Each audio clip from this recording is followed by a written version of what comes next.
Another Savior. Holy, holy, holy, holy, Adimebujuku.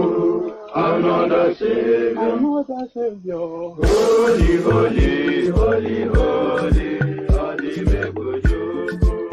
Another Savior. Well, this is Obi'S. This is dedicated to the gallant heroes of the Nigerian Biafra War and IPO families all over the world. I remember the Nigerian Biafran War, in the thickness of the Biafra genocide. Hey, one man revived the vanishing hope to life. Let the great Biafran army to fight, and they were singing out, holy, holy, holy, holy, is another Savior. They were singing out, holy, holy, holy, holy, is another Savior. Holy, holy, holy, holy, is another Savior. Many years after the genocide, whoa, yet another great leader has risen up now. Oh, and he's leading the Biafrans to victory. In your madika, yabika kokwana no.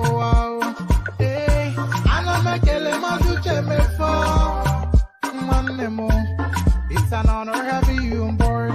When I'm singing along, holy, holy, holy, holy, Namdekano is another Savior. Gonna sing along, holy, holy, holy, holy, Namdekano is another Savior. When I sing along, holy, holy, holy, holy, holy, holy, holy, is another Savior. Getting moving right and getting moving faster now. Holy, holy, holy, holy, is another Savior. Holy, holy, getting moving right and moving faster. Yeah, for freedom. Is another Savior. Yeah, for freedom. Holy, holy, holy, holy, Namdekano is another Savior.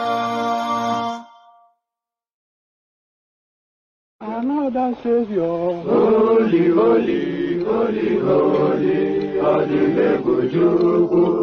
Another Savior. Another Savior. Holy, holy, holy, holy, Adimebujuku. Another Savior. Well, this is Obi'S. This is dedicated to the gallant heroes of the Nigerian Biafra War and IPO families all over the world. I remember the Nigerian Biafran War, in the thickness of the Biafra genocide. Hey, one man revived the vanishing hope to life. Let the great Biafran army to fight, and they were singing out, holy, holy, holy, holy, is another Savior.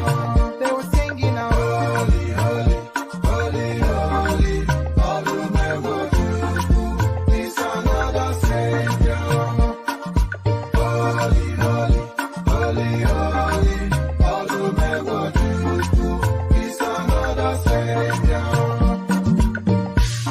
Many years after the genocide, whoa, yet another great leader has risen up now.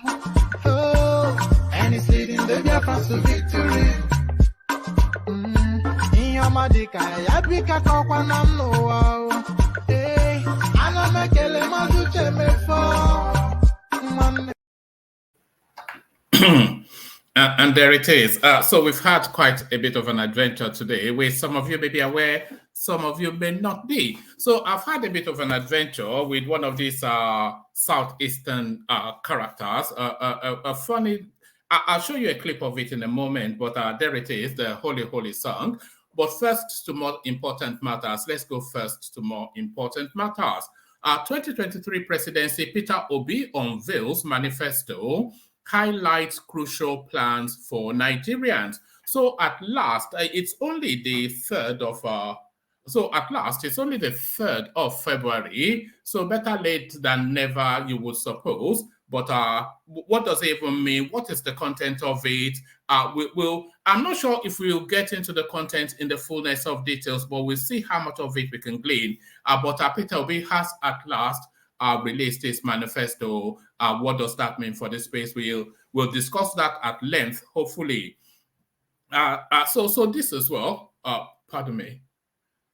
Yeah, so this as well, a follow-on from our conversations from yesterday, why we rejected Peter Obi, Dogara Northern Christian Leaders review. So there it is. A lot of you, of course, will be aware that Yakubu Dogara, he has packed his support with Atiku Abubakar. So he said he was offended by the Muslim ticket that Tinubu was presenting. Peter Obi, of course, a Christian candidate, but nevertheless, he's gone and packed his support with Atiku Abubakar. So immediately you think that he's done that for reasons of tribe, but he's telling you now the reasons why he decided not to go with Peter Obi. So just hang around to find that out. Why we rejected Peter Obi, Dogara Northern Christian Leaders Review. So there it is right there. And still with Dogara, Atiku's endorsement, Dogara's group is on their own, Middle Belt Leaders. So there it is. It never rains, but it pours. It never rains, but it pours. Of course, self-interest entirely, that's decision. And it looks as though the people that he purports to represent are distancing from him. Dogara's group is on their own, Middle Belt Leaders. So quite what that means, we'll find out shortly. Peter Obi releases 62-page campaign manifesto. So a lot of Peter Obi's manifesto really are things that we will hear about in the course of the session. Insecurity, failed promises responsible for rising poverty, governors reply, federal government. So a lot of you will recall, of course, that the federal space was saying then that the state that the country finds itself is directly attributable to the failings of the governors. But the governors are now batting that back, and with that bat back, this headline, insecurity, failed promises responsible for rising poverty, federal government, governors reply, federal government. So quite what that says, we'll find out shortly. Tinubu, of course, on his way to London, and as ever, leaving a stream of controversy behind. Arise Town Hall. PDP knocks Tinubu, says foreign trip ploy to dodge debate. So there it is right there. Tinubu, ever controversy always surrounding him, even when he's not at home. Arise Town Hall, PDP knocks Tinubu, says foreign trip ploy to dodge debate. So quite what is in play there, we find out shortly. Why? When I was president, I was tempted to merge some agencies. So it is Obasanjo making the headline this time around. And what he said, there's so many agencies that are duplicitous within the Nigerian space, and you wonder why they are there, but then of course you know why they are there. They're there just really as a conduit for corruption and fraud. So why do we have a police force, an EFCC, an ICPC? And even if we say we need a specialist team, should that specialist team not be nested within the police force? And if you say you want a specialist team outside of the police force, why would you duplicate it twice? Independent corrupt practices, independent corruption practices, whatever, ICPC, so independent corruption practices, EFCC, economic for financial, the same space is what their remit is. So why do we have the duplication? So Tinubu, not Tinubu, Obasanjo, he created EFCC, as you know. So he somewhat complicit in this duplicitousness that he's now criticizing. So quite what he's talking about, we find out shortly. When I was Nigerian president, I was tempted to merge some agencies. The farmer from the Southwest, Obasanjo, another manifesto supposedly released by Labour Party presidential candidate Peter Obi surfaces online. So it looks as though there must be some confirmation that that is actually Peter Obi releasing his manifesto. Take up arms against killer headsmen. It's clear Buhari government can't secure us. Ohaneze calls on Southeast residents. So these are echoes of that Danjuma call that people should revert to self-help for reasons that the federal space has failed. So if they cannot protect you and you refuse to protect yourself, then you're lamb to slaughter. So protect yourself. And the clarion call from the Southeast. The clarion call from the Southeast. Take up arms against killer headsmen. It's clear Buhari government can secure us. Or Haneze calls on Southeast residents. So there it is right there. There it is right there. Echoes of Danjuma. So a rich mix, but I suspect that some of you may be coming here to find out what happened earlier today when I had a bit of a contretemps with some element from the East. So that is up for discussion as well. So we have a good laugh around that. So lean back, kick back, take it easy, relax into it. Surrender yourself to the space for however long the session lasts. You know you're already captive. Once you're there, just kick back, just click on the like button, charge up that glass with a warm chocolate or whatever it is that your preference is, and just surrender yourself and go with the ride. But before you surrender yourself or go with the ride, if you want to come join us on the screen, click on this hyperlink that says StreamYard. Brings you into a studio space. As soon as I finish reading out the body of the headlines that I just read you, I'll let you onto the screen and we have a conversation around the headlines. So that is how it works. It's an open microphone session, the open microphone being the hyperlink that says StreamYard. So come join us on the screen by clicking on that. And if you're a new voice, like we had a new voice yesterday, which was a champion voice. So if you are that new voice, you see how delicately we handled the new voice yesterday. We'll handle you with equal tact and kindness. So there it is. Click on the hyperlink that says StreamYard. Come join us on the studio. And of course, the Buy the Coffee thing, if you've spent more than a minute here, you know we're promoting that. If you want to tip towards the platform, click on that hyperlink that says Buy your host a coffee, and then go there and go wild. So buy endless cups of coffee to support the platform. So buy endless cups of coffee to support the platform. So as you set about doing all that, let me provide a little bit more musical intermission. We're staying in the East and we're asking Osondi, OND. I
And there it is right there, the Sunday Owende song. So Sunday Owende, as guys, I bring you this. 2023 presidency, Peter Obi unveils manifesto, highlights crucial plans for Nigerians. Ahead of the forthcoming general elections, the presidential candidate of the Labour Party, Peter Obi, has officially unveiled his manifesto. Peter Obi's manifesto is a 60-page action plan titled Our Pact with Nigerians, Creating a New Nigeria, released on Sunday, December the 4th. As reported by correspondents, the manifesto was jointly compiled by presidential candidate Peter Obi. Correspondents gathered that the manifesto concentrated on critical areas like security, production, institutional reforms, the industrial revolution, infrastructural development, human capital development, and robust foreign policy. Meanwhile, page 18 of the manifesto reeled out Peter Obi's economic plan for Nigeria as he proposed a paradigm shift from Nigeria being a consumption nation to a production nation. This page also itemizes how his administration intends to lead the charge for an industrial and agricultural revolution that will boost the exportation of Nigeria-made commodities. Correspondents report. The manifesto reads, secure and unite our dear nation and manage our diversity such that no one is left behind in Nigeria. Move Nigeria from consumption to production and embark on a comprehensive legal and institutional reforms and practical restructuring measures to fight corruption, ensure the enthronement of the rule of law, and decisively tackle all forms of corruption. So there it is right there, decisively. I'm not quite sure. It's a 62-page thing, though, so hopefully there's more details. Similarly, the Peter Obi manifesto also promised to lead the charge in ensuring human capital development and prioritizing infrastructural development, health, education, wealth creation, distribution, and a host of other things. He said, improved access to finance, particularly to MSMEs, youth, and women, to significantly reduce unemployment and insecurity. Ensure that in policy and practice, governance will be made more inclusive, cost-effective, transformative, and less transactional. No more sharing of the national wealth by a few. So there it is right there. Still long on rhetorics. There's nothing really that catches off guard somewhat, but at least we're seeing somewhat the fleshing out of a policy position. Meanwhile, the presidential campaign of Peter Obi and the Labour Party has received a huge boost ahead of the 2023 general elections. A chieftain of the Labour Party, Professor Patitomi, has disclosed that two former heads of state are supporting Peter Obi. He boasted that the Labour Party remains the party with the best political structure across the federation. So who are they? He doesn't tell us exactly, but there it is right there. So the manifesto, long anticipated. These are just snippets from it, by the way. So this is not a full and detailed interaction with that manifesto, just snippets from it. So on to the next. Why we rejected Peter Obi, Dogara Northern Christian leaders reveal. So there it is right there. We all know why you've gone with Atiku, but let's see what excuses you're giving. Former Speaker of the House of Representatives, Yakubu Dogara, and other Northern Christian leaders in his camp have revealed why they decided against supporting the presidential ambition of the Labour Party LP candidate, Peter Obi. It will be recalled it will be recalled the leader who rejected the Muslim ticket of the All Progressive Congress APC announced on Friday that they would be supporting the People's Democratic Party PDP candidate Atiku Abubakar. Shedding more light on their decision, a statement released by the group revealed that they did not support Peter Obi because they don't believe he can win the 2023 presidential election. They argued further that even if the Labour Party candidate wins the election, he may not be able to run the country successfully. According to them, a victory for Obi may not speak well for the nation's fragile political situation, as it would mean a minority government would be in power. And that is a factual statement, by the way, because Labour Party would have 0 person in the parliament.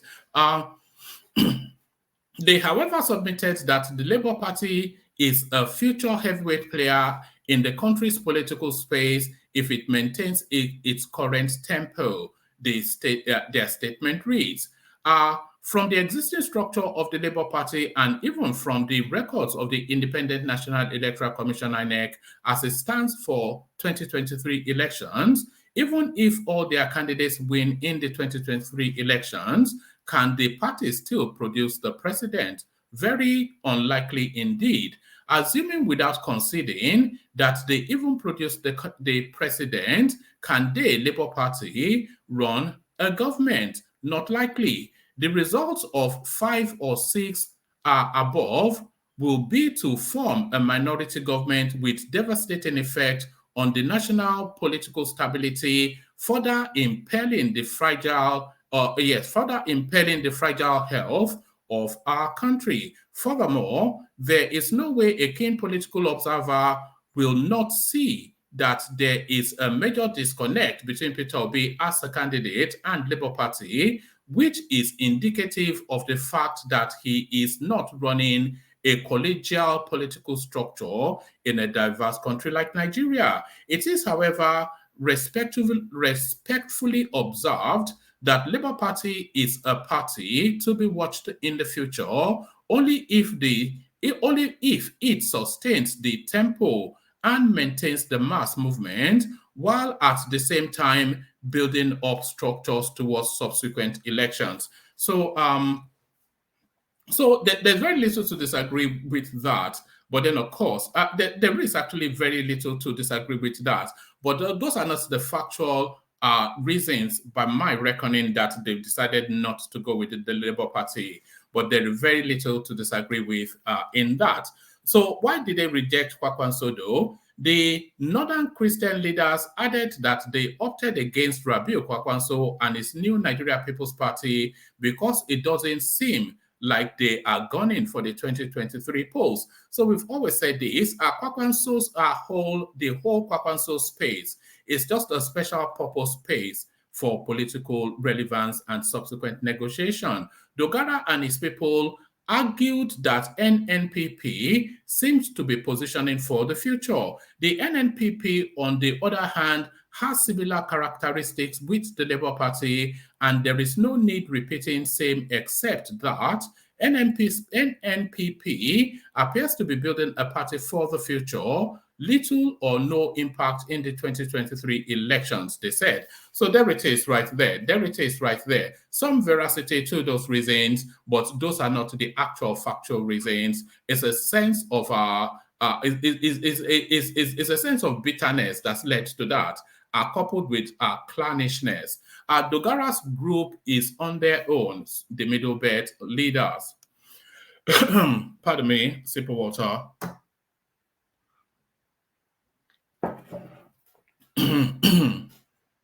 The Southern and Middle Belt Samba, the Southern and Middle Belt Alliance, Samba, has described a purported endorsement of Atiku Abubakar, the presidential candidate of the People's Democratic Party,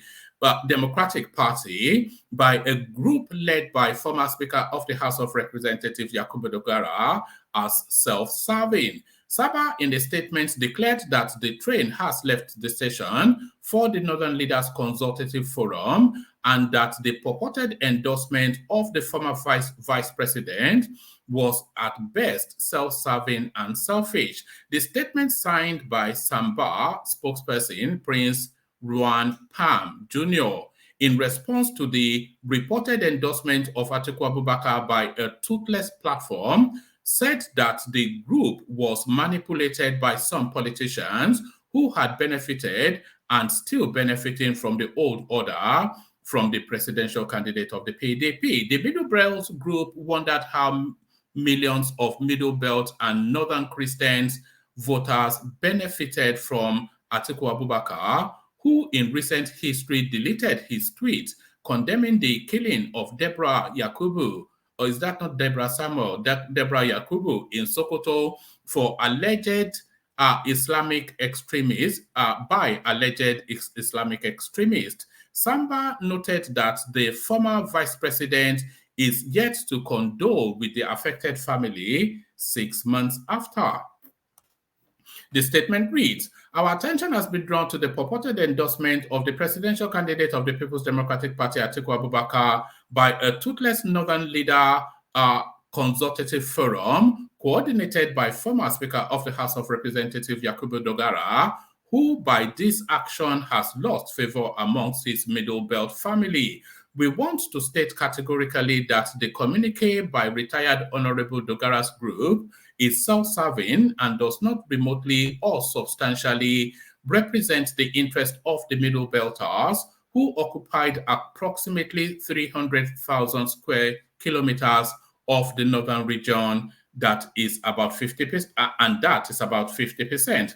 Also, it is on record that Alhaji Atiku Abubakar, who declined to speak publicly against the gruesome murder of Deborah Yakubu in Sokoto, will not defend the interest of Middle Belters and Christians living in the north. Atiku, who had been vice president since 1999 to 2007, belongs to the old order. He will not be able to restructure Nigeria to satisfy the yearnings of Nigerians. So they narrow that down, of course, to says that therefore the endorsement of the presidential candidate of the PDP by this group cannot stand and will not stand. Their lame excuse that the presidential candidate of the Labour Party, Peter Obi, does not have a structure is false. Progressive Nigerians are the structure, and Dogara's Middle Belters remain solidly in support of Peter Obi and Yusuf Dati Ahmed. So there it is right there. The distancing somewhat of his space from his action. So he then, by extension, stands alone in that action. But then, of course, selfish reasons are the endorsement, but the reasons given some validity. So back to Peter Obi again. Peter Obi releases 62-page campaign manifesto ahead of the forthcoming 2023 presidential election. The Labour Party LP candidate Peter Obi has finally released his long-awaited 62-page campaign manifesto. The manifesto, titled "Our Pact with Nigerians: Creating a New Nigeria," unveiled Obi's proposed plans to lead Nigeria if elected president. Correspondents learned on Saturday from the Labour Party. Correspondents learned this on Saturday from the Labour Party Secretariat in Abuja. Page 18 of the document itemizes its economic plans founded on a shift from consumption to production by running a production-centered economy that is driven by an agrarian revolution and export-oriented industrialization. So there it is right there. Consumption to production beginning to have a life of its own. Consumption to production beginning to have a life of its own. Insecurity, failed promises, responsible for rising poverty. Governors reply, federal government. So, of course, the federal space has been trying to pass the failings of this administration onto the state governors to state that it is actually the state governors that have failed the people and not the Aboki regime. The Nigeria's Governors Forum on Saturday said the claim by the federal government that states are responsible for the rise in poverty rate is baseless and far from the truth. The statement came in response to the comments by the Minister of State for Budget and National Planning, Clement Agua, who attributed the poverty rate in Nigeria to governors' misplaced priorities.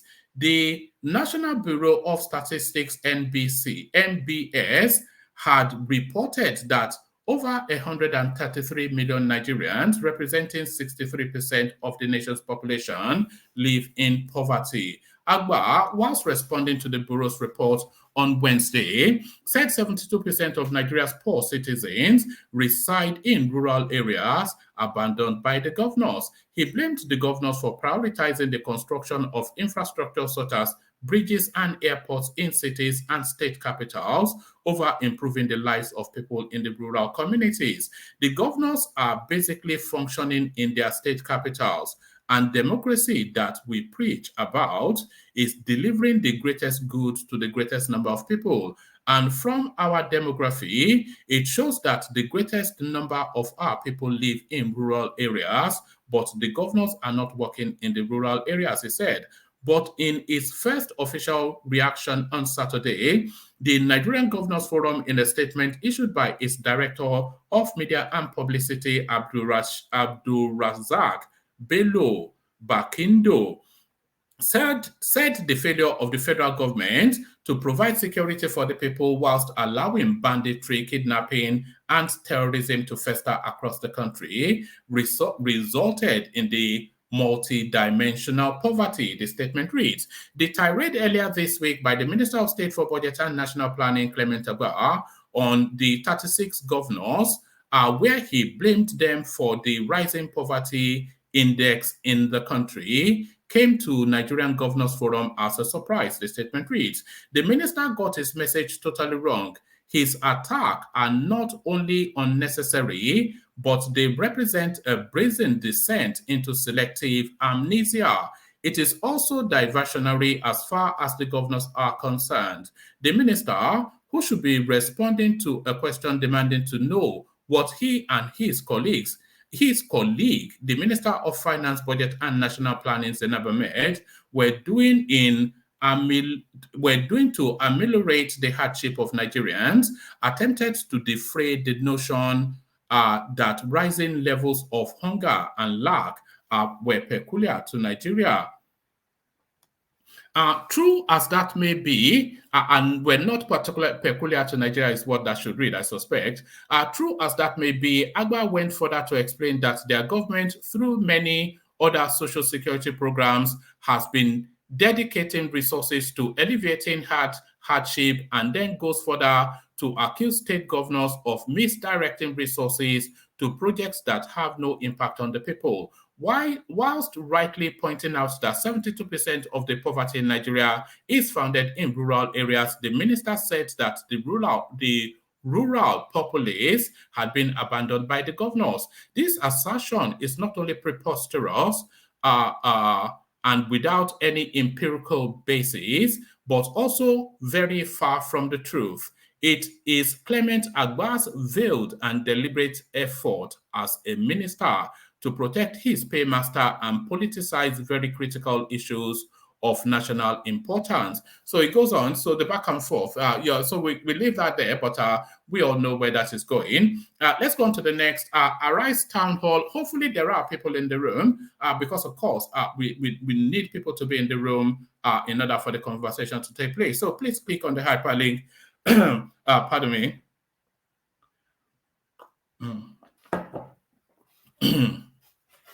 So please click on the hyperlink that says StreamYards to come join us in the studio. Arise Town Hall. PDP knocks Tinubu, says foreign trip ploy to dodge debate. So Tinubu, of course, on his way to London, as you all know. The opposition People's Democratic Party, PDP, on Saturday knocks the presidential candidate of the All Progressive Congress, APC, Asiwaju Bola Tinubu, for traveling out of the country barely 24 hours to the Arise TV presidential town hall meeting scheduled for Sunday, December the 4th. Atiku/Okowa Presidential Campaign Council, in a statement issued by its spokesperson, Kola Olobodiyan, alleged that Tinubu traveled out of Nigeria in order to evade the Arise TV debate slated for tomorrow. The presidential campaign organization said the handlers of the APC presidential candidate are not comfortable putting him before the cameras because of his constant embarrassing gaffes that questions his fitness for the office of President of Nigeria. According to the organization, if Tinubu cannot face Nigerians as a candidate because of his baggage, then he does not deserve their vote on February the 25th, 2023. Meanwhile, the Atiku Okowa campaign also said the plan to relocate the Federal Capital Territory from Abuja to Lagos was allegedly conceptualized and propagated by the Tinubu campaign and only became hysterical as a result of the public ire against such atrocious plots to sequester the nation's capital for his personal selfish interest. It asked APC presidential candidate to face Nigerians with an explanation for the exposed scheme instead of allowing his handlers to be playing to the gallery with disjointed denials and blaming other political parties for allegedly spreading the accusation that he wants to relocate the federal capital from Abuja to Lagos. Tinubu had said he would not attend the debate because of his tight schedule. He subsequently traveled abroad. So there it is right there. So who attends that debate is the question. It'll certainly be interesting viewing. We're nearly cascading towards the, let's see, how many more do we have? We have, pardon me, we have two more. When I was Nigerian president, I attempted to merge some agencies. Baba Yabo, now going down memory lane. Former President Olusegun Obasanjo has disclosed that he resisted the temptation to merge the Federal Road Special, that should be safety, shouldn't it? But it says special. Federal Road Special Corps with some other government agencies whilst he served as president. Obasanjo, who was a president between 1999 and 2007, urged the federal government to reinforce the Federal Road Safety Corps as a law enforcement agency to enhance its responsibility rather than with other agencies. This was contained in a statement by his special assistant on media, Kehinde Akinyemi, on Friday, noting that the agency's responsibilities were getting larger and larger by the day. The former president, who played host to the Corps delegation led by Deputy Corps Marshal Susan Akegbe, in his Olusegun Obasanjo Presidential Library penthouse residence, commended the organization for maintaining sanity on the country's road despite the increasing population and the economy. He said, one thing you have to accept is that with the growing population, which is increasing on a daily basis, even on an hourly basis, you manage both the drivers who may not be in the best frame of mind when going out from home in the morning, and the car, which may not be in the best condition that a car should be, Obasanjo said. So I must acknowledge that you have reasonably been doing well.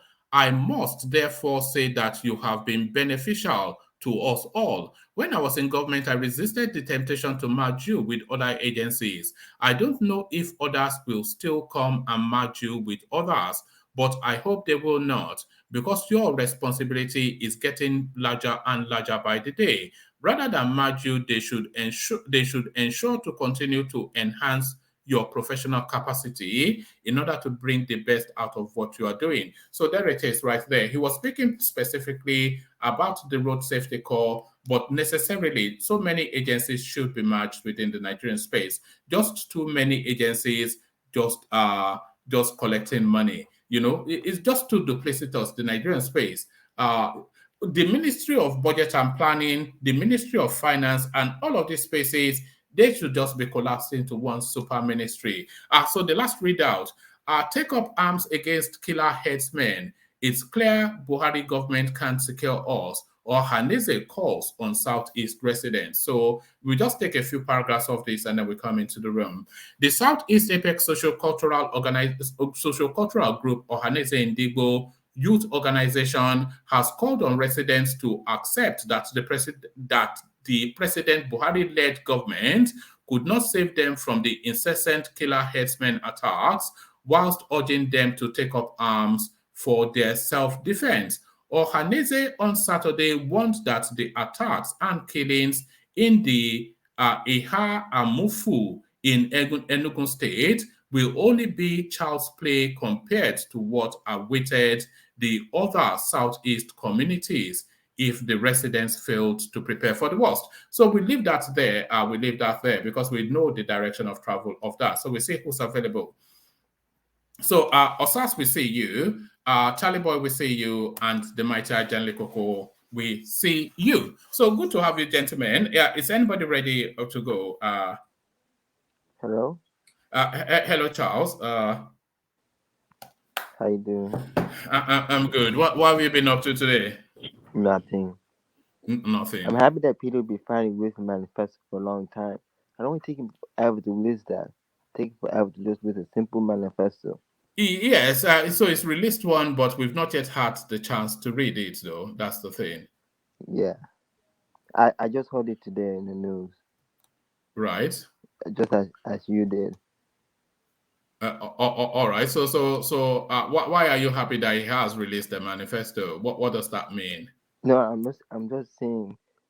I'm kind of happy he released it to eventually people don't criticize him for not releasing it. But I'm also sad that it's taking forever to just release a simple manifesto. Right. Well, it's not like somebody was saying yesterday. There's still sufficient enough time to still have a good look at the manifesto. So yes, there's still enough time for it to be interrogated. The manifesto. Yeah. Yeah, that's good. And I also want to talk about we see the North don't grade PDP should be president, and the people in the North. That's a topic you brought today. Sorry, what happened to the North? No, you brought a topic in the North. How about the Northern leaders don't agree the PDP should be president? No, I never said that. Oh. No. What I said was that Dogara, who was the former Speaker of the House of Representatives, he has endorsed Atiku Abubakar because he said he is vexed by the Muslim tickets that Tinubu is presenting. But there's somewhat some disingenuity to that. So that's what we're talking about. But hold fire for a moment. Let's hear from Alexander Gomez. Alexander, good to see you. Yeah, hi, woman. How are you doing today? I'm good, as always. Well, I just, can you hear me?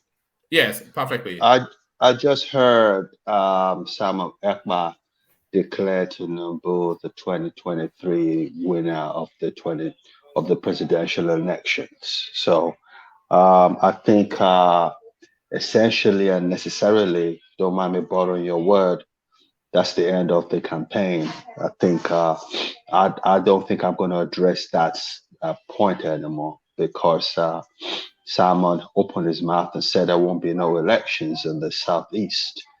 And if there's no elections in the Southeast, how is Obi supposed to win the elections next year?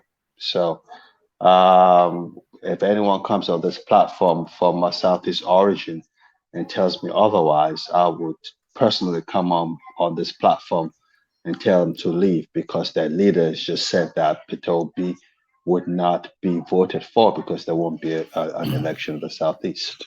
But Simon Ekpa is just an entertainer.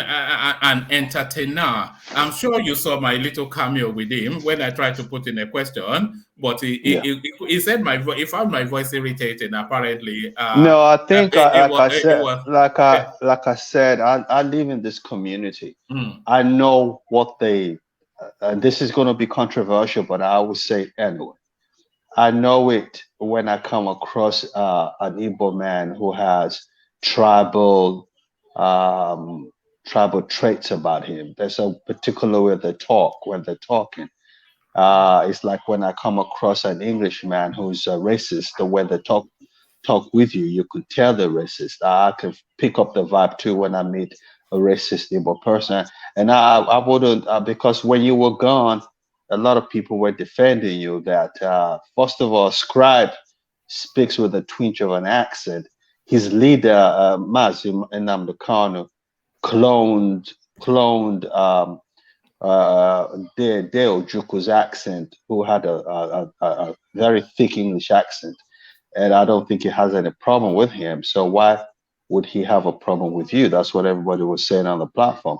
But I think what triggered it, and I would not change my mind, is when you said I am a Yoruba man, and that just rubbed him the wrong way. So that's the way I see it.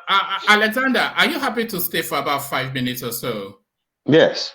Yes. All right, just for the benefit, because I've lined it up for the audience. So just for the benefit of the audience, I'm surprised you're still here because apparently, allegedly, my voice is annoying. But this is my interaction with the Alpha One of the Southeast, the the screamer shouter. But watch this, quite entertaining. Yeah, thank you. One man, your name. Simon is in history here. No, Simon is twisting history here. Sorry.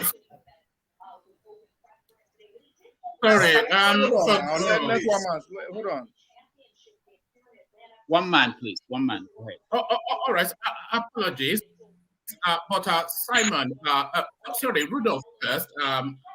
We have a moment to address Simon, and he told us he has limited time. So let us be a bit pointed, just so he doesn't leave before he takes on out. But Simon, well done for doing this, and necessarily you must be doing this more, engaging with a wider audience, because of course the space that I'm hearing feedback. The space that you speak is already a captured audience, so you're pretty much looking around in a circle if you continue to just hibernate in that space that you do speak. So necessarily. All right. Let me take you to the point then. Let me go straight to it. I am a Yoruba man, so I'm somewhat outside from the outside looking in. But the one thing that I do see, how long have you lived in the United Kingdom? Long enough. How long? Can you tell us how many years? I can't long enough. That's suffices. So you are not being truthful to yourself. I want you to speak like a Nigerian you are. Proud Nigerian. Do not come here and give me an accent. Speak like a Nigerian if you are a Nigerian. How long have you been living in the United Kingdom? I just answered that. Long enough. Well, how many years? Long Were enough. Were you born there? Well, what does that have to do with anything? It has to do because your voice irritates me. Oh God. Your accent irritates me. Well, why is that? Does it irritate you? I don't want to hear from you if you cannot speak like a Nigerian. Are you intimidated? Intimidated by who? By you? By my voice. Please, somebody else. I don't want to hear this man. You need to speak like a Nigerian, a proud Nigerian. Talk to me like a Nigerian. Simon. Yes? You talked about... I come here boiling. I'm going to take... Wait. I'm boiling because Fulanis are killing you people and you are here speaking accent to me. I come here by myself. So ask All right. You know, I'm a freedom fighter. Sorry, Dr. Damages. So, one man. Let's move to another person. Dozie, go ahead. Sorry, why is that? Okay.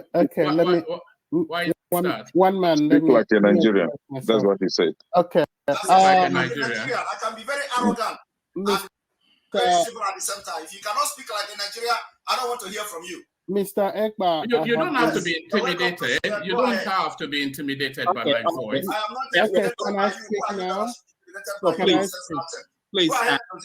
Dozie, go ahead. Mr. Ekba, it's my pleasure to speak to you. I have You're listened welcome. to you sometimes. My question is very simple. Very simple, and it's not directed. And there it is. Hold on. Let me just shut it down. Hold on. And there it is. Fun and games with the Igbo people. Alexander, look at that. Yeah, I never knew that my voice was a weapon. Like I said, when you get off the show and you replay that clip, you would see that he started having an attitude when he said, "I'm a Yoruba man," and the next thing was an attitude. That's because you said you were Yoruba man. He thinks, how dare you want to talk to me about that's what it is. I live in this space. I know what I'm talking about. So it's not so much the accent, because a lot of people on the platform today spoke with a twinge of an accent because they've lived abroad for a long time and it just naturally rubs off. So I don't know. It's a shame the kind of hatred that he had in his voice. It's a shame that some people who came on this platform came on there to embarrass themselves.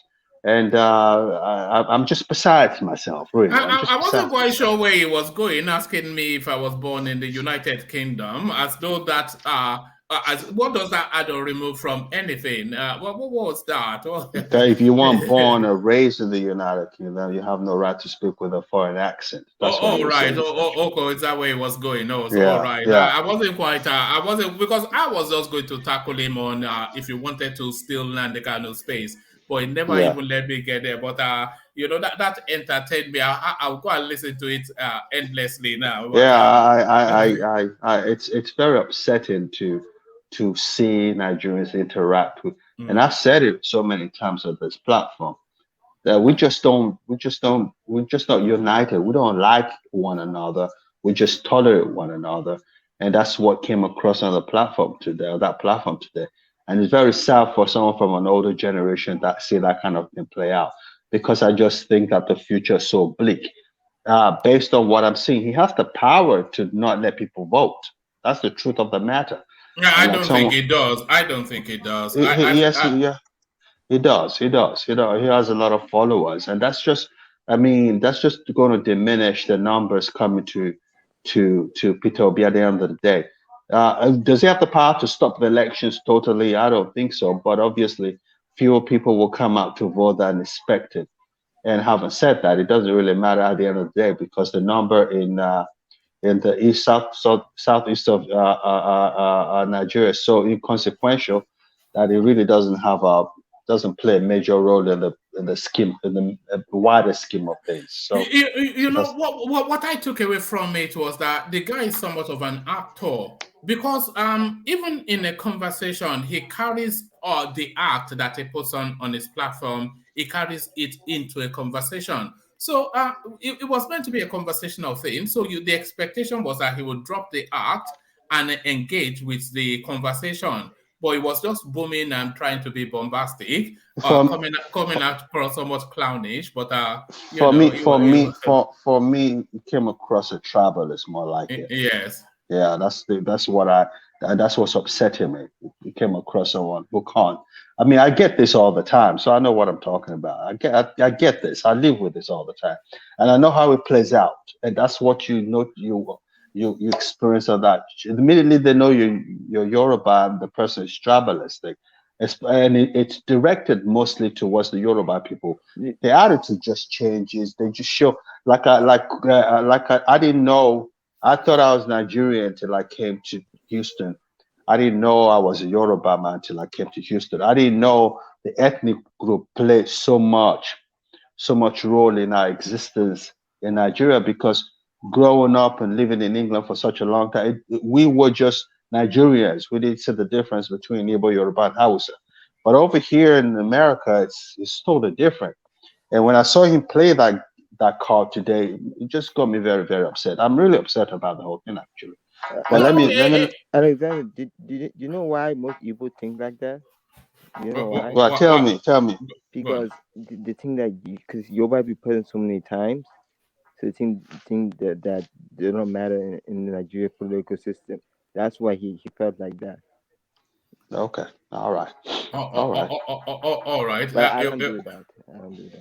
Well, certainly not. You're a gentleman. So Alexander, that was my adventure with the. Yeah, I know. It was just so clown. I'm disappointed you know, I thought he could be conversational, but he was just. If you were the irony of the whole thing, and Pansat, of course, well, he was just, you know. Yeah, but I think he was embarrassed today. Actually, he was embarrassed. He got upset and said, "I will never come back to this platform anymore," because he came. Yes, because he came across so silly for someone who says is in his 60s. It was so silly. And I said, look, you're a disgrace to, if Nigeria Watch saw you talk on this platform, they'll be very disappointed because you didn't represent that platform well today at all. You know, I know how, I don't know why I get under the skin, but I really do get under the skin. I don't know why I do, but I really do. But at the end of the day, it's very sad. It's unfortunate. People should come to the realization and start living with the fact that we have a president in Tinubu. Just accept it.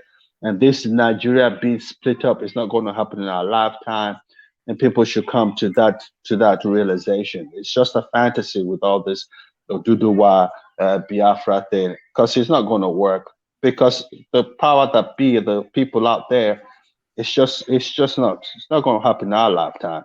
But let me let you continue your show, man. That's my contribution. All right, brilliant. Thank you. I'm buzzing from that interaction. I enjoyed it so much. I noticed that. I noticed that. You know, when I told him he was intimidated, you know, I deliberately chose that word because I wanted to prick at this alpha act that he was trying to put on. And he just I don't know, man. All these people, they are so predictable, you know. I know. The word is uncouth. The word is uncouth. Yeah, of course. I mean, he doesn't even know what the word is. Never mind. Yeah. All right, man. All right. Thank you, Alexander. Thank you for that. So back to you, Charlie Boy. Charlie Boy, back to you. Yes, man. Yeah, what were you talking us through? Is anyone else there, by the way? Ajane Koko or SARS? I'm here. Yes, and Osas, are you there? Yeah, Osas, are you there? Oh, you see, this is the thing. So yeah, Ajale Koko, I think you may have missed it, but I had somewhat of an interaction on Rudolph's channel. I tried to nail down Simon Ekpa, and it got a bit prickly. You know, it was good fun. It was good fun. You know, was he on the platform today? Yeah, he was there. He popped in suddenly, and then I just decided to go in there to, you know, to poke at him a little bit. And I don't know, he was somewhat intimidated by my voice for whatever reason. Yes,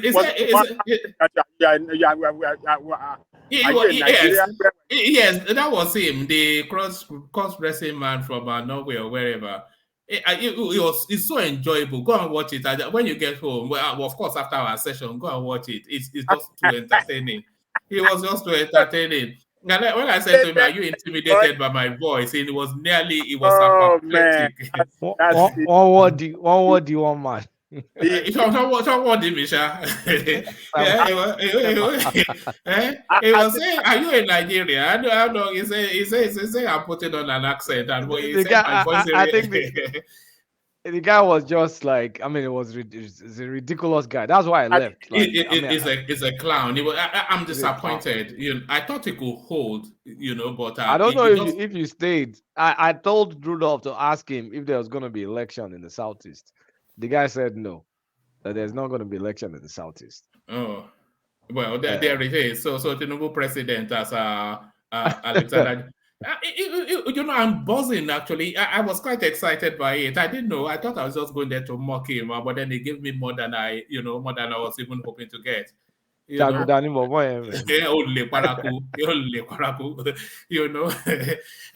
oh God, unbelievable stuff. It's just fun and games, so exciting. You know, I'm disappointed. I wouldn't.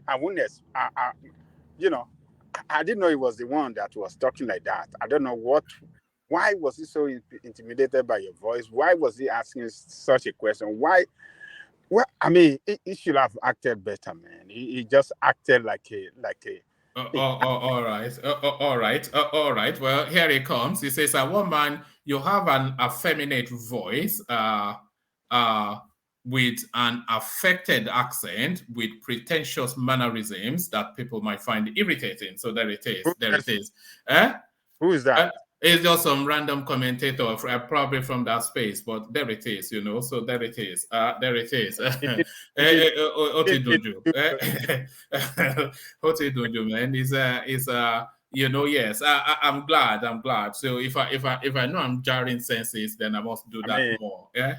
He didn't do good to himself the way he acted against you than that Rudolph platform. It was just booming, anyway, that was that. But go and watch it though. I would recommend it. I certainly will be going back to watch it just as soon as we finish this session.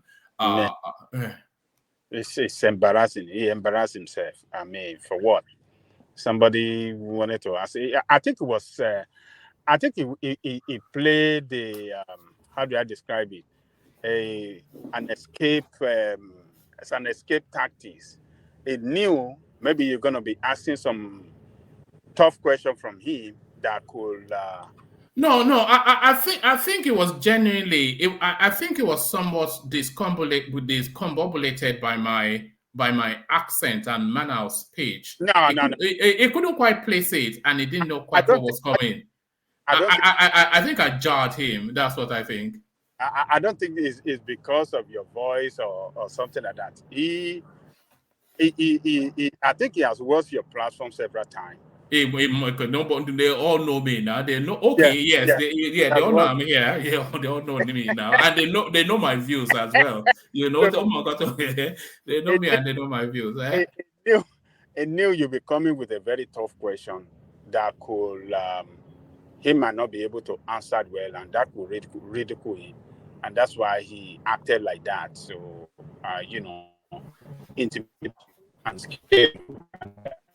No, but what really disappointed me was that, and I do understand. I think Rudolph, he was grateful for him being there, but then it didn't. Rather than him settle him down and say, take his question, he just said, okay, let's move on to the next person. So yeah, I had no choice but to just. I wasn't going there to be, But one thing though, if Rudolph insisted that he should take your question, he won't have taken it with the stance. He will not have taken it. Yes. But he will not. He will tell you to speak Nigerian accent one way or the other. So until you say, "Dear sir," my question is the first place. What is Nigerian accent? I thought I had a Nigerian accent, because I have. I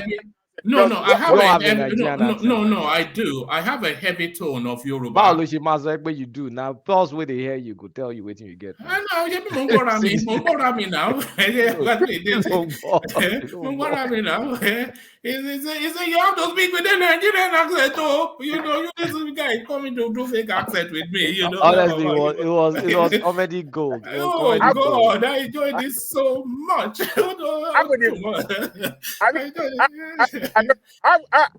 How would somebody define Nigerian accent?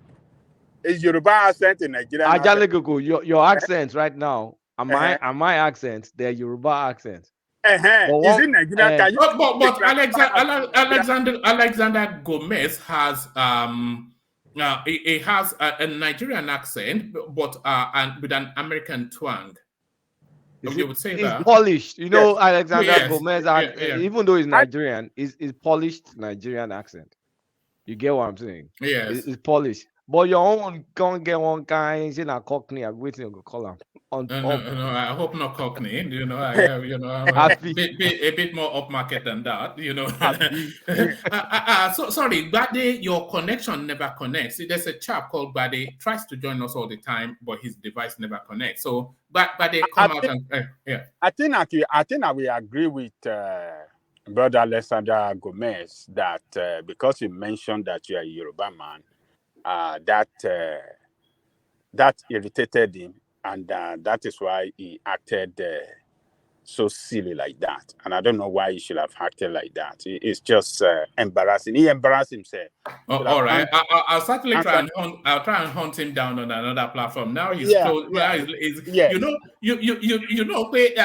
Tell you about fear in your share fair. The one thing that you must never let them know is how to get under your skin, because people then start to poke at it. So I'll look for opportunities to poke at him now. I'll hunt him down on social media. I think what he, you know, what he was trying to avoid there was that, okay, Rudolph platform, a majority of people there are Igbo people. And the question they're going to be asking him are Igbo question, you know, relating to Southeast. Who are you, Yoruba man, that coming here and want to ask question from me concerning matters that concerns Igbo people? I think that is what he didn't want to say it out, but I suppose it doesn't help that we call him a cross-dresser on this platform as well. I'm sure you would have heard us say that with his funny attires, but you know, let's leave that guy to one side. But Bade, please try and come back because you come all the time, but we want to hear your voice. Thank you. So Adale Koko, let's go to Kulata because Peter Obi has released his manifesto, and you know that our manifesto man, of course, is Kulata. Now, Kulata, let me give you some snippets from what I have read, and then you can give us a more expansive understanding of it. It says the manifesto reads, secure and unite our dear nation. I did read it, not the manifesto in full, but this piece. It says, meanwhile, page 18 of the manifesto reels out Peter Obi's economic plan for Nigeria as a proposed paradigm shift from Nigeria being a consumption nation to a production nation. So the marquee theme of his thing. So this is where it's addressed. The page also itemized how his administration intends to lead the charge for an industrial and agricultural revolution that will boost the exportation of Nigerian-made commodities. Correspondent report. The manifesto reads, secure and unite our dear nation and manage our diversity so that no one is left behind in Nigeria. So those are just, that has echoes of something that you hear all the time globally. No one left behind sort of politics. Move Nigeria from consumption to production and embark on a comprehensive legal and institutional reforms and practical restructuring measures to fight corruption, ensure enthronement of rule of law, and decisively tackle all forms of corruption. So that's one space I will give to him, because that fight against corruption, it starts really from a legal and policy framework space. And that is where the battle really is. It's not with the EFCC, but it's with tightening institutions. So if this is in that direction, then that is a direction we've always spoken about on this platform. Move Nigeria from consumption to production and embark on comprehensive legal and institutional reforms and practical restructuring measures to fight corruption, ensure enthronement of rule of law, and decisively tackle all forms of corruption. He carries on. Similarly, Peter Obi's manifesto also promised to lead the charge in ensuring human capital development and prioritizing infrastructural development, health, education, wealth creation, distribution, and a host of others. He said, improve access to finance, particularly MSMEs, youth, and women, to significantly reduce unemployment and insecurity. So unemployment, of course, is not necessarily job creation, but entrepreneurship creation. So with an entrepreneur is even at the smallest scale is at least on average a 3 job space. So maybe that's the understanding of that, or maybe they're just words cobbled together. Ensure that in policy and practice, governance will be made more inclusive, cost-effective, transformative, and less transactional. So less transactional, of course, the Buhari style, friends and family are sort of and that was the sort of administration that Obasanjo ran, by the way, the best man for the job. So this seems to be what he's saying there. Ensure that in policy and practice, governance will be made more inclusive, cost-effective. So cost-effective will be to prune down all of these duplicitous agencies, especially, and the over-ballooned, civil service space. So cost-effective, transformative, and less transactional. No more sharing of the national wealth by a few. So all of those things that he did in Anambra State, of course, giving contracts to his man, that he was running a shopping complex with in Abuja. So maybe it's not going to repeat that at the federal space. Meanwhile, the presidential campaign of Peter Obi and the Labour Party received a huge boost ahead. Okay, so this is just the nonsense. So let me just give you it. Meanwhile, the presidential campaign of Peter Obi and the Labour Party received a huge boost ahead of the 2023 general election. A chieftain of the Labour Party, Professor Pat Utomi, has disclosed that two former heads of state are supporting P2B. He boasted that the Labour Party remains the party with the best political structure across the federation. So throw that in the bin. But then we go to the manifesto snippets coming out. But Akulata, what are you making of it? All right, let's pause. Okay, hallelujah. That manifesto is out. Hallelujah. Hallelujah. Praise the Lord. Praise the Lord. Look at that. But was it worth the wait is the bigger question. Oh, okay. Let me give my take on the manifesto. It's actually a decent, is a decent manifesto. It's good in a lot of areas. So if I read it at the high level, very high level, Peter Obi wants a lot of reforms in the government. He wants to do a lot of reforms. He wants to really, really pick the civil service apart and reform it. So there are many details in the manifesto that he actually backs up with proposed executive orders and also recommended bills. So if I'm going to read the manifesto, I will say he addresses the basics effectively. It was unequivocal about the basics. The basics being, are we going to remove subsidy? Yes, it was unequivocal about removing subsidy. Did he chart a pathway? Sorry, did he chart a pathway for that, or just it stated it as a mission statement? He stated it as part of what it was going to under his restructuring area was going to do that. I think that was under macroeconomic restructuring. It was going to remove subsidy. It was going to address the dual exchange rate. It was unequivocal about that. And then he's going to expand the tax base. And so those three areas is where money can come from. Then the last area that where money can come from, apart from removing subsidy to fixing the exchange rate and expanded tax base, is he wants to implement the Oronsaye report, meaning a lot of government agencies that serves dual functionalities, they will merge them. Oronsaye wrote a brilliant report that no politician has the balls to implement. So those are kind of like areas that are solid in the manifesto, like is clear.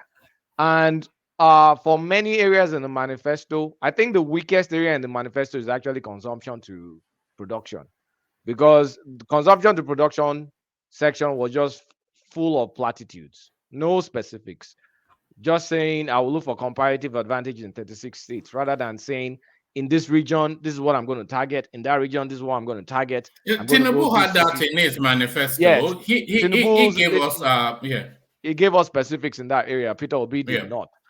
But in the areas that Peter Obi was unequivocal about are the core areas. So while consumption to production may not be good, for example, he wants to reform like the salary structure. He wants to harmonize salary structure across the civil service, so they're going to be under one structure.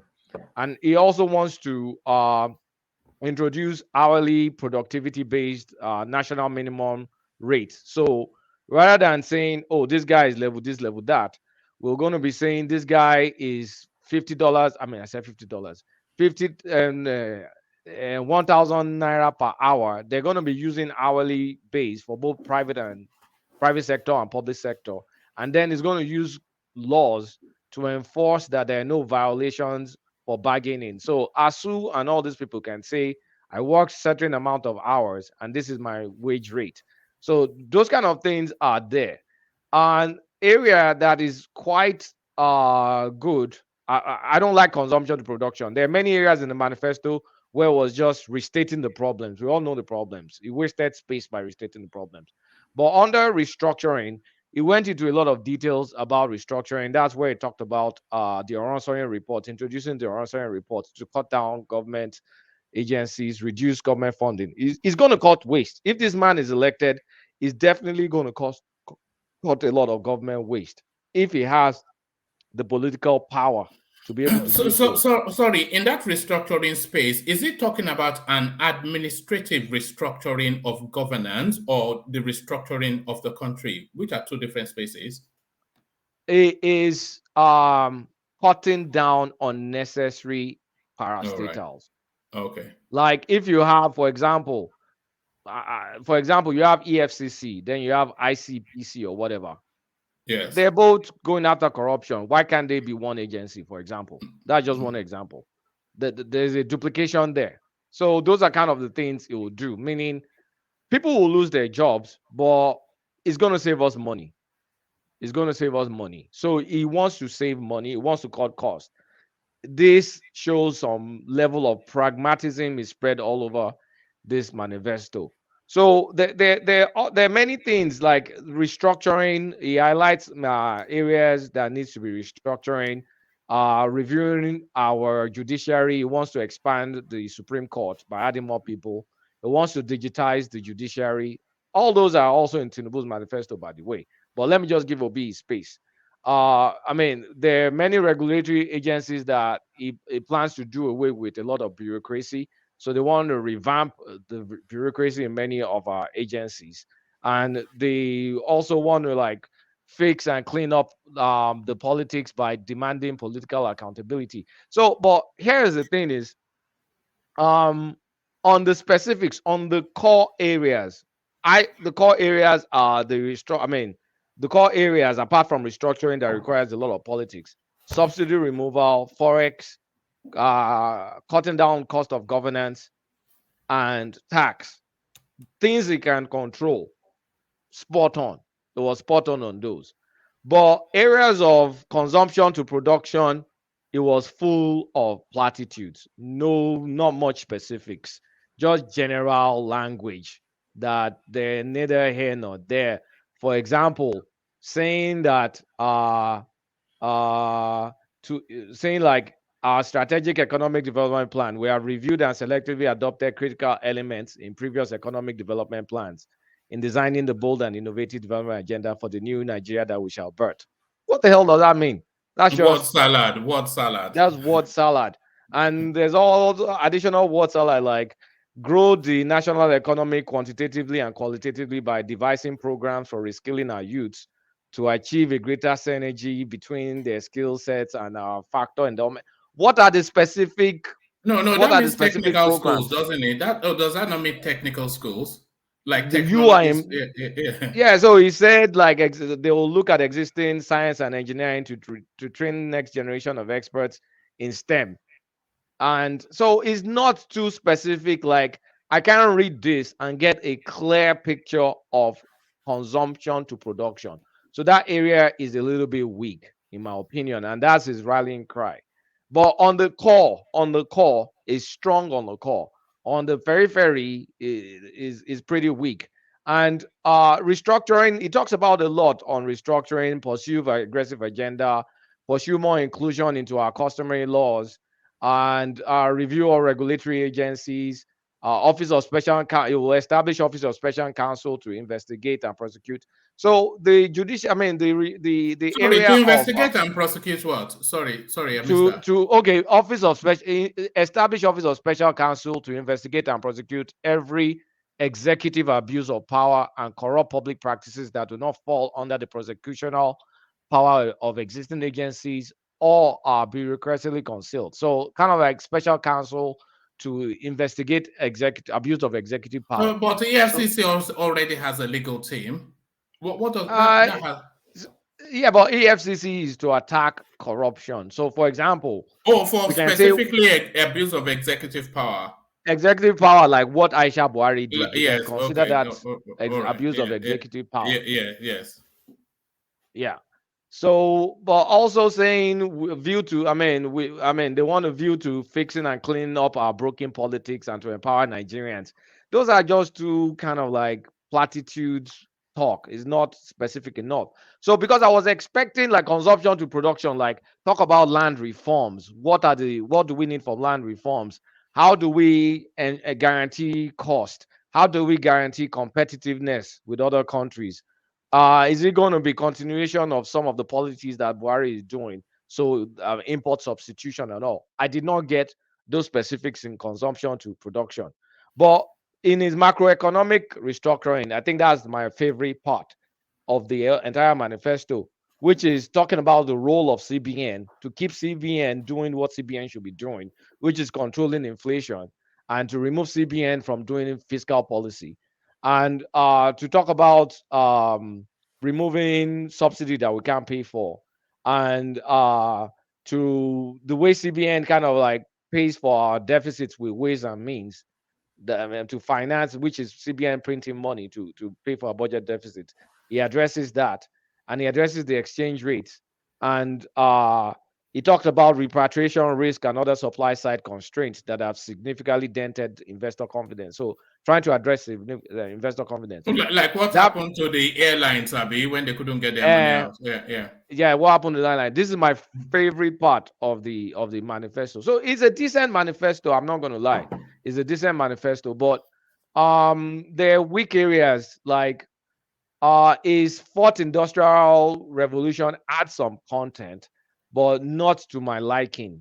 But I mean, not to my liking because it kind of just reiterated some statistics that I mean, come on, we don't need here to come and read about Nigerian problems. We need here to come and look at your roadmap of fixing those problems. So the fourth industrial revolution aspect, he wasted some space in there. Then he started addressing some of what he will do, like prioritize the development of MSMEs through boutique of incentives, whatever those incentives are, like new structures, new capital access, and new legislation. But there's no specific like what is the capital access like? Is it loans? Is it grants? I mean, is it loans? Is it grants? Are they secure loan or whatnot? What are the proposed legislations that you're talking about? Because in other areas, he did propose some legislations or he revisited old legislations. So this area was not that deep. It talked about drive expansion of Nigerian content. So he has a Made in Nigeria initiative where we'll promote our own. And so he talks about accomplishing this by expanding expanding the success of Nigeria through legislation in Nigeria's oil and gas sector. But we already have PIB. So that's why I'm like, isn't this duplicative? But at least he tried to address Made in Nigeria. Then on infrastructure, it's going to continue the infrastructure projects currently being done, integrate the current master plan, and it will go with PPPP to fund infrastructure development.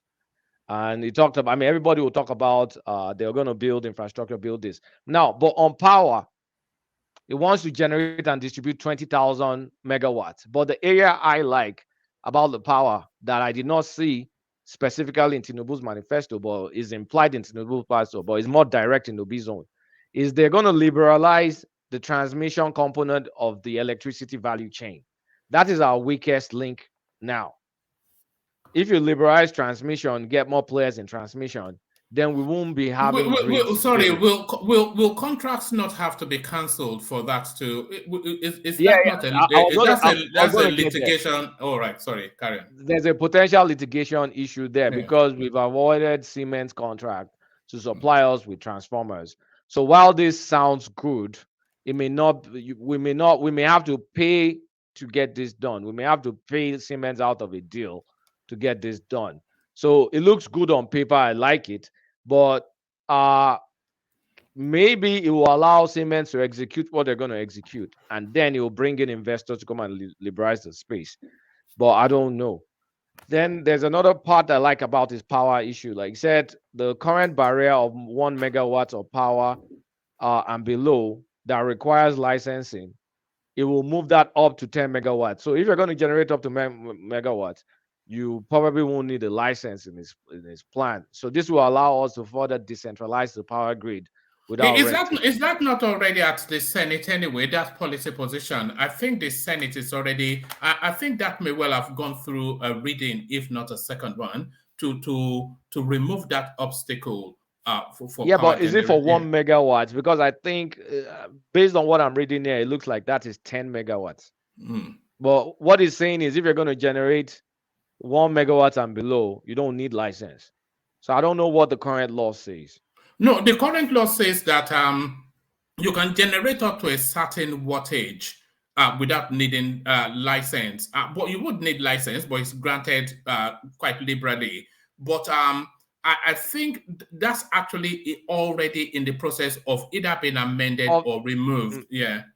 Yeah, I mean, there are many things in this manifesto that Buhari is currently doing, because look, everybody knows our problems, and the solutions to our problems is the same. So everybody's manifesto reads alike, but I'm looking at more decisiveness in some actions, and I'm seeing a lot of decisive steps in this manifesto.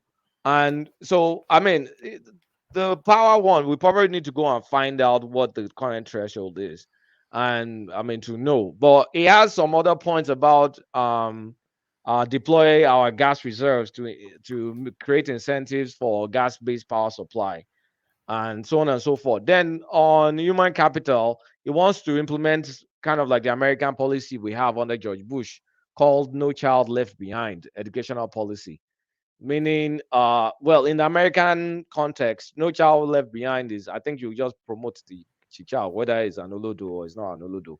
At least you just continue promoting it. But in Obi'S context, they will introduce the mandatory No Child Left Behind educational policy that is mindful that Nigeria's inadequate investment in the social sectors, which is health, education, and housing, has resulted in current dismal social and demographic trends reflected in low expectation. So there's kind of like word salad in terms of education and word salad in terms of out of school kids.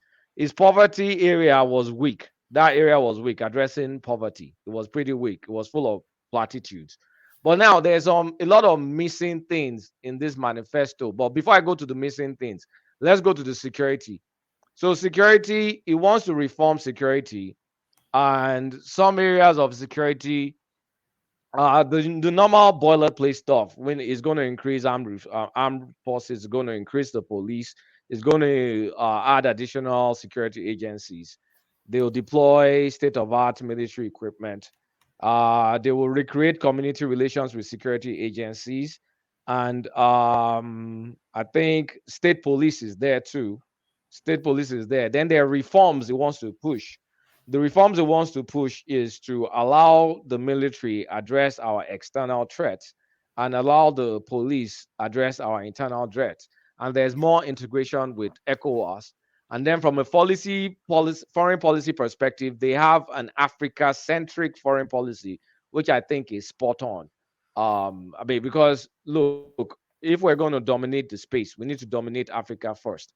So they have kind of like an Afrocentric diplomacy, where we'll be able to project some of our soft powers in Africa. So they want to rebuild our military power and reorganize the security architecture and enhance our technology powers. I mean, word salad, normal stuff, boilerplate. You'll find that in almost every manifesto. But I like that he addressed it specifically to Africa, and he talked about an area that many people misinterpret, which is projecting Nigeria's soft power in Africa. So the way we project our soft power in Africa, through our music, through our Nollywood, and through other economic policy, because if we dominate the culture, we will have more influence. But it's not that expansive as kind of like the Tinubu manifesto that talks about specifics in areas. I want to create this park to address this, to address Nollywood, for example, entertainment. I want to build this studio. I want to do that.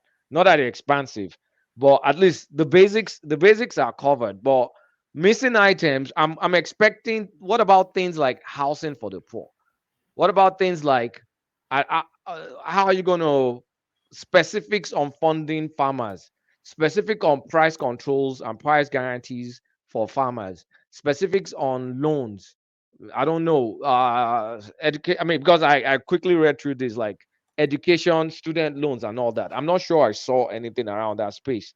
So there's still many things missing, but I'm not going to criticize those because as far as you addressed the major albatross, which you did, which is subsidy, forex, and taxes and cutting costs. Those are the major albatross.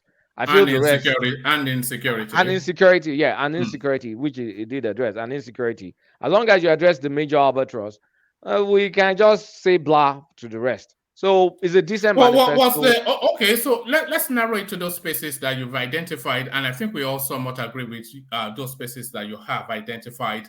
Was there sufficient enough in that manifesto to address that looks like a plan for that space in insecurity? Yeah. Not quite. For example, after all this manifesto, what is your GDP growth goal? Because we need to know, what are you shooting for? That's not there. Like, okay, after I've assuming I can do all these things, then I'm projecting double-digit growth, single-digit growth. It's not there. We don't know. Tinubu promised a double-digit growth. Yeah, Tinubu promised. That's in Tinubu's manifesto. It's not in Obi's own. Yeah, I mean, Tinubu's manifesto is more robust than Obi's manifesto, but Obi's manifesto is more decisive in addressing some major issues. So there's advantages to Obi's manifesto, and there's a little bit of, I think Tinubu was constrained by the fact that his party is a ruling party, so it can't be as decisive as Obi in wording. So there's a lot of fancy words addressing some issues, but Obi kind of like went head on in some of these issues, for example. All right. It was how does it compare to the other man? I was going to ask, was it worth the wait? But really, was it worth the wait? Yes, and how does it compare with what we already have in the field? But my own personal politics will now come into play because I'm a private sector guy. So of course I like Atiku's manifesto. So if I remove my personal preferences and just look at it on its own merit, is a decent manifesto. Not as robust as Tinubu manifesto, but it does have some stronger points in terms of addressing some things head on that Tinubu kind of like tiptoed over. For example, Obi's focus on restructuring, I think, is more decisive than Tinubu's area on restructuring. Obi's laser focus on cost cutting and restructure. I mean, kind of like, no, let me not say restructuring, cost cutting, and what do you call that thing you do in the government? Like that Oransoy's report. Like, I mean, it's still restructuring, like reorganizing the civil service. Obi kind of like came out swinging, like, I'm going to implement Oransoy's report. That's specific because Oransoy's report is detailed. It told you everything it's going to do. So if it's going to implement it, you know exactly what it's going to do in that Oransoy's report. And in kind of like harmonizing like the salary structure, he's told you, okay, I'm going to get into a single salary structure for the civil service, so everybody has the same band. And then in terms of like, I'm going to benchmark everybody on hourly wage. Those are quite specific. Oh no, there's one area Did he run that past? Okay, go to that area first. Yeah, go to area. There's one area that he wrote that I feel is bullshit. He wants to do zero-based budgeting. So zero-based budgeting is a fancy idea whereby when I want to create my budget, I start from scratch every budget season just to make sure, like, if I need a pencil, you'll say I need a pencil, I need this, rather than some sort of estimated budget. Jimmy Carter tried zero-based budgeting. It failed spectacularly. They abandoned it. China tried zero-based budgeting. They also abandoned it. But what you do is maybe you keep some aspect of zero-based budgeting in your budget because it's not practical. It's too time-consuming to start your budget from scratch. So Obi wants to do zero-based budgeting, and these are stuff from the 70s. China tried it up to the 90s and they Would that abandoned it. not make the finance minister all powerful? A zero-based budget? Would that, because then everything has to. I mean, is it even possible in the Nigerian context? That means we have to. It's good though in paper. It's just not. It's not practical. I think zero-based budgeting where we are now in the level where we are now in Nigeria, maybe not full, but some parts I think is really, really very important. That was what I was getting to. That some parts of zero-based budgeting, like China did, they abandoned the entire thing, but they kept some aspect of it. Is if we can implement some aspects of zero-based budgeting, if our greedy civil service servants will comply, it makes sense for Nigeria. But that means you have to almost start from scratch, because the idea of zero-based budgeting is you start from zero, you start everything from scratch, and you create the budget rather than estimating what you budgeted in the past and just increment it or decrease it or whatever, iterate with it. But it's too time consuming and it's not practical. That's the problem with But zero-based also, budgeting. Kulata, I think there's a place I saw the manifesto where he talked about creating a sort of a commission that is directly under the president office of the president that's going to review budgets. I don't know.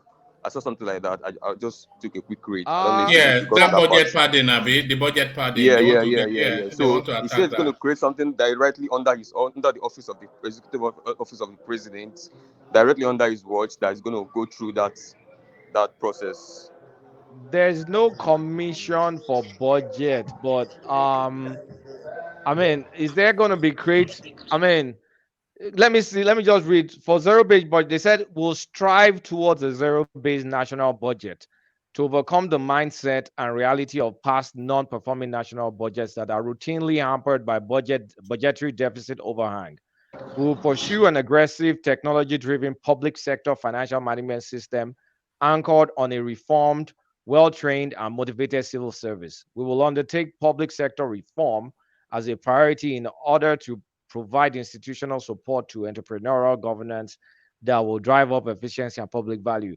A lot of words are out there. I think what I was talking about, Kulata, what I was talking about, I think it's under where he was talking about transparency in governance. It talked about installing. Okay, it talked about installing a new budgeting system founded on the cardinal principles of public accountability, objective setting, and program implementation. It's still part of zero. I mean, because I understand zero-based budgeting. When I read this, I just skipped it because it's still the part of the principle of zero-based budgeting.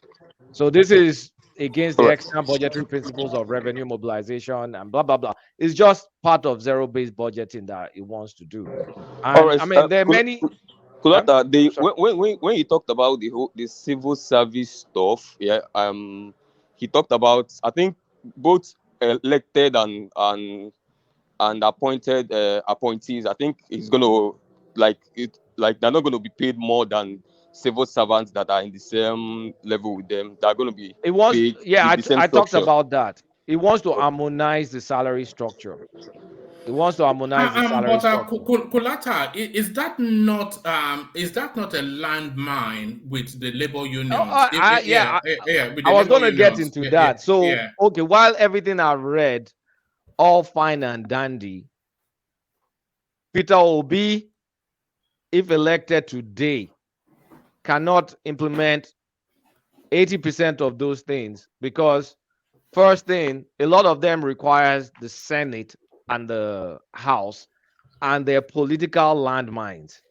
And then the ones that just requires his own power, for example, the civil service and a report, he's going to get if he can do it, it's going to be the battle of his life.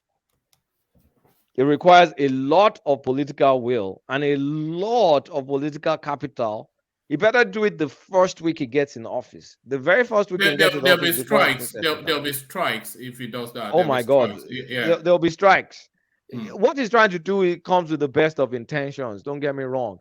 It's just people's lives are going to be affected. And these people will fight. They'll fight hard. Forget about the ones that involve the Senate. But they'll fight hard. They'll fight dirty. I mean, people are chopping money on this civil service, and you want to harmonize their salary structure. You want to consolidate agencies. These are things we need to cut costs. The consolidation of our agencies, I think it's a low-hanging fruit. Because before you came in, we were just reading an article by Obasanjo, who said that one of his regrets was not to merge agencies, or because the example we cited actually was the one you cited when you came in. When you have an EFCC and an ICPC doing exactly mirroring the same job, should they even exist? They should then not even be part of a wider police force. And actually, yeah. One man, if you check a lot of our agencies, a lot are duplicated. Like I was so surprised. I was looking at a lot about, like, it's just a messed up situation. Sometimes 3-4 times over. I'm telling you, 4 agencies doing exactly the same job.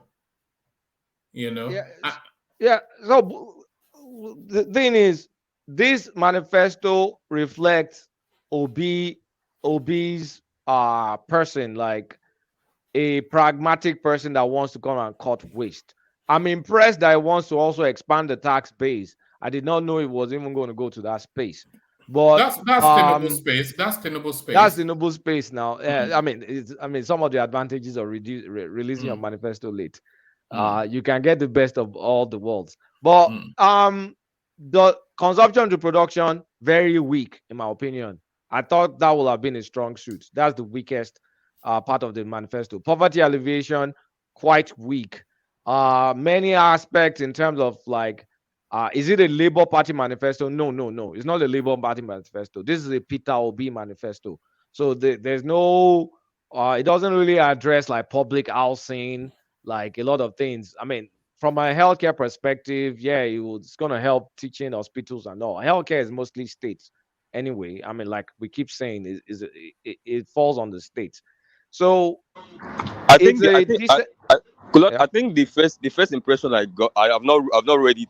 I've not read everything, but the first impression I got was, reading it, you can tell that he was part of this manifesto. You can smell Peter Obi. No.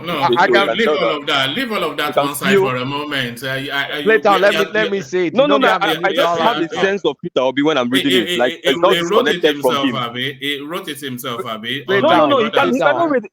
How can you possibly read the manifesto yourself? It will be wrong. The messaging for Obi. But like you can tell that. I'm a neutral arbiter. People will believe me more. Yeah, there's a lot of footprint, direct footprint of Peter Obi. It looks like they took some of what that was not me. That was not me just making an opinion. I was actually, it was sort of a question to you to know if you felt the same way. Oh yeah. I felt putting it to you or something. I just want to know if I'm the only person that feels the same way. No, don't worry. I'm going to address it. I'm a fair person. I felt some input from Obi in driving the direction of this manifesto, because when I first got, I did a lot.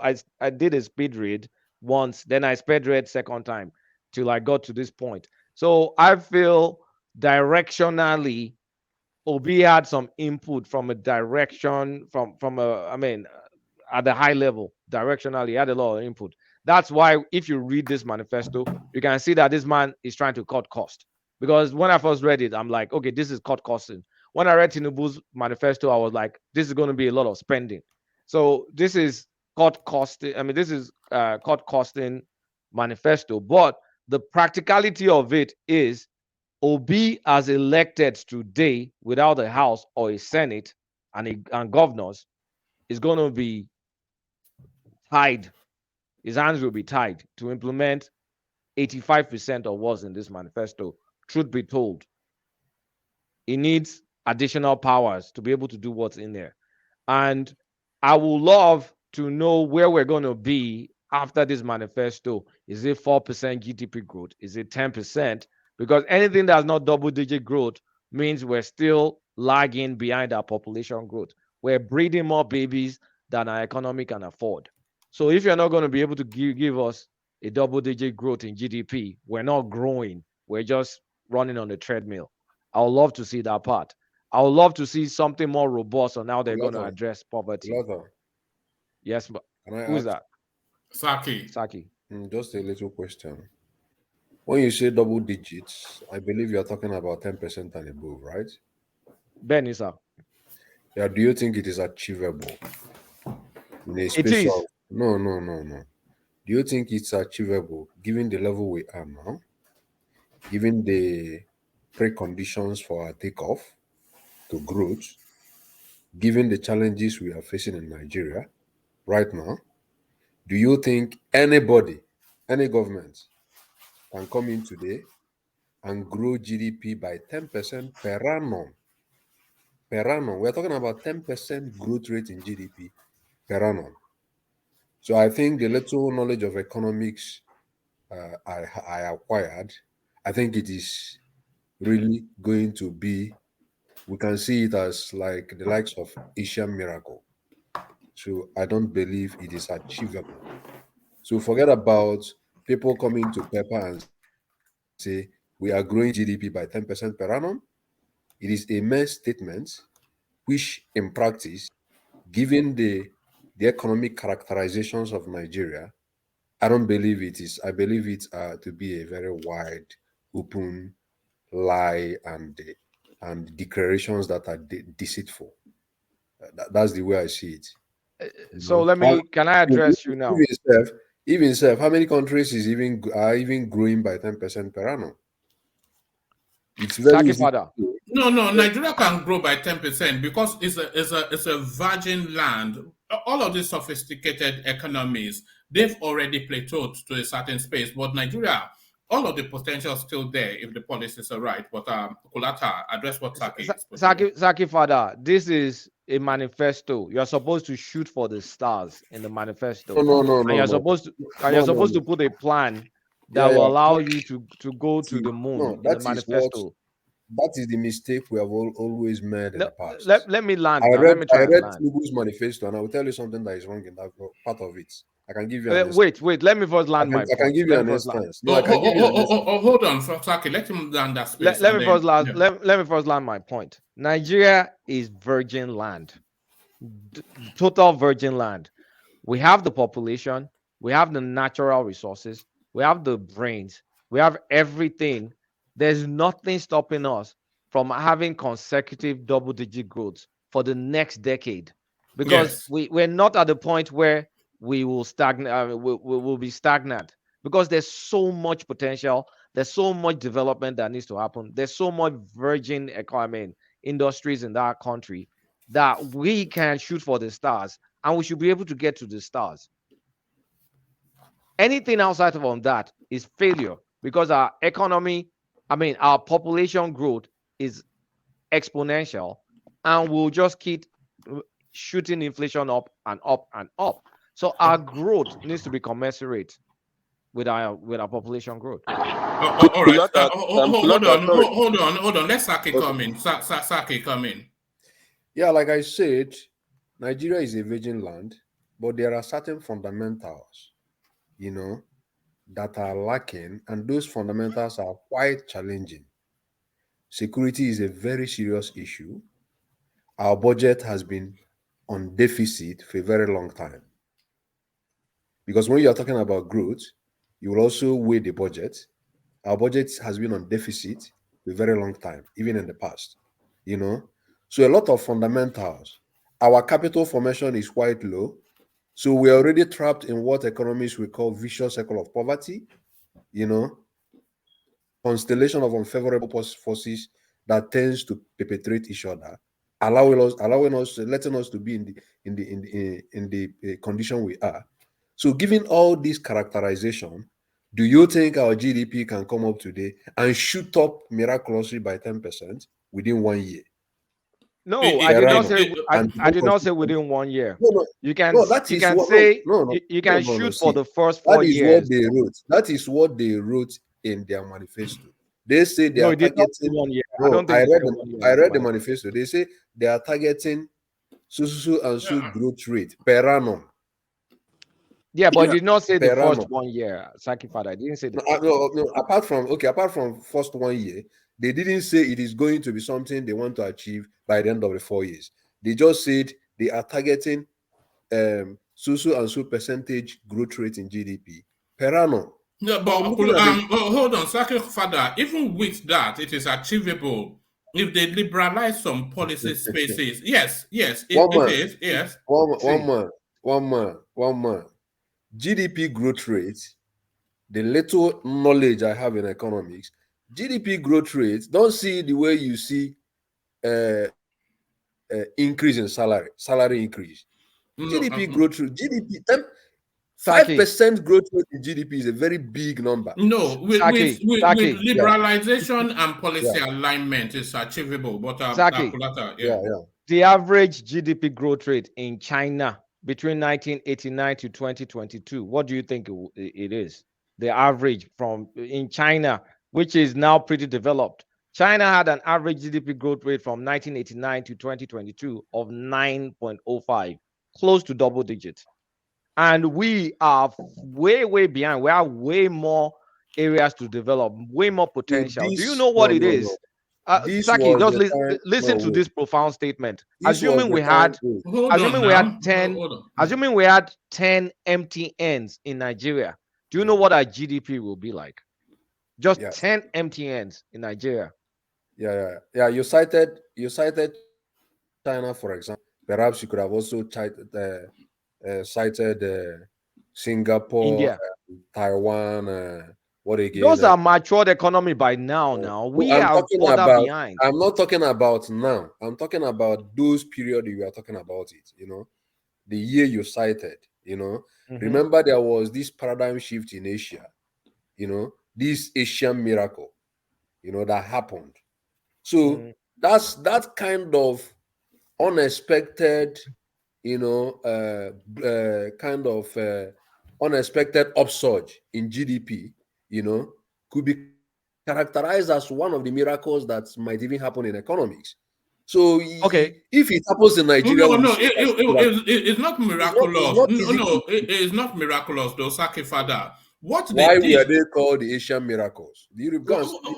Saki, it's not miraculous. They simply went from socialism to capitalism, and that. If we fix our electricity, Saki, if we fix our power problem without any other thing happening, just fixing our power problem, what do you think will happen to our GDP? 20% growth right there. You don't know the potentials we're sitting on, Saki Father. I don't think you understand the potential. We're stifling ourselves. And that's just electricity. Kulota. I think the question should be, if someone say they are going to give you 10% increase per annum in GDP, it's fine. You can even say you're going to give me 50%. But if I hear something like that, I'll be more interested in the document that 50% or 10% or 20% is coming along with. The content of that document, does this suggest that GDP growth? I think that's what we should be discussing. I think that's what the content of that document, does this suggest that GDP growth as a result? In terms of, did they address the fundamentals, like those bureaucracies and all of this? There's still a lot of fundamentals that is holding Nigeria down. So if you have jumped most of those things, I believe it does. But the only thing is that's just without any. What is the Saki is the one that knows. Saki is the one that knows Latin here. All things being equal, it's suggested, because look, guys, if we fix power, come on. Look at that. Ceteris paribus. Thank you, Saki. Saki Washiri. Ceteris paribus. All things being equal. If we fix our power, if all the refineries are firing up, if we have all these price controls in our market, if we put some value chain in our agriculture, but if we have additional ports, if we have additional ports in the south, but all those ones, is not a plan. All those is not a plan. All those how do I describe it? All what you mentioned now, Kulata, are they achievable within a year? Hold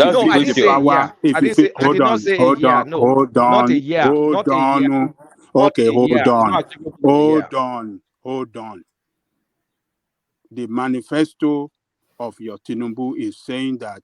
What's my Tinubu now? You've joined Fashional Mind. Why are you calling me my Tinubu now? Forget you. Yes. Are you not speaking in favor of his manifesto? No, I'm saying what is missing in Obi'S manifesto. I'm not speaking It's in talking favor about of one manifesto or the other. strengths and weaknesses. Strengths and weaknesses. Yes. Okay. The Tinubu manifesto that is promising double-digit figure every year.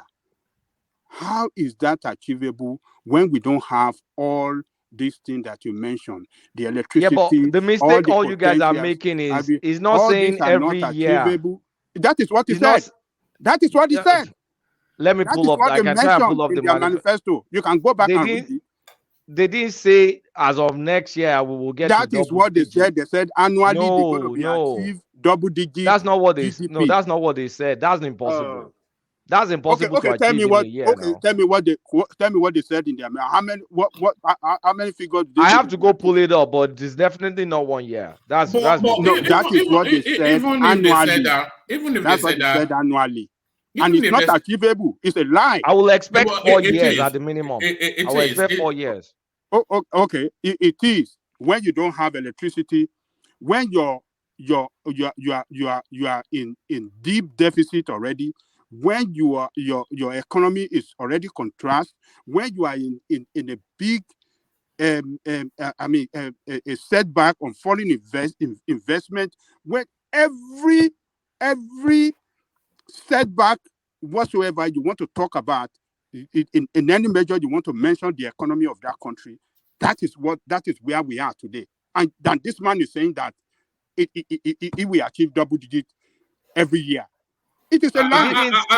I think it can, but hold on, Kulata. Let's bring John into the conversation because he's a new voice to this space. So let's document just what is politics. It's John Olugbenga. I suspect you are the Benga that's been trying to join us for a couple of days. John, can you hear me? Hello. Hello, good to have you, John. Where are you based? You look like you're in Lagos somewhere. No, I'm presently in London. Oh, brilliant! Well done. Yeah, but I'm an hotelier in Nigeria. Oh, right. Right. So many things I have to contribute in this. I've been a member since the first day you start your program. Brilliant. I've been a member. I've subscribed, and I want everybody to subscribe to you. Always, I give you thumbs up. Always. Brilliant. If you can read it, you can receive me every time. I'm Gbade by middle name. So I'm using my other phone to connect now. Right. The most important thing I will firstly want to say is the visit of that Australian guy, Thomas, to Lagos. I think you remember. Yes, Thomas is in Lagos, and by the way, Des is also now in Lagos. So, but can we leave good? Can we keep the focus to Peter Obi's manifesto? No, in the latter. Yeah, go on. Okay, you can go on, and I'll come out later. No, stay with us because Des. Yeah, I'm with you. I'm with you. So Des is in Nigeria. Then he will give us a contrast against or confirmation of what Thomas has been telling us. But back to Peter Obi's manifesto. How does it compare both in substance and quality and achievability to not to put you on the spot, but we have 4 manifestos that especially interest us. The Sowore one, the Article 1, the Tinubu one, and now the Peter Obi one. So how does it compare in depth, quality, and achievability by your reckoning? That's just your subjective view, of course, but you know that people give credence to what you have to say. Akulata. Shemi, okay. Yeah.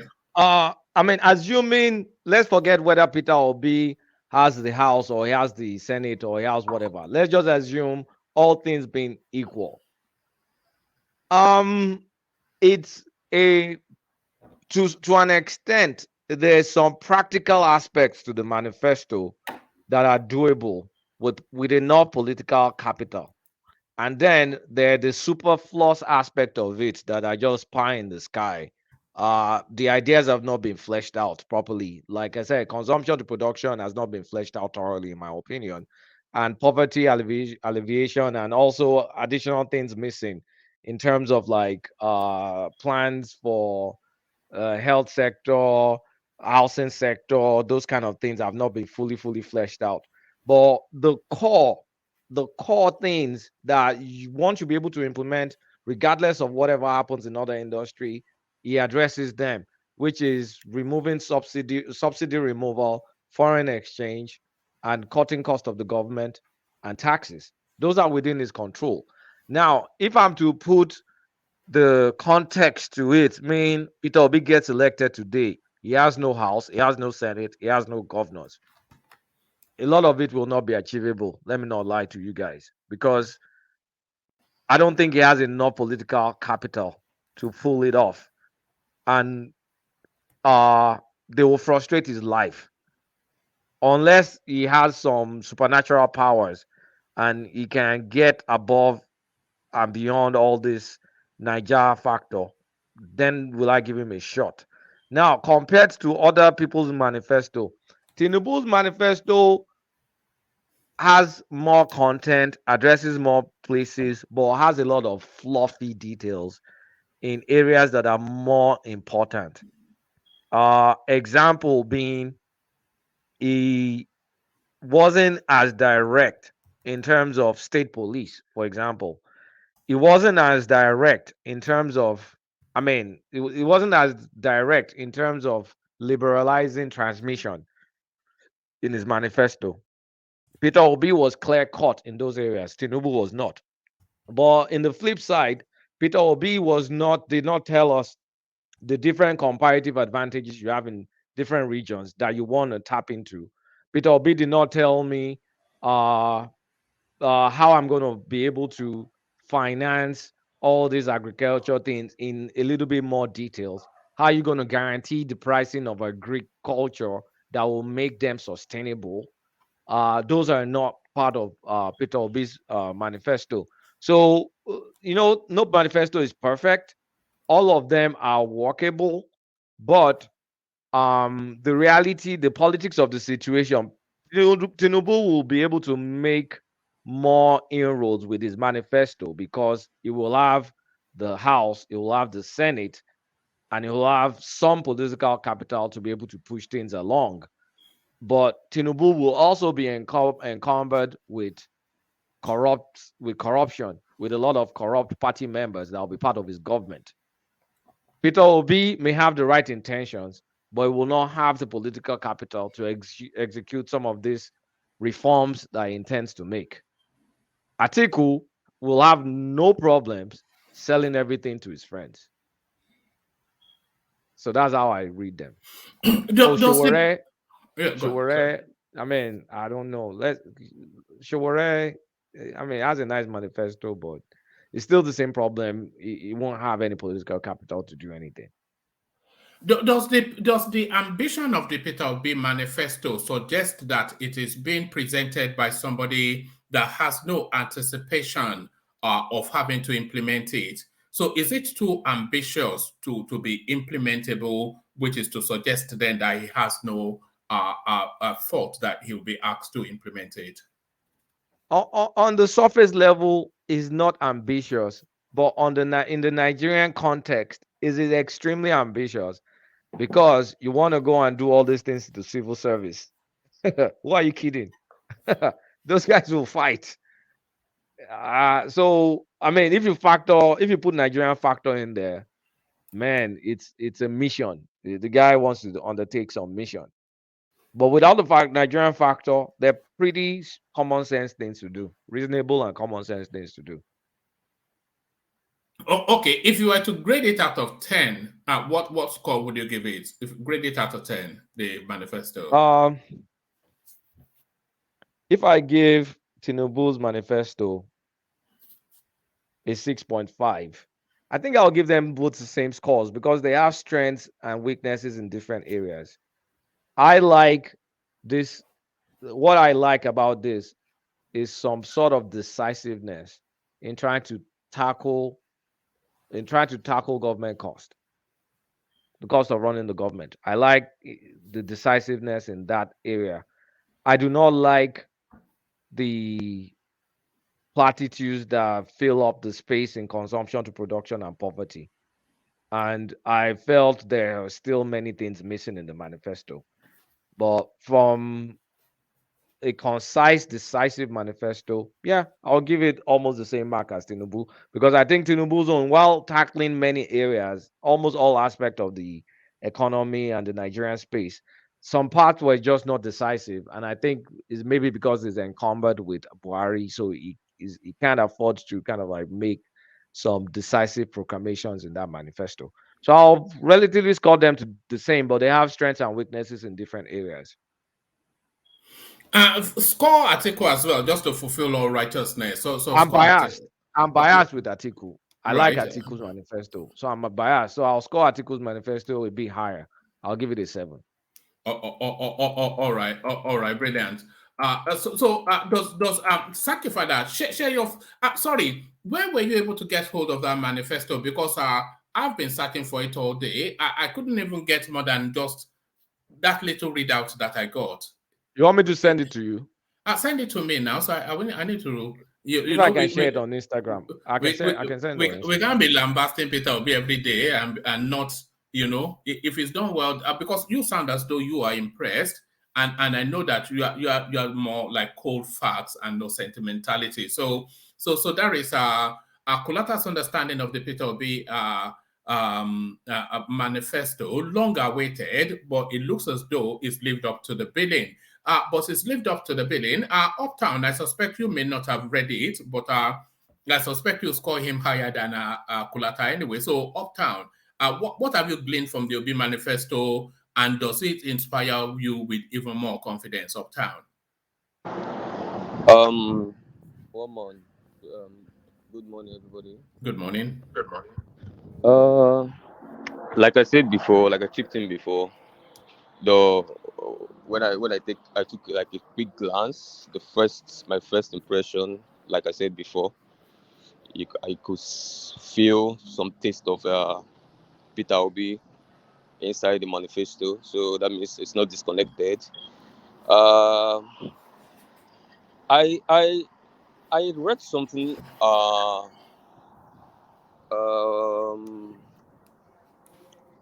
read something under education. I think under education, and also I think under health as well. I think he had promised the free health insurance scheme for the 133 poor Nigerians, and I think he was also a little bit elaborate on that part as well. And yeah, some other parts Kulata raised as well, which I like. I think the part the civil service space where he talked about using the same scheme like the elected officials and appointed officials are going to get the same salaries across line with the civil servants of the same level and what have you. And I think that's almost like a rehash of what Peter Obi says, which is he usually says things like any society where their politicians or government workers are politicians are richer than entrepreneurs or civil servants, then that country must fail. So that's almost like a rehash of that. So I think it's ambitious, like Kulata said, but then if we are not willing to do that, that means Kulata, in the next 100 years, we will keep having strikes in Nigeria. Not saying you will keep having strikes. There's fundamentals that if you don't address in this country, you see this strike that has been happening in the last 40, 50 years, it will continue happening in the next 100 years. So someone has the balls to address those fundamental issues. So these strikes are not going to end by after 8 months, somebody fight and somebody takes somebody to court, and then people are forced back to classroom, and then a new government comes and people go on strike again and all that. So I think that's actually very key as well, because funny enough, I believe that most of the Nigerian problems are fundamentally linked to inequity in distribution of resources. And the same thing with security. The same thing with security because, for example, let me give you an example. The guy that works with Sheikh Gumi, that was an arrest. The guy that was arrested later, the terrorist negotiators. There was an They've exclusive. released him, haven't they? Yeah. Oh, they've released him. Okay, so Yeah. the guy had an exclusive interview like some weeks before that incident happened, and then he was trying to get the interviewers closer to the mind of those bandits and those guys causing those security problems. What is in their mind? Because those were the questions that were being posed to him, and a lot of the time you could see that these guys, yes, they are committing crime, they are kidnappers, they are bandits, they are this and that, but they always have justification for most of the things they do. And according to the man, most of the justifications is that the government is telling them that they can't go to school, they can't get jobs, and they can't feed their family, but the politicians are living large in Abuja. So, and they are telling them that the country does not have money, but that country does not have money. It's not reflecting in their own lifestyle. So, why wouldn't they take to crime?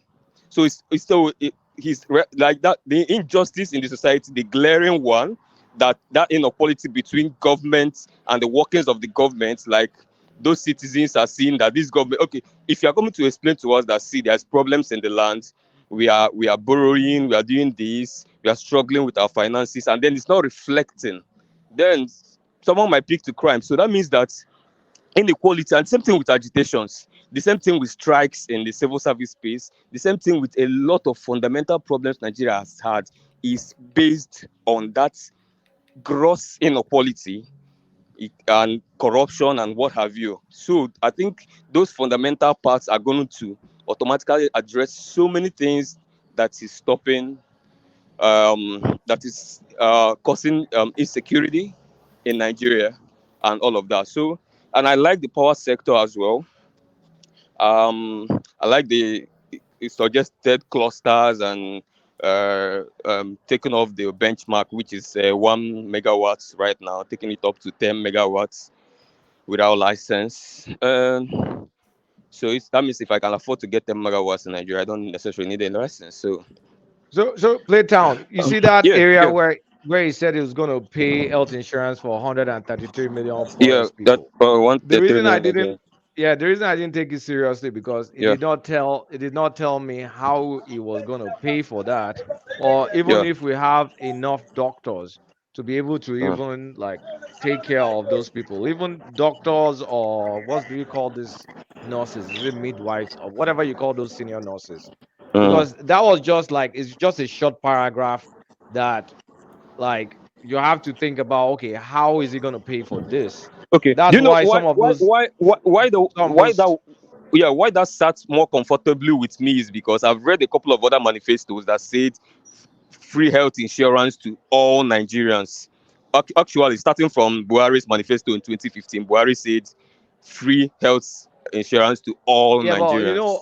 that's why I So, don't pay attention to all these ridiculous but at promises. least he was a little bit specific, and he focused on those 133 poorest Nigerians, and then he extended it a little bit to pregnant women and people living with disabilities. And then in that space of pregnant women and people living with disabilities, he brought in a constitutional provision in there saying that there will be no segregation while providing those health insurance for pregnant women. That means that everybody from every class is entitled to it as far as you're a pregnant woman. That means Yeah, but without when you're addressing pregnant women, it's not I necessarily skipped it poor because pregnant women. see, this is why I skipped it. Yeah. It's platitudes. It's just blah without details because you have to really look before I say I gave you Mm, people health insurance. mm, I mean, we have to address even the health delivery before you yeah. ensure the health. So the health delivery, the federal government only has so much power for health delivery, whereby may become a moot point. If you get what I'm saying, it's a Yeah. Yeah. promise. but it's not a promise I'm going to take to heart. That's why I didn't focus on it. Yeah, obviously. But why? The only reason why I thought it was a little bit more practical was the fact that it was not as much a blanket statement as other manifestos we usually do. Free health insurance for all Nigerians. At least he tried to make it a little bit more realistic. Let's just focus on the least guys, and then maybe the pregnant, and then the disabled. And I noticed that the disabled was mentioned a lot in that manifesto compared to some other manifestos I've seen. I don't know if that was deliberate, but there was a lot of disabled people that keep popping up. But generally, I would like to. I would like once. to. I just searched for disabled. It only came up once. No. You can actually go. It definitely didn't come out once. It definitely. I have the didn't come out document once. right in front of me. I just searched throughout the document. It's just Throughout the it came entire out once. document right now. It's Control F now. Control F. Do you not know Control F? I just searched disabled and searched. I only found it once. Yeah. Okay, I'll go back, but then I knew the disabled thing got me and all that, and that was cool. But then one man, I will go through. I want to analyze this more in details. Yeah, so I feel maybe we might still have a section over this because even Kulata probably still have to go through it again and other people as well. But I want to go through the manifesto, and then probably if I have my high points, I'll note them down. Any ones I'm not really so satisfied about, definitely any manifesto that has things you're not dissatisfied about, that does not have things you're dissatisfied about, then probably has to come from heaven. So I believe that things, maybe I'll still find one thing, I'll list them. The ones that I found great. Let me give you this quickly because it says Senate passes bill to allow states generate distribute electricity. The Senate has passed the Electricity Bill 2022 that will allow states to generate and distribute power as well as solve the sector's challenges. The bill was passed on Wednesday after the consideration of a report by the Senate Committee on Power. Gabriel Swaswam, chairman of the committee, said the bill sought to provide an ideal legal and institutional framework to leverage the modest gains of privatization phase of the electricity power sector. So they are already like because I knew I had read somewhere that they were already they were loosening the constraints of the electricity sector. So it looks as though the solution I feel solution is on the way, yeah, because talking about states being allowed to distribute and all doing all that, that's perfect, yeah. But I think we saw generate and distribute, yes. To generate and distribute, yeah. So, but I think what we saw on the manifesto is actually, if I call this level 2, I'll probably call that level 3, because now we're not talking about that individuals can actually generate 10 megawatts. Yeah. So now we're not talking about we need anybody that can generate electricity apart from states, fine. But anybody, if Uptown has the capacity, throw in your towel. If Kulata has the capacity to throw in your towel, whichever way, Nigeria must have lights. And Kulata, there is a space where he talked about the broadbands, where he talked about free broadbands in all the high institutions across Nigeria. Yeah. He talked about how they are going to partner with private sector to push in funds there, and then to install broadbands in high institutions and state capitals. There's a small paragraph. We will pursue combination of state-led and public-private initiatives to drive penetration of broadband infrastructure and information superhighway to empower smart industry. So that's one area where he talked about broadband. Then he also talked about which I mentioned, the infrastructure master plan. It will do infrastructure master plan that includes gas, road, railway, urban mass transit, telecommunication. Read down. There is somewhere. Then there's somewhere he talked about. There's one part. Hold on. So I beg your pardon. That free broadband something is already something that the present administration are doing. I was exactly where I was going to go to. In fact, they call it software. So broadband. Okay, the one that is happening now, is it in the institutions or in the institutions? Yes. What about the state capitals? Are they doing the state capitals? Look at that. Say we will vigorously support private sector to conduct fiber optic backbone connecting all tertiary institutions and state capitals to enable free broadband access for accelerated digital transformation of the economy. But a lot of universities already have free broadband. Actually, FYI, when I was in college in the 90s, we were the first to start wireless technology back in the 90s when I was in college in Nigeria. So there's some, I mean, this is not new, but it's in his manifesto, but it's not new. That's why I did not call it out. Okay, but I think Even some universities, I have independent power. Buhari is providing independent power to some schools. But I think because if you watch the end of the statement, it talked about what did this say again? But because the point I wanted to make was the institutions which you said is already in place in some institutions. Hopefully, we can get in all institutions. But I'm also interested in that state capital because I stay in state capitals. So I think it's really going to boost because state capitals are where if you are going to set up your tech offices and what have you. I think free broadband is gonna go a long way in those state You capitals. see now, if you look at the federal, you see that's why there's some aspects you take seriously, there's some aspects you don't take seriously. If a federal government says they're going to implement free broadband in federal schools, you can take that seriously. But if you say federal government is going to implement free broadband in state capital, no, they can't. The best they can do is provide incentives for people to bring broadband and invest it where they choose to. No, that's what he said now. No, they didn't say they will do it now. They said they're going to provide the necessary incentives to those companies. All right, hold on, Uptown. Are you at a party? Yeah, I mean, we're organizing an event, so I'm the lead organizer, and so I'm actually taking a step out to partake and then go back in and all that. All right, can you mute yourself for a micro moment? Let me just present you about 3 paragraphs of something. I'll share the screen just so that the space can see.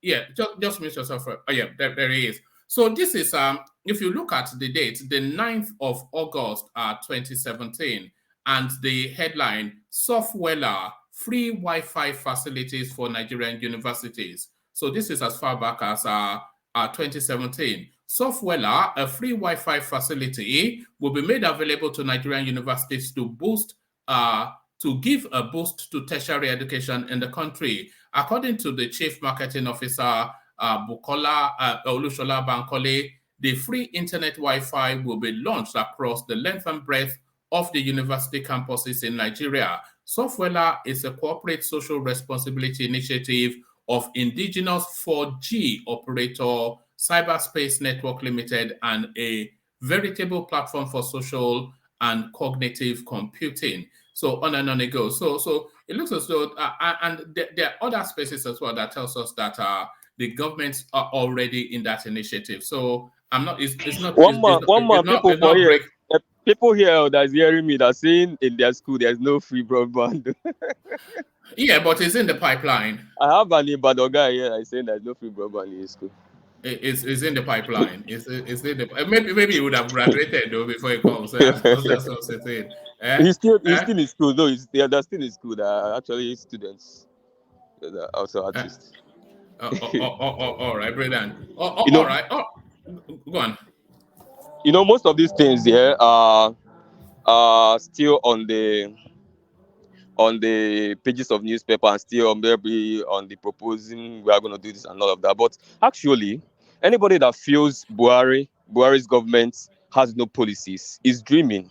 I'm also, anybody that have listened to me deeply might actually get a sense that I have some levels of sympathy towards Buhari's government. And that is just me being very objective because I followed their government closely. And they have certain kind of policies, but I think they have a huge problem with implementation, and they are running at a very tortoise pace in virtually everything. And I've followed most of the implementations of their manifesto. They have not even passed 18 to 20% of the entire 2015 manifesto 8 years down. 8 years down the line. That's really very poor. But then two recessions. Did you consider two recessions? The C-19 pandemic, Fulani headsmen, banditry. No, you didn't take power and thinking it's a tea party, and all of that. You expect there's a lot of things. You get what I'm saying? So everybody we expect whatever it is that will come with the government. But performing below 20% of your manifesto is really very abysmal. But the point I'm making is that apart from the low performance, knowing what to do or having some policies, there are some policies, but are they being implemented? No. The trader money and what have you, the cash transfers and their poverty alleviation policy, it sounds to me like poverty sustenance policy most when you analyze the implementation and the method of their implementation. And that goes back to what we were talking about the reforms. This country needs terrible amount of reforms. Anybody that is not huge on reforms now is, I don't know whether the person really wants us to get out of where we are, because a lot of the bureaucracy, a lot of those programs are actually just, they end up and in terms of budgeting and releasing monies and all those things, Buhari thinks they are doing it, but then is it getting to the ends? It's not getting to the targeted people. It's not getting to the targeted community. It's not getting to the targeted demography and all that, and that's why it's not even reflecting in any of the indices, whether economic or what have you. So I think that's hugely contributing on the low performance. But then, credit to them, they have some ideas that sadly weren't implemented. So anybody that is proposing a manifesto now, that you can see a few things there that are probably in the minds of APC government to do, whether they've done it or not, that's a question for another day. Then I don't take that person serious. So I believe whatever it is, yeah. So that's the point. All right, brilliant. Whereabouts are you? Are you in Lagos? Yeah. I'm in Lagos. I'm in Hard Rock Cafe. Hard Rock Cafe. So there it is. Enjoyment Unlimited. So there it is. This is in Nigeria, by the way. So hopefully you link up and take care of him. Oh yeah, he told me he was coming. I didn't know he was there already. Yeah, it's come with plenty of dollars. So make sure you sweat him hard. All right, thank you. Let me go on from you, Uptown, and let's hear from Saki Fada. See what his take is on the. So Saki Fada, have you had the chance to have a glance at Peter Obi'S manifesto, and what were the highlights for you? Anyway, it appears that there are many obedience today on the platform. Yes. And it is not surprising, possibly because we expected this sort of topic today, and one man, you're quite swift when it comes to getting on topical issues, because I just heard that the manifesto has been released, so I didn't know. I was thinking maybe it's still mere rumor, until I saw the topic for discussion on the platform today. It popped up in my notification, and yeah, so I wouldn't say I have had time to read through the manifesto.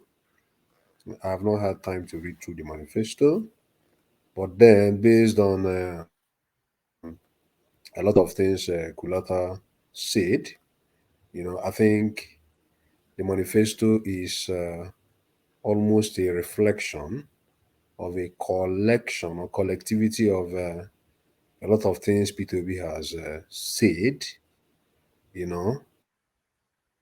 So in the aspect of electricity liberalization, P2B has said those things in most of his interviews, So if one is now saying today that he read it on the manifesto and it was quite spot on, and then when he was saying it in different interviews, people are saying he's not really serious, he doesn't have any plan, I think, that is a sort of contradiction in thoughts, So he has said most of these things.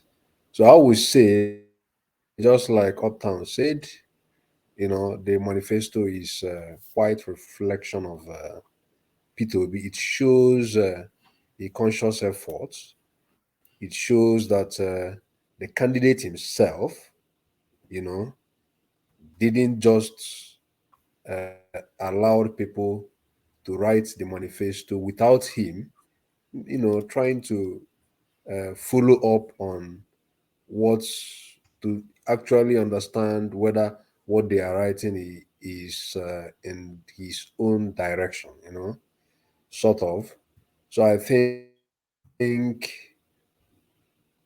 it is really commendable because based on what we have seen, if you call P2B today and ask him to answer some questions on the basis of the manifesto, it is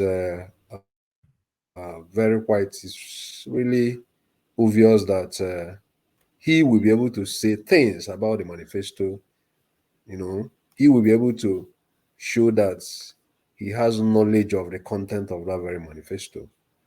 Then another thing I have seen people saying is, the simplicity of that very manifesto, that it makes like an easy read. Maybe anybody can read it.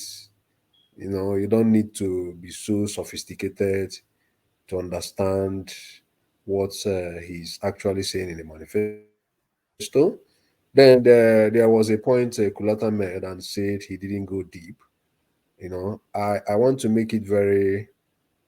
I want to like say comment that a manifesto, doesn't need to detail everything one by one by one by one.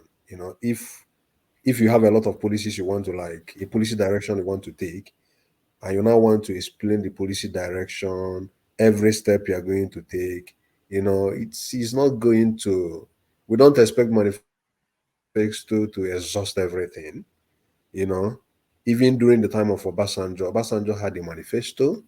That very manifesto gave us a general overview of his plans, what his direction is going to look like. But when he came into government, he now, had a detailed strategy. You know, he had a detailed strategy he called the National Economic Empowerment and Development Strategy of 2004. That was what actually, detailed everything, showed every plan, detailed everything about what he is doing in the administration. The same thing with Soludo. If you read Soludo's solution, his manifesto, it really gave like overview. I think his manifesto is not even more than 40 pages. It just gave you an inkling of a general idea of the direction he's going, the practical direction he's going. Then when he came in, he now unveiled a master plan, in a well documented, thought out document where he marshaled out everything and explained everything detail by detail that would guide his administration. He called it Anambra 70 years master plan, something like that.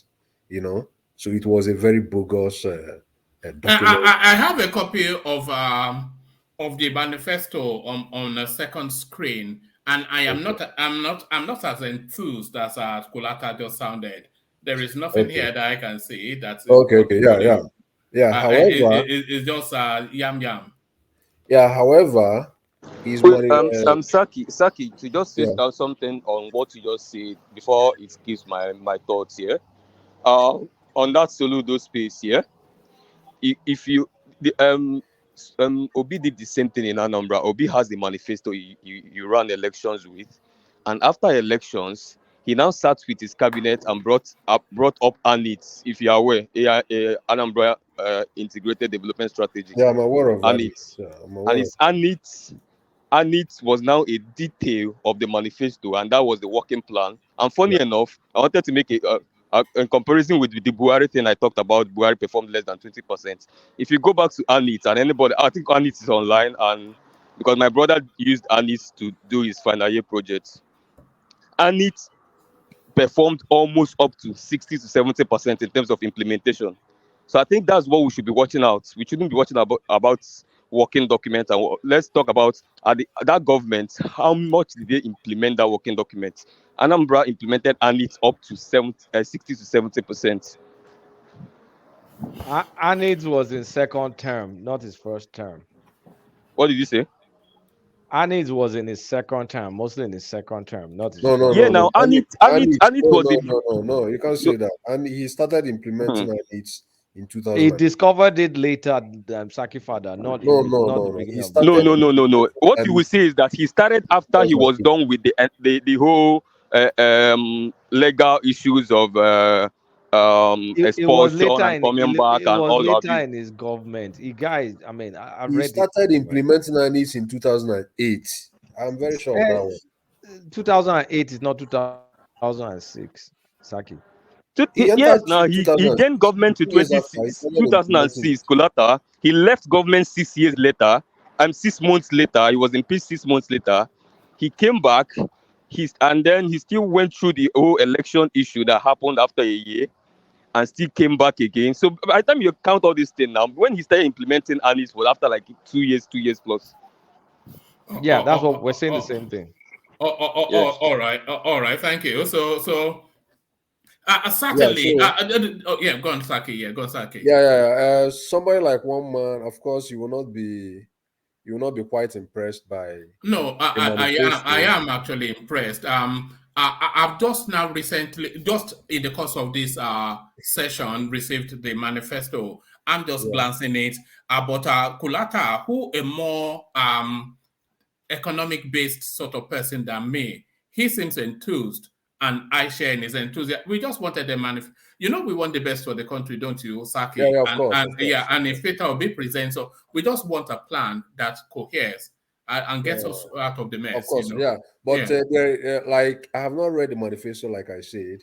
So all my analysis will based on the pros and cons from Kulata, But I think, like for instance, there was something Kulata said. Kulata, you said that he said something like he's gonna exploit the comparative advantages of each of the regions, right? Of each state, Of I each was state, yeah. expecting more. I was No, wait, expecting the wait. work to have been done.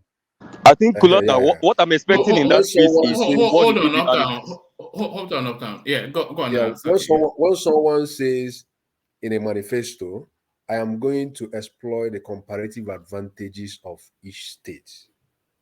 I think this is a like this declaration is really enough for us to understand where the person is going towards.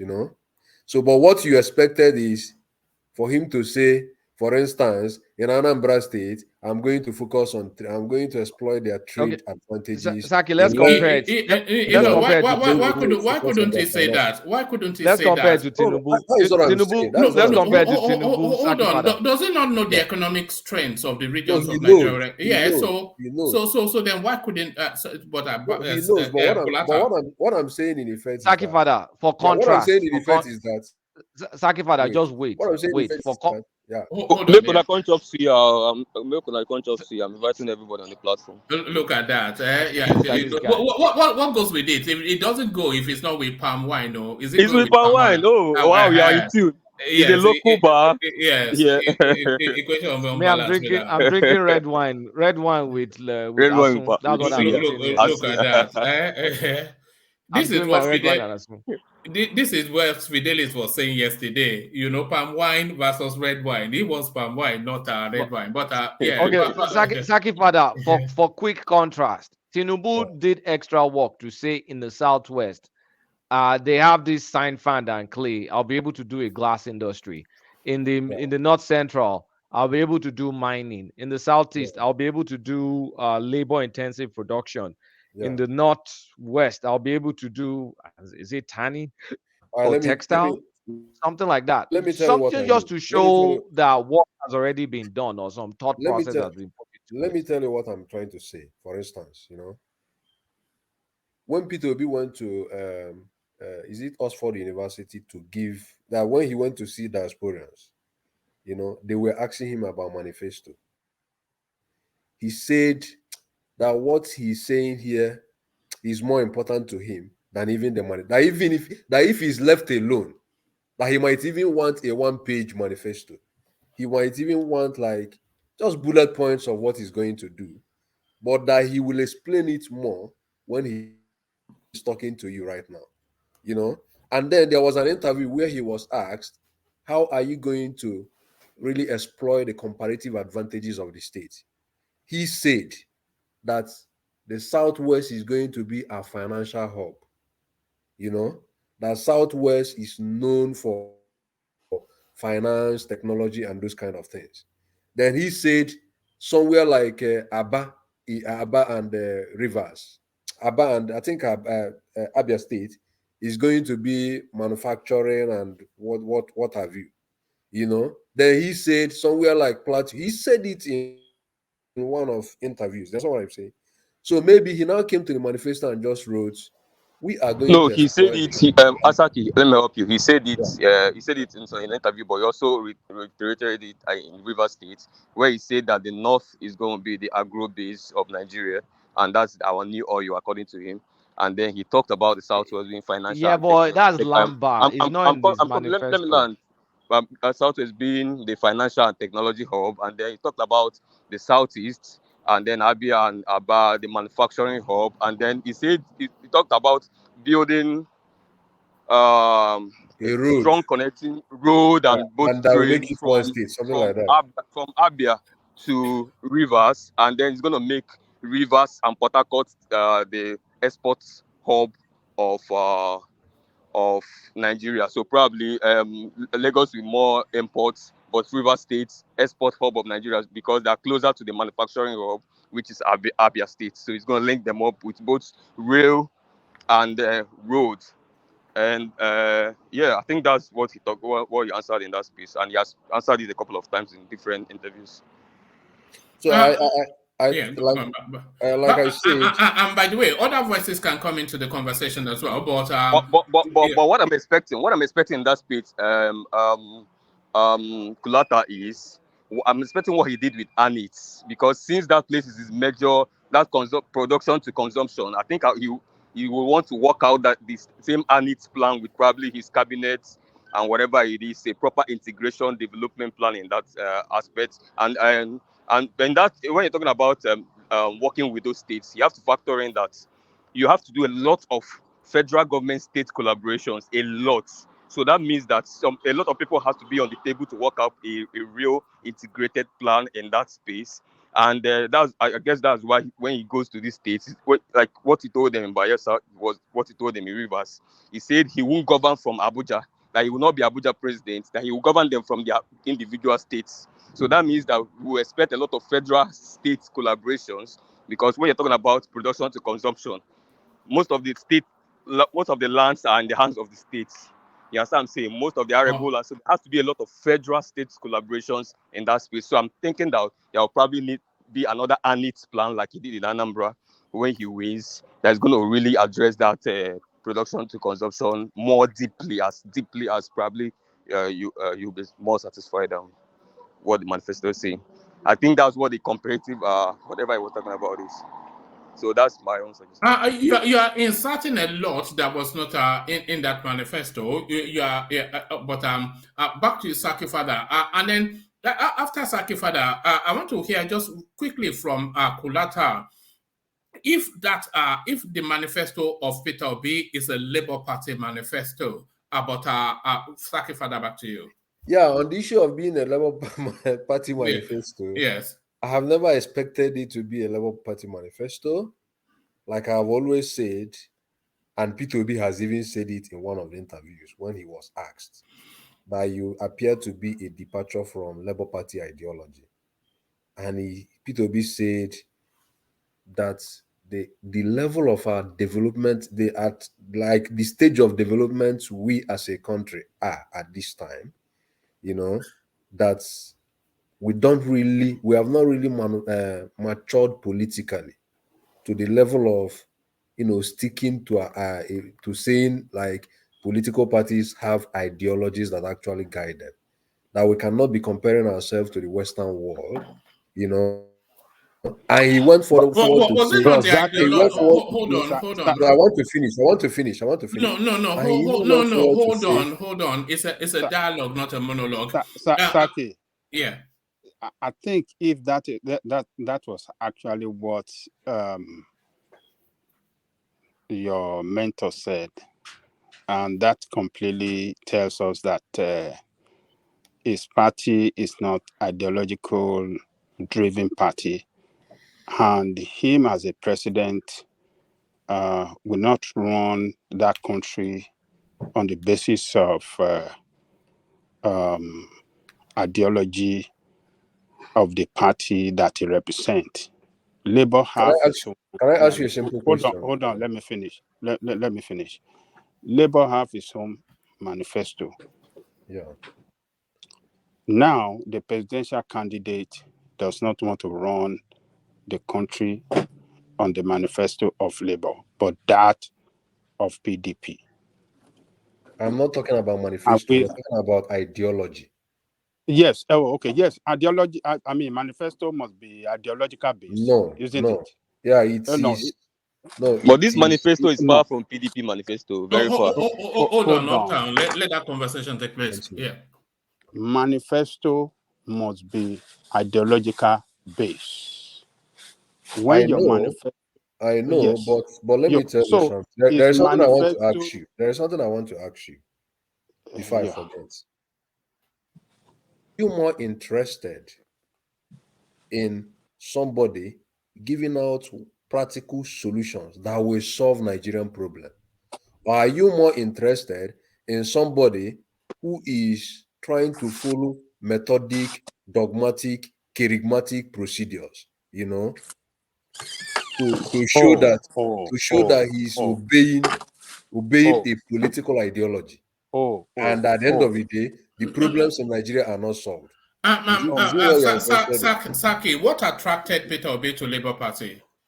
Thank you, No. If I'm telling you, I want to tell you that if Nigerian electoral law has independent candidacy, Peter Obi might be better suited in running as an independent candidate. Thank you. Wike said it too. So it's just using Labour Party as a vehicle. Most politicians in Nigeria. We have not matured. We have not matured. Hold on now, Uptown. Saki is capable. Most politicians in Nigeria are using political parties as a vehicle. Okay. So you consider that is what Peter Obi is doing? Of course, that is what everybody is doing in Nigeria. Okay. So he doesn't believe in any of the ideologies of Labour Party. No, okay, there are ideologies that he might share in, but at the same time, there are certain ideologies that maybe if he sees that these certain ideologies is not going to take Nigeria anywhere, he will better allow that will take Nigeria somewhere to take effect, because we have not matured to the kind of politics that is played in the Western world. It is in the Western world that you'll be talking about all these ideological differences. And that is why, if you look at most of these manifestos that are flying around, everybody is almost, spewing similar solutions to Nigerian problems. Most of the manifestos are in one way or the other having some similarities, because that is to tell you that there is no clear-cut demarcations on how our Nigerian politicians have approached political ideologies, political stance in trying to maybe lead the country. Do you foresee an ideological conflict between Peter Obi and the Labour Party if he ever becomes the president? Even the Labour Party themselves as a party, most of the members, if you ask them, they are not really, how do I put it? They are not really Labour. Stuck. They're not really Labour. They are not really like stuck in this ideology thing. My God. No, they are not really stuck in this ideology thing you are talking about. You understand what I mean? They are not really stuck in this ideology thing you are talking about. Zaki father, I think when politicians talk, to defend their how do I say it? To defend their I don't want to use bad word. No, to deceive us. Yes, let me say to deceive us, and in that process achieve their selfish ambition, selfish political ambition. I think we should not follow them dogmatically and buy into their, shenanigan, and then carry what they say and be spreading that selfish idea and be spreading it to defend and promote them. You see, if we are running democracy and we have political party as defined is an association of people with the same political ideology as an aspiration to collect governmental power. There must be ideology, and that ideology must reflect in their manifesto. That is the core value of their party, and on how the direction they want to. Let me finish now. You have been talking. Yeah. And on how they want to take the direction they want to take the country. Yeah. So if this man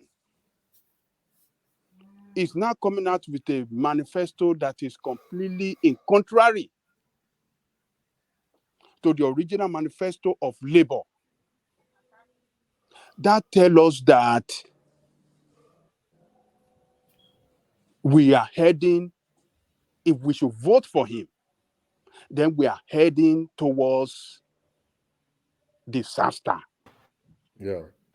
Because what Labour... I gotta go. Can you give an example? Can you cite an example of the contrary between the manifesto that was released and the what Labour Party stands for? Can you give an example? Cite one example or two. Well, okay, go on.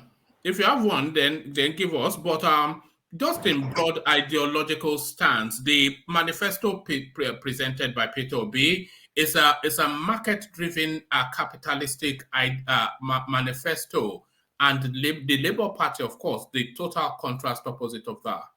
That's simple. Yeah. Thank you, woman. But you've not given me what. But that's in broad strokes now. Did you expect him to start digging out? Yeah, he can't start digging out manifesto now. As simple as ABC. If you can, hold on. No, I want to correct one man. In that manifesto, there is a sense of welfareism.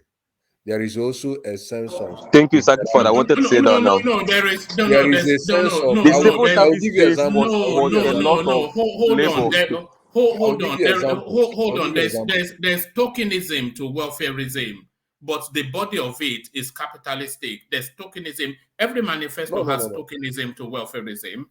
No, so at the same time, if you look at Atiku's manifesto, the ideology behind the PDP is more of capitalism, right? But if you look at his manifesto, you will still see some sense of welfareism and some sense of liberalism, private sector, whatever. So it is not like there is a clear-cut, extreme stand on a particular ideology, as the way we play politics in Nigeria. So, for instance, if liberalization will help you solve your power problem, why don't you use liberalization to solve your power problem? Why will you want, okay, because I'm in Labour Party, let me not solve this poor problem, let me not liberalize the poor sector and allow more private sector participation in that very field, because I'm trying to follow the dogmatic principles of labor. The stage Nigeria is not like, I don't know. Actually, Koko is living in the Western world and he is really judging the Nigerian political space on the basis of what is obtainable in the Western world. Saki father. Yeah. I like the word you used just now. I said dogmatic ideology of the Labour Party. You tried to, I think I stopped you there, but I think you should. You were trying to elaborate more on that. You see, the way Nigeria stands right now, we have not gotten to that point whereby the labor union, as we have it, or in the true sense of it, how they should function in a state. Nigeria has been, as over the years, the economy has been so bastardized that labor and the ideology behind labor cannot really propel that country anywhere. Rather, they'll be headbutting each other. In a country whereby the economy has progressed or developed to some stage, then whatever the labor union stands for, as we know in other parts of the world, could come in play. Now, I'll give you an example. That was why I was asking my woman to give me an example, a specific example of so far what we've heard about Obi'S Manifesto, how it butted or how it doesn't consist. It's not consistent with what labor stands for. Now, I'll give you an example. We're talking about subsidy removal. Removal. The labor union does not want it removed because they felt it's going to bear more on the people who work and all of that.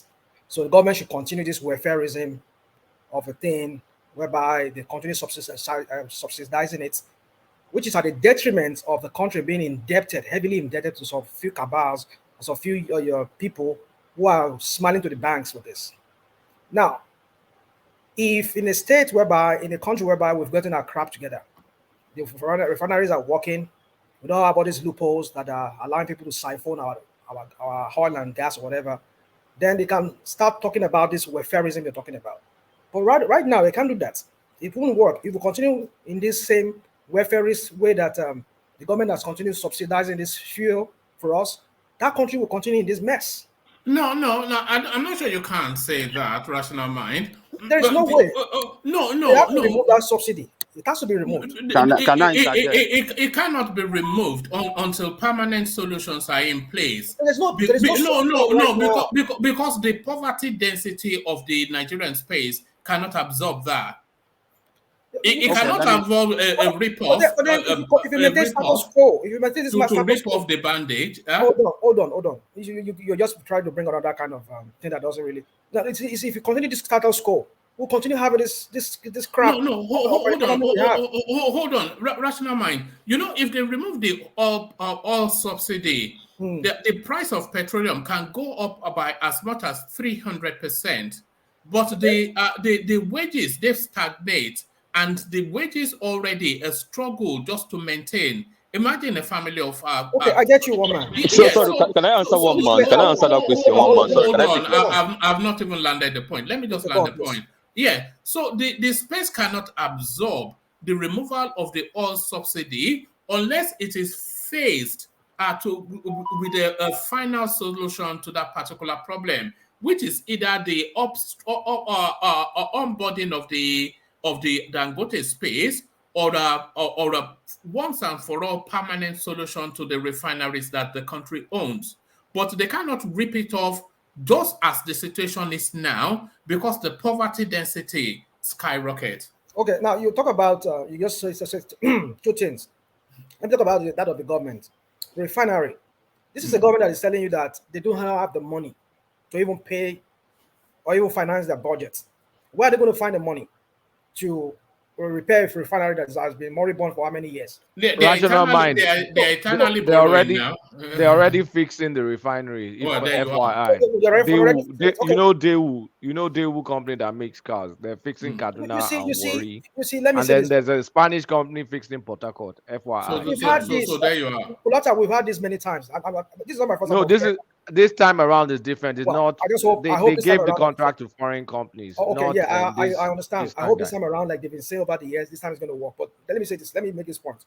You see, the issue of that subsidy, we know it looks like, oh, it's going to weigh down Nigerians. Well, yeah, there's no pain, no gain in this matter. My God. I guess we can scoff. You can tell you are a wicked man. Hold on. You see, if we allow it to find a true price, those inflated figures we are seeing that Nigerians are siphoning gas, fuel to other neighboring countries.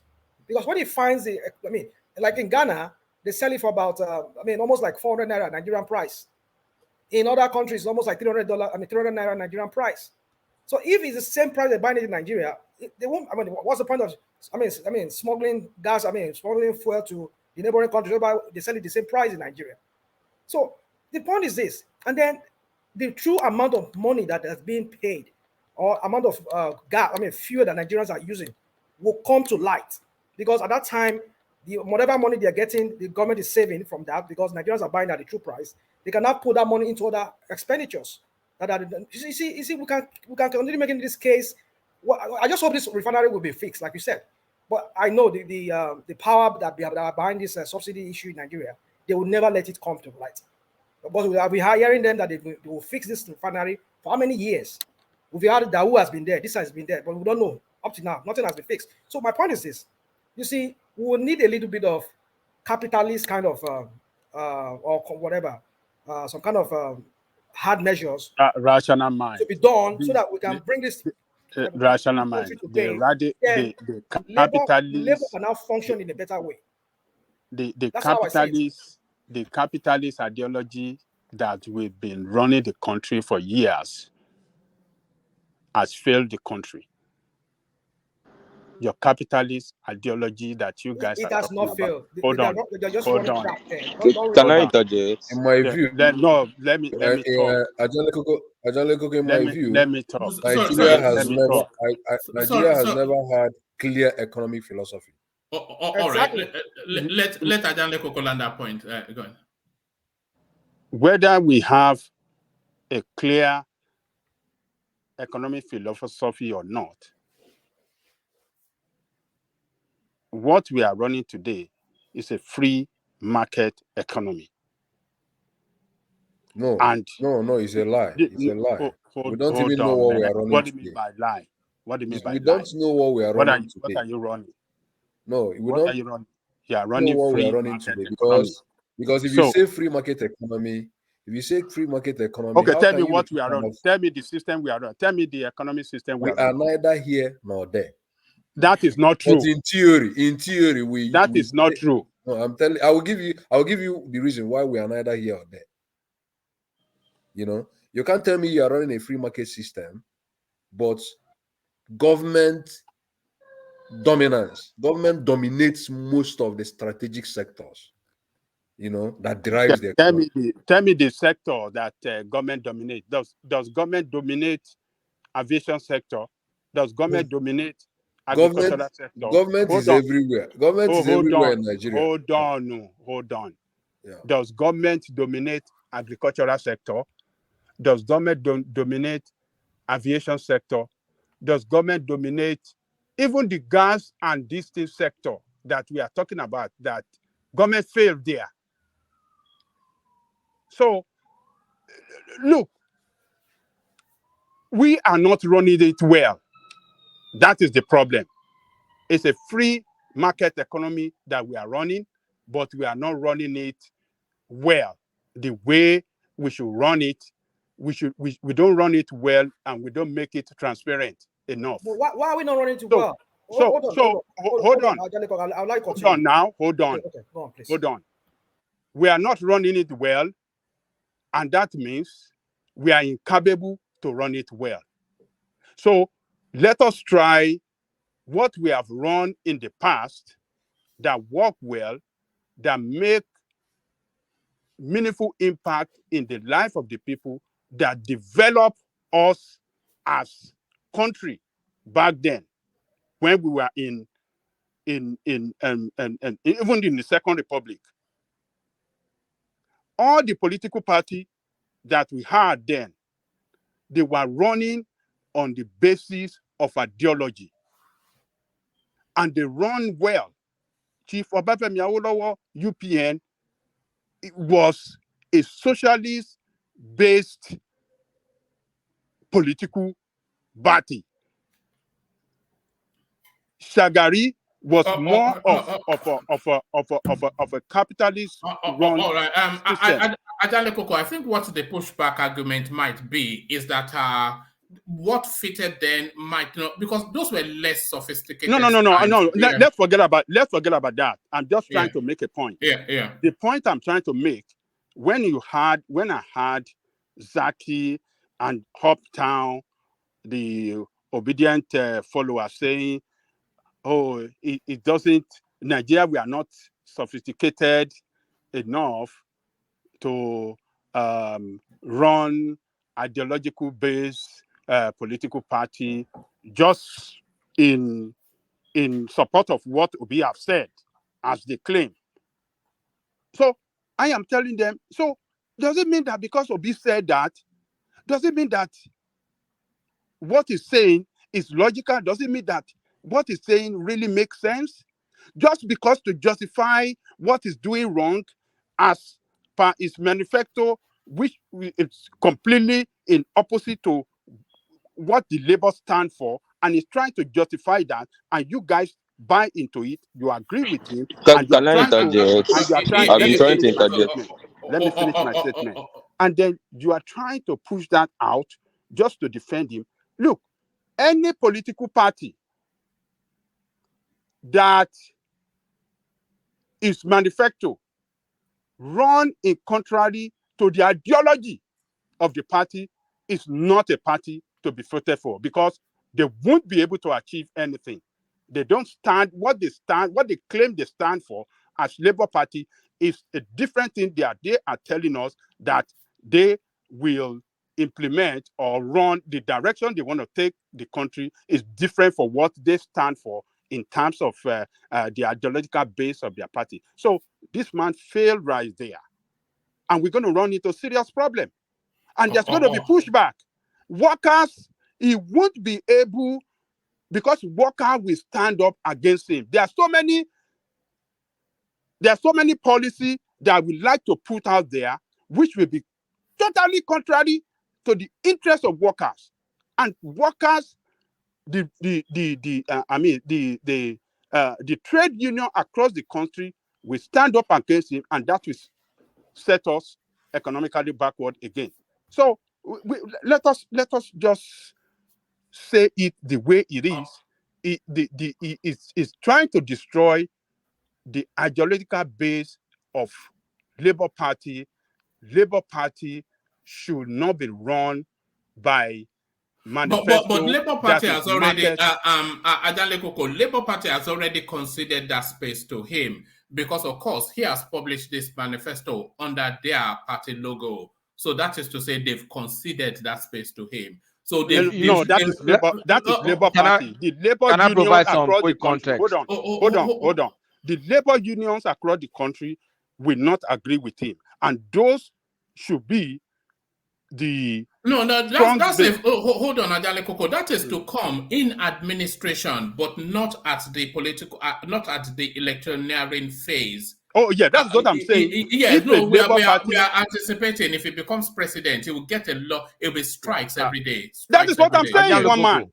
Ajale Koko, let me provide quick context. Maybe it will help. He want to run a market-driven economy, which will contradict most of this policy. All this policy that he want to implement, we go to run in conflict to what the labor, trade union. I want to say something in Igbo. There is one adage in Igbo. All right, let's say we always enjoy Igbo, so give us a Igbo. They always say, "Onyo na agbo oko, adachu okay." Adachu okay. Look at that. Let me just translate it. Interpret it for me. So let me interpret it. Biko, interpret it. Now you are in your house, and there is a rat inside this very house, and suddenly this house may be caught fire. Is engulfed. Sort of, and then instead of you trying to find a way to escape, you are busy pursuing the rats when the fire has already caught the house. There's someone I'm trying to say. So as if to say that rat is more important to you than your own life. Do you understand what I'm trying to say? No, another justification again. Just do you know that is a Yoruba adage as well? Papanjo NFA Kweku. All right, but yeah, we have it in Yoruba language. But with your permission, Saki Father, I think Kulata wanted to counter narrative. I want to provide another narrative. You know, like 4 weeks ago, there was a manifesto released by Labour Party, 20 pages or 20-something pages. I read it. A lot of what I read here was there too, but strikingly, in that manifesto, there was no fuel subsidy removal, and there was no there was no removal of subsidization of our foreign exchange. So that was the Labour Party manifesto that Obi disowned, because it was the Labour Party Twitter page that released that manifesto. Okupe announced it. So definitely the manifesto Peter Obi just released now is not in alignment of Labour Party's core beliefs. I don't know if they've resolved it amongst themselves or if this is going to play out in the public space. I do hope it doesn't play out in the public space, because this definitely doesn't align. It will now. It's an unholy alliance. It's an unholy alliance, so it will play out in public. It's an unholy alliance, you know. But Kulata,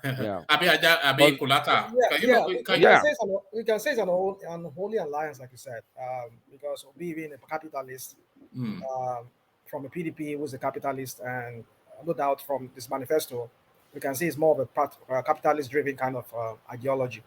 But the thing is this, you see, I keep saying, I will say that, maybe I keep repeating myself.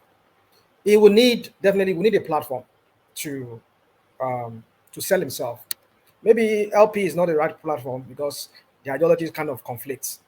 But for me, if the LP if they are on board on this, if they accept this, why not? Because, like I said, there is no way we can achieve these Labour Party ideology of welfareist kind of states whereby everything is given to you people, everything is you want to strike because your workers. There's no, if economy is not right, if the economy is not good, it's not doing well, all these things cannot come in play. It's only when you have an economy that is working, that is when you can assert your right. You can say, okay, our right is this. We want this right to be given to us. So, but then if we continue in this status quo like this, as we're talking about, whereby fuel subsidy, which I think, like Olata said, is one of those things that Obi said is going to remove. Is that not what you said, Olata? Said he's going to remove. Yeah, it's going to remove it. That it was unequivocal about that. And that is contrary to what the Labour Party stands for. We know that it's contrary. But the point is this: now that we are maintaining status quo of this subsidy right now, what has been the impact? Nigeria is paying over 6 trillion naira to some shadow people, shadow figures we don't even know, some inflated figures of barrels of crude oil that they bring back into Nigeria. Okay, let me say this. How will he hold on, if we continue in this perpetual circle of we are not going to go anywhere, because I don't see us, because the bulk of the government revenue is used in no, but there's a pathway out of it, which you are not acknowledging, because Kulata just told you that at least 3 refineries are being fixed.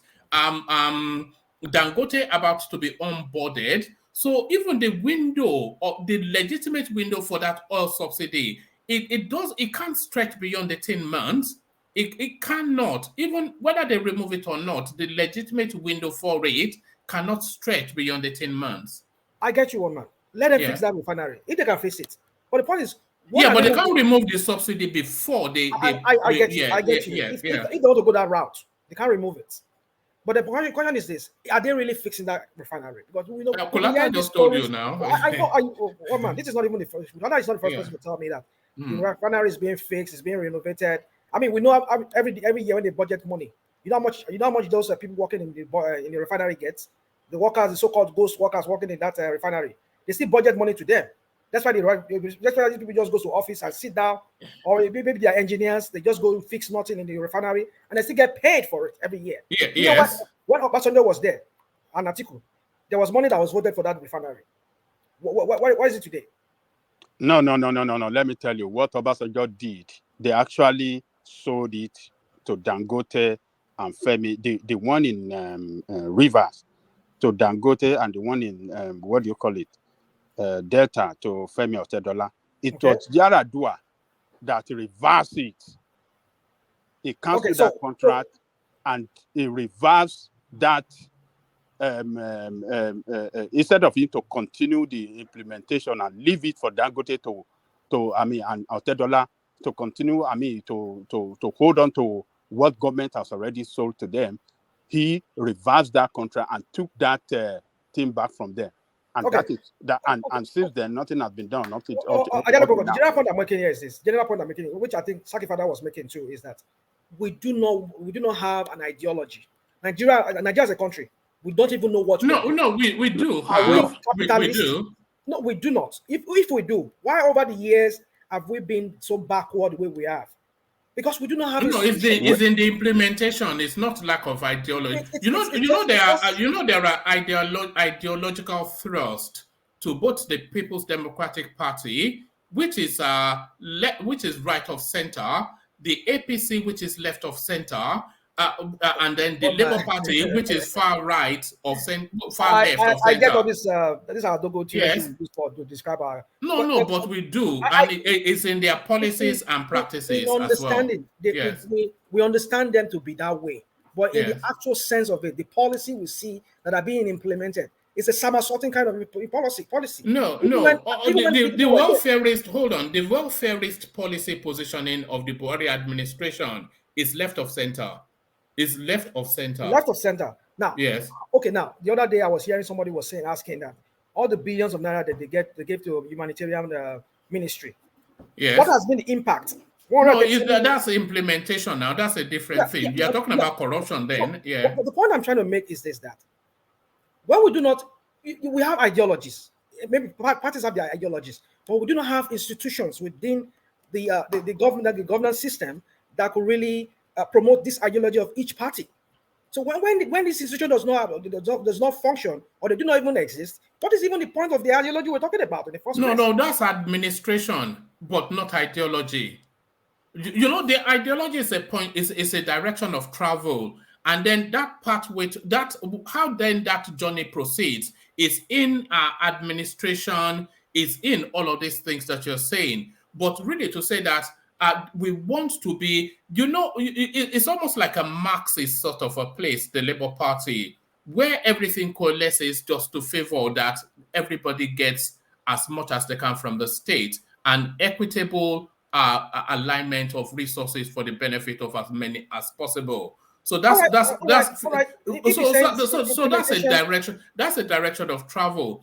So then they then have to embed a manifesto in that direction of travel. But the direction of travel of the Peter Obi manifesto is a market-driven space, which is not a pro-common man ideological thrust. But then there are elements of welfareism in what he said in his manifesto. Tokenism. There's tokenism to welfareism. Let me say this. His idea that he's going to stop subsidy if he doesn't have anything to replace it is not even achievable, or let me say he cannot even do it. That's going to be, that is good. The adverse effect on the economy, if the downturn that is going to inflict on the economy will be so huge that what he is promising. Hold on. Okay, go on, please. It'd be so huge that what he is promising to achieve for us, which is, the top point of his campaign, from production to consumption to production, will not be able to achieve it because the economy will suffer a very serious setback. Something must be done, or we must have something to replace that subsidy if you want to remove it. Instead that we have our refinery functioning, or something the regular supply of this thing, which of the petrol, rather regular supply, that will not bring any economic setback to, but to total removal of it with nothing to replace it, it's going to be disaster for the country, economic disaster. All right, come in, Sakefada. You had the floor anyway, so yeah, Sakefada, back to you. Yeah, Ajala Koko, when he says he's gonna remove subsidy, I don't think he will just come in and remove it once. Bah. No, I don't think he's going to be like that. You know, he has always said and maintained that at least half of that subsidy is a scam. Half of it. So let's remove that half first. That is a scam. You know, because based on statistics he has been given, you know, we are meant to believe that the money that government spends, the amount of what do we call it, fuel, something like that, that government covers the subsidy for, you know, that's in reality Nigeria is not even consuming that up to that amount per annum, you know. So Sakefada, if you may allow me, please, real quick, let me say this. Like you said, if we fix that refinery and refinery works, now one man and everybody that is championing this refinery thing, no removal of subsidy. Do you think that if that refinery works, and let's say all the refinery works, they're pumping out that fuel, are you saying that Nigerians will not still smuggle this oil to the neighboring countries to go sell cheaper? Would they not do that? No, that's a law enforcement thing now. That's law enforcement. Okay, why the law enforcement not enforcing it? No, that will not affect us because we're not going to be spending a hard dollar for importation of this, and NNPC will be able to function, you know, profitably, unlike the way it's functioning now when we are using subsidy to cover what should have been the profit of NNPC and for the importation of this product. So we get all of that. Yes. My point is this. They will still smuggle some of this oil to neighboring countries to go and sell because Nigeria was what rational mind is saying is this: if you still keep subsidizing, is that what you are saying? If you keep subsidizing our oil, then you've created a gap between what is obtainable across the border and within the country. Then the law enforcement have to be effective to make sure that there's not going to be smuggling. Ajale Koko, see, or bring it down to government of every country. If at government all of every country in a product that is similarly priced across the border try to make sure they create parity that will make no sense. See, for example, now if there is no if the parity between sales of gas in Canada and US it has a very huge gap. No matter how you still deploy this security, you know, we are talking of advanced station now. People will still find their ways of smuggling. Even as we speak today, there are some items because they are cheaper that they still find a way of even smuggling. We are even talking of advanced nation now. So now talking of Nigeria already, where our security architectures we've already overwhelmed. You see, not only that, even the security people now, you now give them some kind of inducement. You can get the kind of energy now for them to even make more money from all these things we are talking about. So the best way to discourage is to let this gas sell at the market trade. For example, now when last did you hear fraud in there's so many technology that can be put in place to prevent that. They can have tracking technology we deploy in the Niger Delta Creek, Abi. Hold on. They can have tracking system that will prevent them from moving this thing outside the country. They can have tracking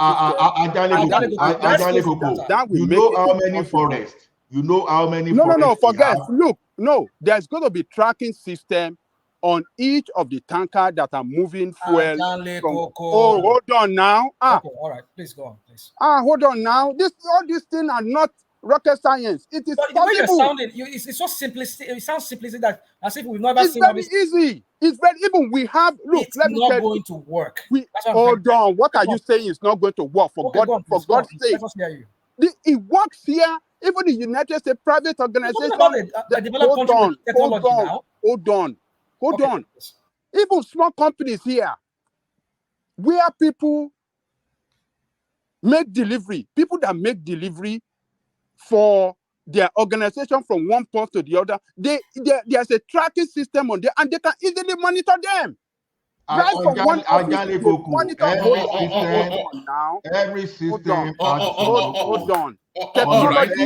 Technology can prevent technology. All right, hold on now, Ola now. But I think we've deviated too far from Peter Obi'S. But land that point, Ajale Koko, and then we go back to Sakifada to round off his thoughts on Peter Obi'S manifesto. But back to Ajale Koko. Effective use of technology can prevent all these things. We have security forces. We know they are corrupt. But if you have an effective use of tracking system, technology can expose, it can prevent fraud and smuggling of fuel from Nigeria to neighboring country. It can prevent it completely. So, but you see, even from the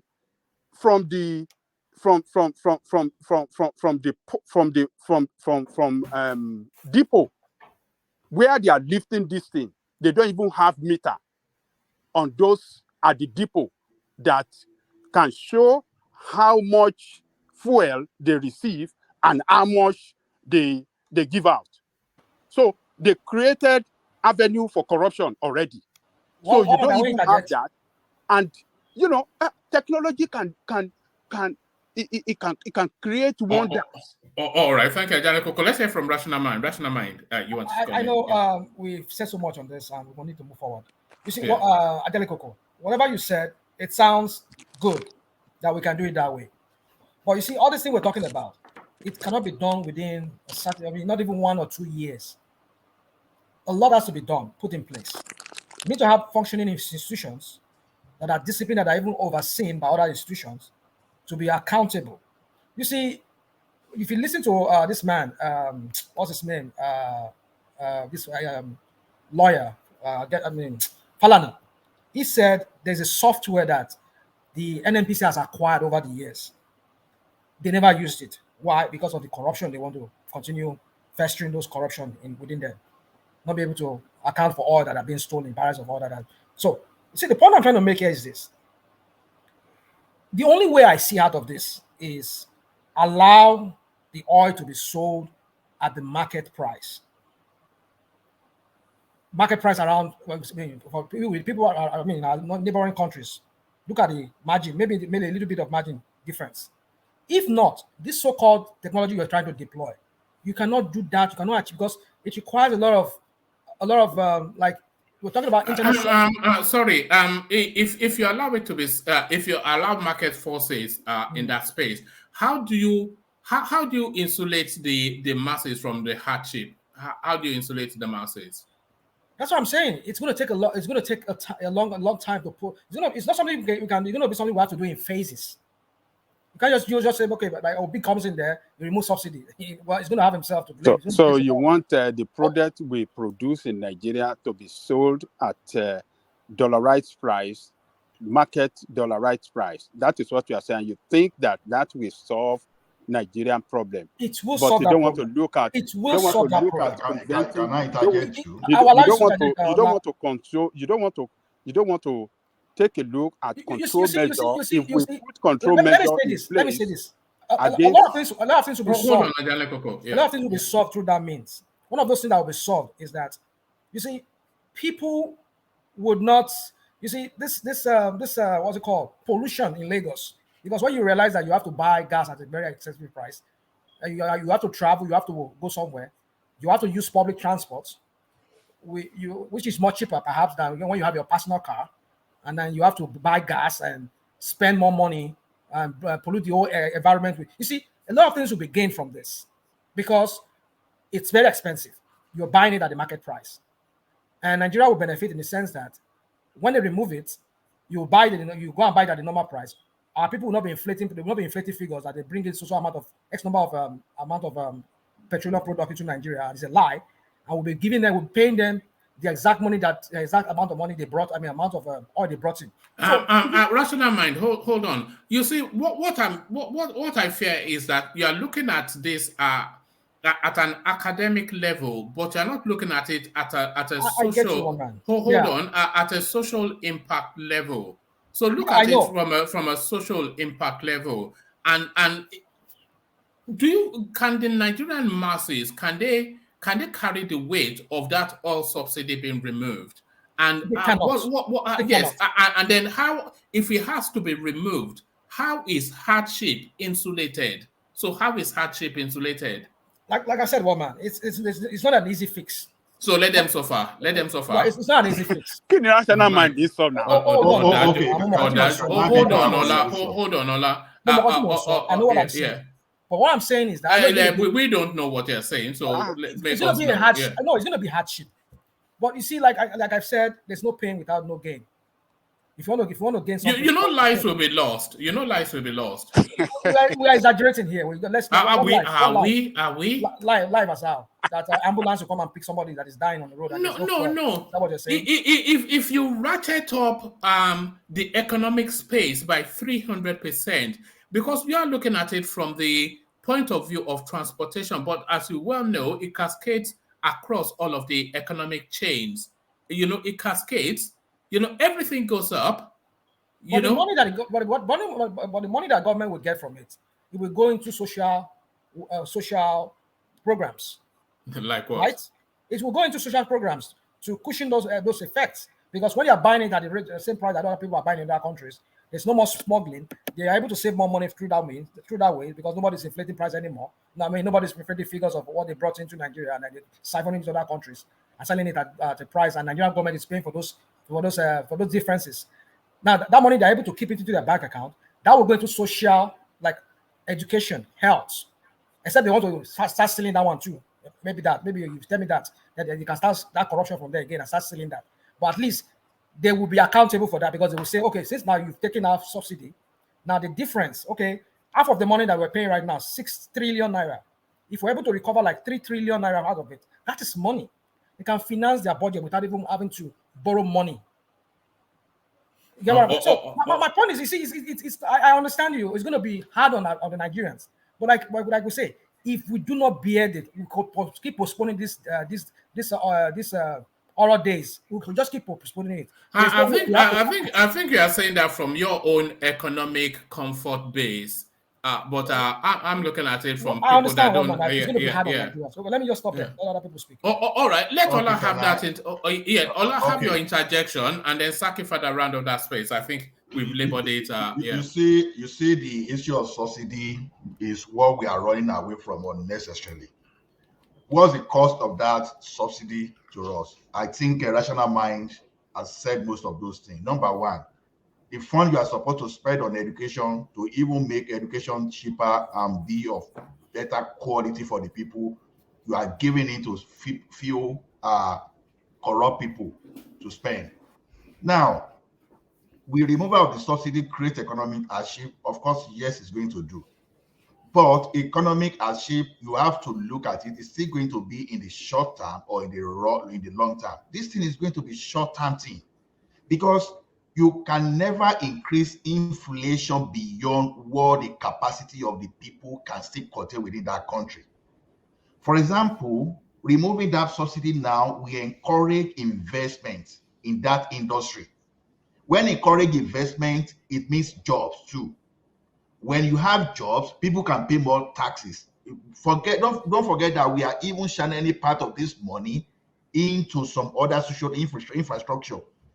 Social benefit doesn't mean that it has to be on that construction level alone. We can channel it to human development, health services, and some other things that Nigerians are not benefiting from now. So this idea that removal of the subsidy will keep people poor, it depends on the perspective you are looking for, from which you are looking at it. So to me, it's in the long term, It creates job for people. It improves people socially and all those. Okay, okay. For example, now kerosene is what the common people are using. There's no subsidy on it on that kerosene. For example, if I get it right, are people dying? We had this argument on diesel that, oh, if they remove diesel, Nigeria will collapse. Okay, they remove diesel and people die. But what has happened to diesel today? You don't have smuggling of diesel. I doubt if you have smuggling of kerosene in Nigeria today. So to me, I think this removal of subsidy is over. How many people uses diesel? No. Let's not open that space, because it will look around for another half an hour. But let's go on back to Saki. See, when you say how many people use diesel, because how are businesses being run in Nigeria today? How are all those trailers that move goods? How are they moving around? At least before you move your rice, all those things from the north, they are using diesel to move all those stuff. So diesel is still being consumed in a very huge quantity today. Big men are the. I understand when you are saying maybe cost of transportation from all these Darfur and Nanko, but believe me, the big men that own private cars in Lagos alone, which are well to do, they are even benefiting more than even those poor people we are talking about that is going to compound their life. So remove this thing and liberate the economy. Let more investors come, get more jobs, channel the money. If you give the money to legislator to loot, that's where the problem is. But if you use the money to develop critical infrastructure that can even grow the economy again, then it's better for us than for us to be feeding some overfed function in the country. That's just my point there. All right. Thank you, Ola. So thank you, Ola. So round up that space, Saki Fada, so we move on from it quickly. I think the audience, I think their brain is starting to pulsate from this figures. So I will take our time to read the manifesto, of course, from the beginning to the end. Then Kulata, if you are a lecturer in the university, you are going to be very stingy with marks, and your students, I don't know whether they are going to like you if you are very stingy with marks. You are going to be very strict. You are going to be a very strict lecturer. You will expect them to write pages before you can actually score them points. One man, sorry, I overheard you talking about your experience with is it Rudolph platform? Oh yes, it was a spectacle. It was quite spectacular. He had Simon Ekpa on there, and I then went on there to tackle him. You know how I like to tackle people. But then of course it seemed somewhat off-put by my voice, and he said he said they wanted me to speak in a Nigerian sort of way, and I wasn't quite clear on what he meant. And then he was asking me how long I'd been in the UK, and I was saying that was not it wasn't part of the conversation. And then he says my voice irritates him. I said, well, what can I do about that? Is it Rudolph or Simon Ekpa? It was Simon Ekpa. It was a surreal experience. Go and have a look. It's just. I was just laughing in the background when I saw. Oh, were you there? Did you see it? It was quite. And then it turned into a bit of a standoff. But then that was arrogant. No, it's just. No. I would have loved it if you really. Tackled that guy. I don't think he can handle the smoke, because he's one of those, he likes to boom and bombast, but then that guy he should really understand the problems he has actually caused in the Southeast, by what he has been talking from outside the country, and I think I don't know. So I would really love to. I would like to watch it. I would like to see how the conversation went. I would like to. I don't think he gave much. Yes, I don't think he gave much. But Yeah, you just stay with us. I'll find it, and then I'll just because I played it in the earlier space. What's your take on his politics, by the way? Is it Simon Ekpa? Simon Ekpa, yes. Yeah, definitely. I'm not his fan, and I think those things he has been doing from outside, I don't like it. It's really affecting our people back home. You he's really inciting. I will say I might be wrong, but that is the way I understand him. You obedient. Go and beg him. Oh, the guy doesn't want election in the southeast. He said it today. Forget what he said. It will not happen. So he likes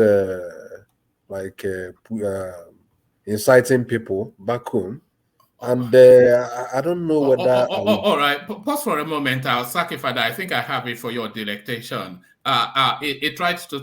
Well, no, let me not big up myself, but this is how we went down. To farm so that they can eat. This woman is not talking about that. So what we are talking now is not about feed. You don't know me. The Bible said you cannot live by bread alone, and we are going to fight after we.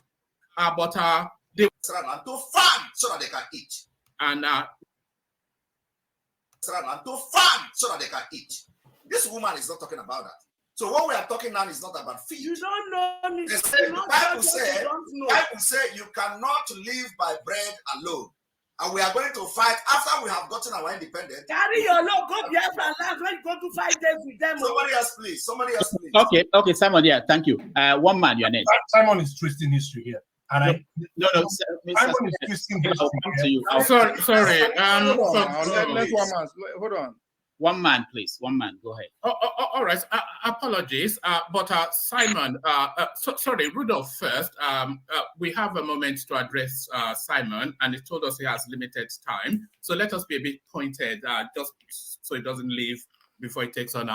But Simon, well done for doing this. And necessarily, you must be doing this more, engaging with a wider audience. Because, of course, the space that I'm hearing feedback. The space that you speak is already a captured audience. So you're pretty much looping around in a circle if you continue to just hibernate in that space that you do speak. So necessarily... all right, let me take you to the point then. Let me go straight to it. I am a Yoruba man, so I'm somewhat from the outside looking in. But the one thing that I do see... How long have you lived in the United Kingdom? Long enough.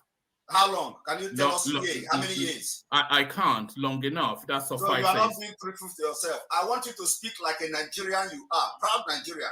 Do not come here and give me an accent. Speak like a Nigerian if you are a Nigerian. How long have you been living in the United Kingdom? I just answered that. Long enough. Well, how many years? Long enough. Were you born there? Well, what does that have to do with anything? It has to do because your voice irritates me. Oh God! Does it irritate you? I don't want to hear from you if you cannot speak like a Nigerian. Are you intimidated? Intimidated by who? By you? By my voice. Please, somebody else. I don't want to hear this man. You need to speak like a Nigerian, a proud Nigerian. Talk to me like a Nigerian. Simon. Yes. You talked about. I come here boiling. I'm going to take. Wait, let's go. I'm boiling because Fulanis are killing you people, and you are here speaking accent to me. It is not. I come here by myself. So All right. You know, I'm a freedom fighter. Sorry, Dr. Damages. So one man. Let's move to another person. Dozie, go ahead. Sorry, why is that? Okay.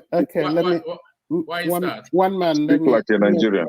That's what he said. Okay. Like a Nigerian. I can be very arrogant and very civil at the same time. If you cannot speak like a Nigerian, I don't want to hear from you. Mr. Ekba, you don't have to be intimidated. You don't have to be intimidated by my voice. I am not intimidated can I speak now?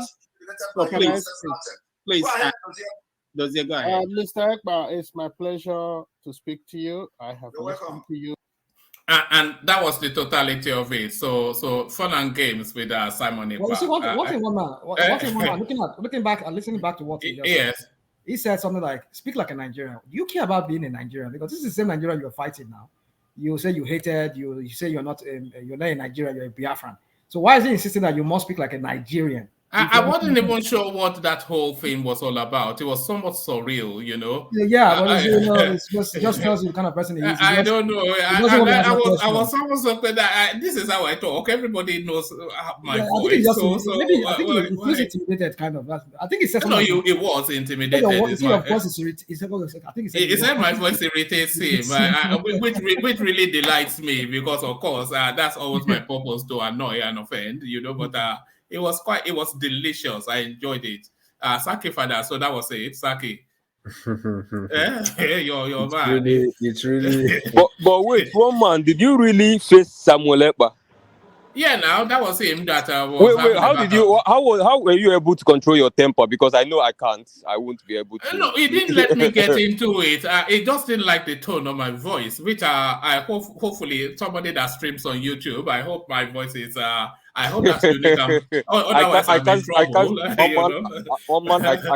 cannot stand. I cannot stand that man. It's from a different planet. You know, that causing trouble. I can't. But that was the experience, Saki. I'll go back to watch that video. I'll yes. watch but in my view, I don't think Rudolph handled it very well. He stopped you abruptly, and no, I think Rudolph was grateful for his presence, and it was either he loses him or lose me. So I'm dispensable, of course, because he's the star turn that has turned up. You know. Okay, so that guy, I don't really know. He's from a planet of his own. Yes, funny enough, I think he's from Ebonyi State. I think he's from Ebonyi. Yeah. So all these things he has been saying from abroad, you know, if you come to Southeast, you see that the insecurity in Southeast, if you count the states, is affecting seriously. I think Ebonyi will be one of the states it affects in the least kind of sense. You know, I think it affects Imo. And it does not even affect Ebonyi at all. Yeah. So those things he has been saying, I don't know. I don't really know. You know. It was just shouting all the way through. It was just so. But that guy is cashing out. That guy is cashing out. Big time. Like if you enter inside his space, like sometimes if I enter his space, like I feel like shedding tears for the followers. Like I'm like, Jesus Christ. Like how can some people be vulnerable to that extent? And then you guys are bringing dollars, you know, they're doing this weekly contribution. Like, but he's gonna buy arms, he's gonna secure Biafra. I mean, Clayton, in your view, do you think some politicians are really funding him? I think it's hugely funded, but apart from that, the self-funding he's getting, that guy is probably $1 million in dollars by now. But you know, he said that there's not going to be an election in Biafra and Igbo land. I mean, no. Now, obviously, he has promised them that he will deliver Biafra to them by February. So they're donating dollars to buy ammunition. You know, probably they're setting up the federal secretariat of Biafra. Jesus Christ, like it's so terrible. Like I'm wondering, like these are educated, and some of them are abroad. These guys, you are exposed. You are educated. Like, how can someone use your head like that? But like, don't you see that threat? Don't you see a threat there if he says that there's not going to be election, and Igbos do not vote for Obi coming on during this election, this 2023 election?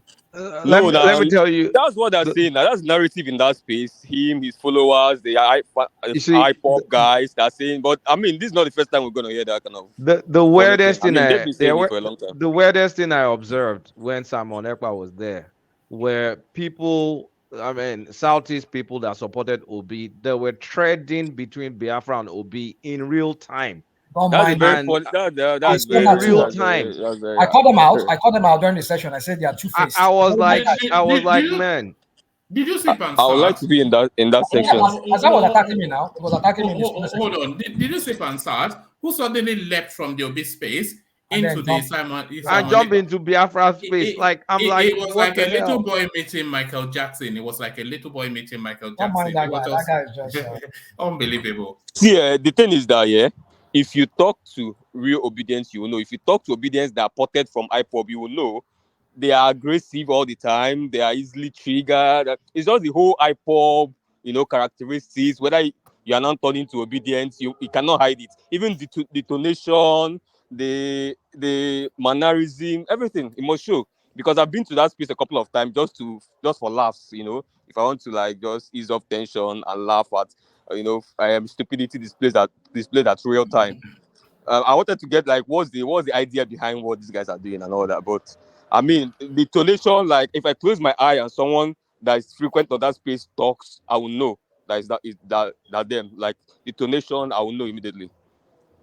Oh, all right, brilliant. So that was my experience with Simon Epa, who finds my voice irritating. Which is something, as somebody that streams on YouTube, I hope that is not a universal sentiment. But there it is, right there. My excursions to the east. The whole place suddenly turned Igbo as soon as he came in. And with HO doing her usual whatever it is that she does do, it was just and you saw it now, Rational Mind. It was spectacular. Yeah, I saw it. Yeah. That issue really makes me laugh. It was spectacular, Let me say this. A point was that you are sending people to the Guillotine to go and kill themselves. I mean, you sending people to. I mean, you said people should sit at home and not go and just to protest. Don't you? Okay, now when you're saying this now, how are they going to take care of themselves? A lot of them, they depend on selling just to be able to feast for each day. You wanted them to die of starvation. So what are you doing? What are you putting in? That was the question that HO posed to him. That what are you doing to help these people? Are you going to send them like more relief material to those Igbo areas where people are going to be doing a sit at home? And the guy just went bombastic. He was like, blah, blah, blah, blah, blah. I was like, this guy. That was what he did all the way through. Pansat came in. They said, everybody mute yourself. I want to talk to like Simon. Everybody mute yourself. I want to talk to Simon. Let me say something here. What I noticed from that space from Simon Ekpa, I think this guy, first thing I picked from that space is that he cannot engage with anybody that he feels is intellectually sound enough to provide superior arguments. Immediately, I think that was what they heard in my yes, voice. So he's so threatened by that kind of space. So immediately you feel like you want to. He immediately gets violent, as if maybe you guys want to get into a fight or whatever. And that's what he does in this space. So what he does in this space is, if someone calls in, immediately wants to make a sense. Maybe immediately he cuts the person out and deletes the person or blocks the person immediately, because he's so afraid of being exposed on how unintelligent he actually is and how really very shallow and if you were there to see if you were there to see how Oviek tackled him when he was trying to tell him that guy cannot face anybody that has even the slightest of education. He said he knows him one-on-one when they were in National Stadium, maybe in Lagos, when they were training, preparing for maybe one of the All African Games or one of these games in abroad. And he was telling me, look, you travel with the Nigerian passport. Where you are today in Finland, it's through Nigerian government, no doubt, because you went through on the scholar. You just shut Obi'S down. So don't bring my past. My past is not relevant to this, which of course I can understand in a sense, but like just to bust out, just to support what you say, Uptown. The guy cannot stand when people want to. He can. I'm telling you, as someone that has been to you can understand that though, because what he has managed to craft for himself is approximately, I will guesstimate like a 10 to 15, if not $20 million per annum economic space. If you expose him, it's effed. He has that agitation. He's so scared of anything like exposing or whatever it is. He wants to block you immediately, I was enjoying the whole drama and the platform till I got blocked, something that makes sense. But funny enough, for me, I think even Nnamdi Kanu that he's talking about is far more intelligent than him. At least Nnamdi Kanu can even openly engage in a conversation, no matter how bad it sounds, but at least but this guy is so scared because but there's a British undertone to Nnamdi Kanu's voice. Yeah. That doesn't rankle him. Yeah. I mean, this guy is just an opposition. Oh God, Jesus! Like, it's so terrible. so terrible. Okay, there it is. So there it is. A little bit of a gentle jousting with the South East on Rudolph's platform. But Dapo joins us for the second time. Dapo, you look quite comfortable and relaxed. I like the backdrop. Padded woods. So that tells us that are you drinking wine like Kulata? You look more like a wine drinker like Kulata than a emo drinker like Uptown. But so we were talking about Peter Obi'S manifesto, and we've had a long and detailed conversation around it. But I don't suspect that you would have read it. But off the back of the conversations you have been hearing, do you have any thoughts to share, Dapo?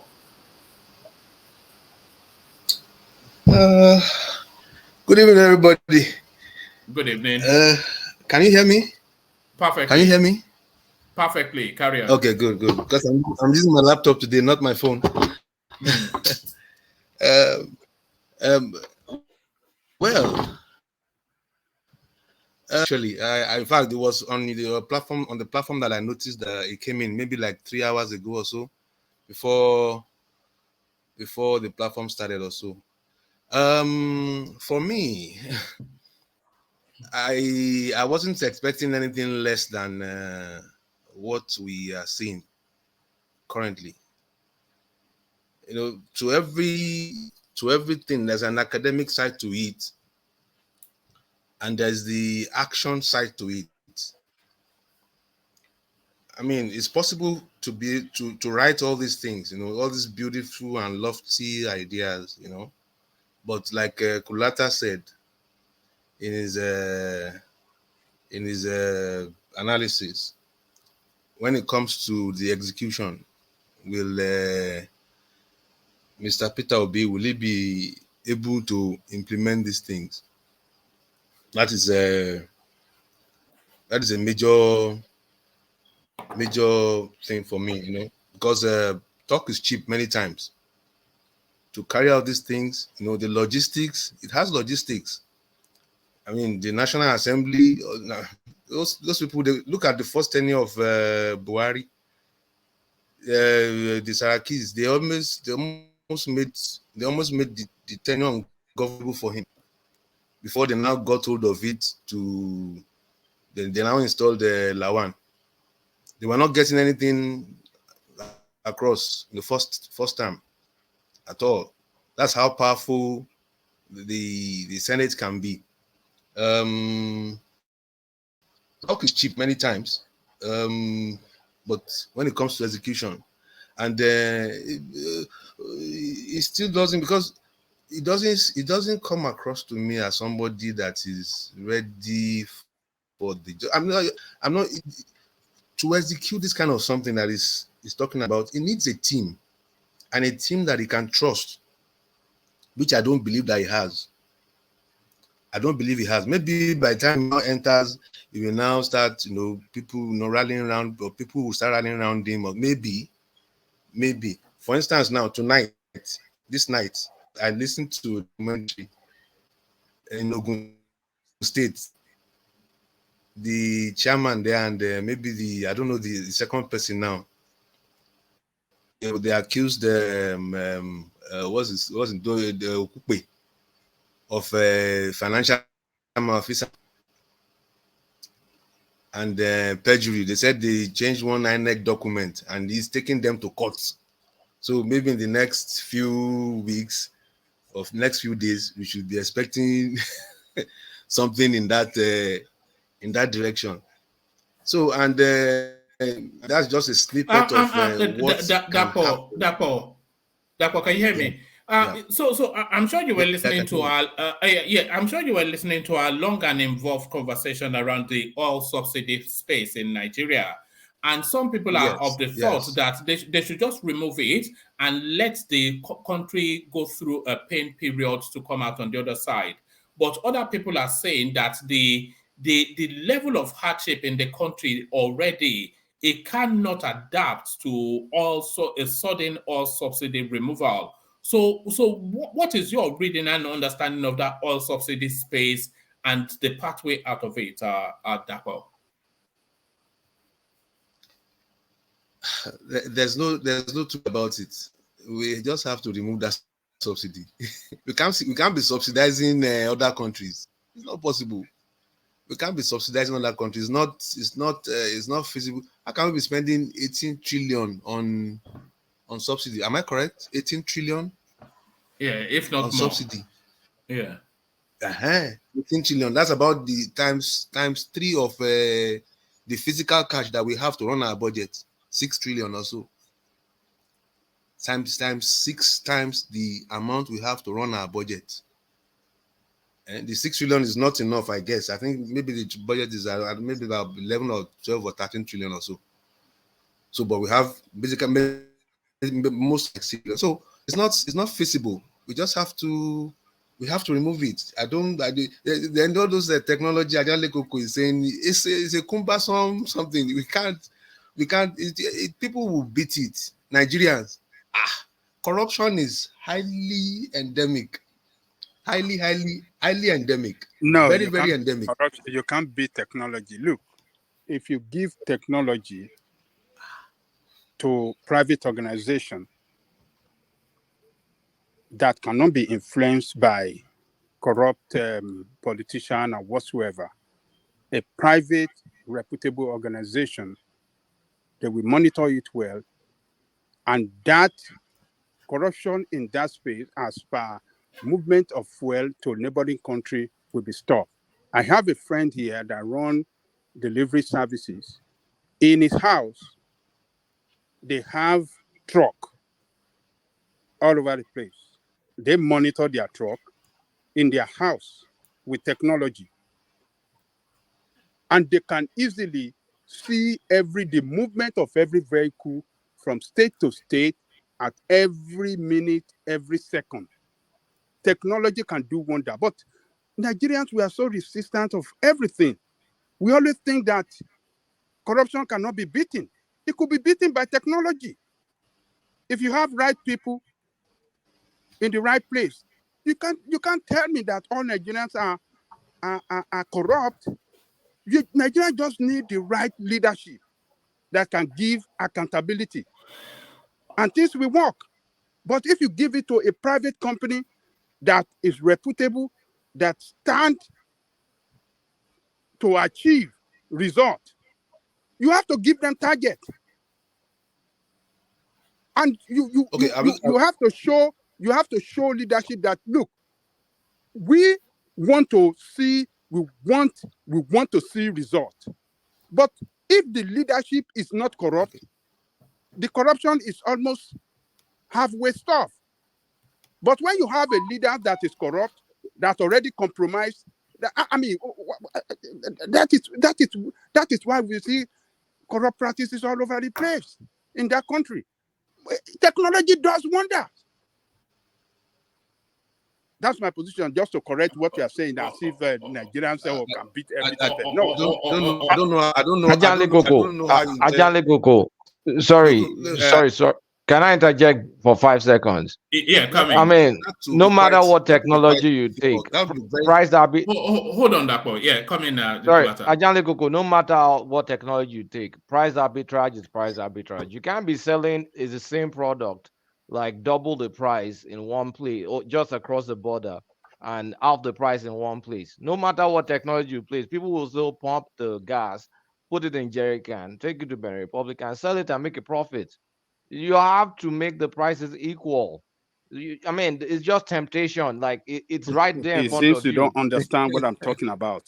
What you're talking about? No. We understand what you said. We understand what you're saying, but at the end of the day, someone has to pump the gas somewhere. So you can pump it to a tanker, and I'll drive the tanker to the border and just go and make a profit. No, technology will dictate. We see it when it's moving outside the border. No, it can be compromised. You can be compromised. Hold on, Ajale Koko, please. Ajale Koko, hold on. You can pump it in jerry cans. There's no technology monitoring jerry cans. You carry the jerry can from one place to the other. It will be compromised. Look, no point. The trucking companies.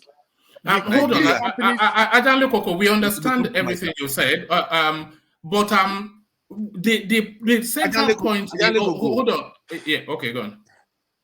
The central point is corruption. And if they want to get that technology, is still going to be man manipulated. And if they still want to use corruption, they will just if they still want to smuggle it, they will smuggle it. They glitch in the system, they knock something off, they pull something out. Can I add real quick? No, hold on, Oriola. Sorry, before you go on, Dapo, Apostle Daddy, we want to hear from you, but your system is not connecting. So if you come out and come back in, so whoever Apostle Daddy is, you are not on the screen simply because your device is not connecting fully. But back to you, Dapo. Yeah. Dapo, back to you. Yeah. You say you're talking of monitoring the max you can monitor is maybe from the depot to where they will drop the fuel. They will drop it quite all right, but after dropping it, they will drop it beside the border. Then they will reload from that border. It's in the middle of the night. From that border petrol. So people are desperate. So what technology will monitor it from that hole beside the border, that filling station beside the border, Nigerian border to Benin? What technology will monitor that one? There's no technology. All these smuggled cars, they do all manner of things to bring in cars, shoot themselves and all that, to smuggle cars inside. Take the bush. Okay, leave that, Nigeria will talk now. Can I add to that? You still don't have. Hold on, Adale Koko. I think he understands, but let's hear from Oriola, who I think wants to hopefully insert a new dimension to the conversation. All right, so I actually think Adale Koko is right, but are you not a Yoruba man? You are struggling to pronounce Adale Koko. Well, yeah. no, am I worried? Speak in Nigerian English. Speak in Nigerian English. Well, this is well, sorry, this is how I can speak. Sorry. No, carry on. No. It's an inside joke. It's an inside joke. But carry on. I think he's right. Yeah. But there's no infrastructure that can actually do exactly what he's saying. So from my understanding from what he's saying is this. And another thing is this. You have to understand the way we roll is more like, so if someone has to make a technology that will work for something like he's saying, which I think foreign countries probably doing the same thing. You have to remember the code, the people that actually wrote that algorithm, they wrote it to specifically the problem they have. You have to understand the problem here is not the same thing as the problem in Nigeria. That same method can fix it, but it will be different. So one, we don't have the infrastructure.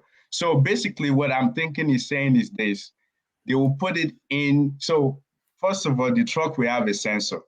So that sensor will tell when the truck comes in, automatically, whatever technology they have in place will know that this particular truck was here. When the truck is moving, they are able to track it. You don't have that infrastructure. You don't have anything that can, in real time, that can monitor that. We don't have that cloud system. We don't have a server that can do all of those things.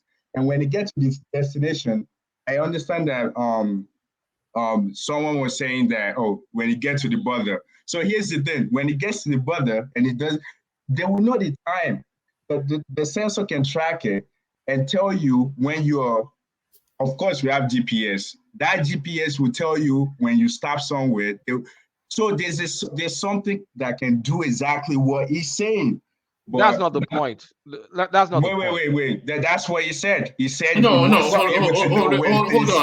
on, Oriola. Take that interjection. Okay, yeah. That's not the point. The point is you can track whatever to the gas station, right? You deposit the gas. The problem is the gas station can offload the gas to a tanker, and the tanker will drive across the border and go and sell it and make a profit, you still defeat the purpose of a subsidy, because the No, fuel will not be available for the local consumption, because all they'll do is offload it to a station, and then they dump it into a tanker. The tanker drives above the border and doubles its profit. You defeat the purpose of the technology. Wait, it doesn't. What you're saying will not work in this case. So it's more like we Why know. won't it work? So wait, let me explain myself. You're saying that it goes to so they will take it to a gas station and they will not like offload it and move it to another station. You bring First of fuel, all, you bring subsidized fuel, and you bring subsidized fuel, you track it from the ship to the tanker, and the tanker gives it to mobile station in Ondo town or somewhere. So yes. that's done. Then the owner of the station dumps all that fuel in a tanker, doesn't sell it to the locals, dumps it to the tanker drives across the border, and they double their profit. Okay, At the end of yeah. the day, who are you subsidizing? Wait. The thing is, what you're saying, I think it will be very difficult in a way. And let me explain myself. Why? They do it every day. Let me explain myself. I Hold understood everything you said. Hold on. Bring the octave down, or bring the volume down. Yeah, carry on. Oh, okay. Sorry, I don't mean to raise my voice. It's fine. It's passion. Carry on. Okay, so here's the thing. So the problem we have in Nigeria is this. First, we don't know how much. If you look at the most advanced country, they can tell you that in 1 month, no, not even 1 month, like in a single day, this is how much gas that's leaving a refinery, and this is how much the country using based on what the gas station. So if they send out all trucks to gas station, they will be able to track when those gas is done. So basically, in a day, when everybody is reporting, you have to understand. This is why I said the infrastructure is not there. You have to understand, everybody, example, this country, whenever like I go to gas station, they're tracking. So you buy gas, they have their everybody is regulated to use those type of what they call it, where they know the tax that you're giving out, or the tax that is being taken out of whatever gas you're selling. So they already monitor all of those things. So for a gas owner to say that, oh, my gas come in and I didn't actually put it out for the service for the citizens to use, and I take it from there, how do you report that? Because first of all, tax is going to go on there. And a lot of times in countries like this, the gas station is actually not 100% owned by majority of people. They have to what's the word I'm looking for? It's franchise, so they don't actually own it. So there's accountability everywhere. So I understand what you're saying, like in Nigeria, like you can come to my place, and no, that's because we don't have that the foundation is not there for us to be able to track anything, for us to know like, oh, this gas. How do I differentiate? How do I differentiate if I'm dispensing gas to a customer or if I'm dispensing gas to another tanker? Okay. I can still go ahead if there are taxes. No, it's taxes easy. in Nigeria. It's easy. Oh, wait, hang on a it's second. very You said easy. taxes. First of all, there's no gas tax in Nigeria. And if there was gas tax in Nigeria, I can as well pay myself, because I know for a fact that I'm taking that gas across the border and I'm doubling my profit immediately. If there's arbitrage, there's no technology to prevent you. You have to stop that arbitrage. Well, what you so for example, you're telling me now that how would we be able to track? I'm using Nigeria now, I'm not using outside, just Nigeria. That how would I get my truck, and then because I want to make more money, I fake it that I get the oil, but immediately I send it out to another place to sell it. So I will do whatever it takes to dump the gas in the ground. I will even go to the extent of putting in the ground. Then I will now extract it to the ground and put it in my tanker It is and not drive it across the border. But what I'm saying to you is, what I'm saying to you, metering system that can easily There's going to be a metering system on every gas station that can easily dictate at any point in time gas is being run out at a suspicious manner. So if you put Hold on. Ajanle Koko. Yes. The Nigerian infrastructural space does not that's too sophisticated for Nigeria. It's not that look, all this we don't have technology. that money Hold to on, actually. one man. All this technology are there. We just need leaders that can carry out, ready The to fight technology is corruption not there. Sorry, the technology is not there. No. This is the problem we have in Nigeria. Hold on. What we don't have, it's not but in we place. kept Hold saying on. we have it. Gentlemen, Let me say this. Everybody, please. Everybody, please. Just one voice at a time. Yes. Otherwise, yeah. The technology is not in place right now, but we can put them in place. All right. If you not in 20 years. No. It's very It's not very easy. You don't have the foundation. Oh, you have God, to accept hold that. on. We don't have the Hold on. foundation. Hold so on. You saying that it's not as easy. Let me speak now. Let me finish. Then you will interject or respond to what I said.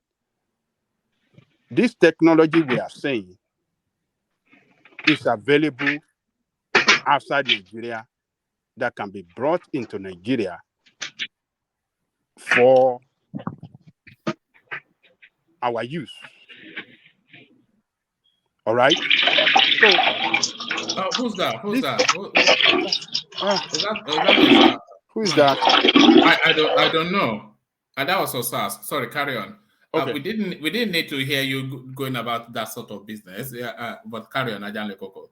So what I'm saying is that all this technology are available, not in Nigeria, but they are outside Nigeria, which can be brought into Nigeria for our use. So that's to tell us that the technology is out there that we can use. Then secondly, we can. Hold on, Ajanle Koko. Are you taking on board what Oriola said, that the foundation, which is to say the support structures for those technologies, they are not there, and it's a 20-year loop to get to where you're saying? No, it's not. It's not going to be 20 years. We No, just need one man, can I say something briefly? We need government. Hold on, let Ajanle Koko land. We need leadership that are really serious to fight corruption and to prevent corrupt practices in the country. It's very simple. Government gives license to all these gas companies around the country, and they have, what do you call it? They have an agency that monitor that industry. Government can do anything within a short period of time if they really want to do it. All this equipment can be brought into country, and they can compel all these gas stations around the country that within so period of time, you must come and install this thing in your gas station. Look, with the political will, government can make it happen within 6 months. Ohun tó bá ṣe tì nílẹ̀ ń gbé nílẹ̀ ohun tó bá ṣe tì ìbá máa mọ̀ tí ẹ̀ mọ̀ ọ̀kan ti fẹ́ sọ. It's not about money. It's about the human capacity. So you need the knowledge. We don't have the knowledge. Hold on, oh God. Ajanle Koko, hold on. Let him counter you. Oriola, please carry on. All right. So I have not even finished. Let me run down. No, I think he got the broader point that you were making. No, let me finish. 1 minute. Let me. All right, go on, land. Yeah. So, with the political will, government can bring in all this equipment, and they can give directive for all these gas stations around the country to get it installed within. So they have agencies that monitor them, and they can make it happen. Look, in America here, every gas station have on each pump, they have a monitoring system on every pump to monitor the rate, the speed at which the pump run in such a way that if your pump is running faster than the way it should be set, you'll be caught. You'll be caught because that is stealing. You are stealing from people's money by adjusting your pump to run faster than the way it should be set. So the monitoring people in this America, what they do, they come in at any time unannounced. Stanley, sorry, it's me. So they can come to every gas station unannounced, and what you will see, they will stop pumping and they will check the equipment, the pump there, and they can easily dictate if your pump is running at a faster pace it's supposed to run,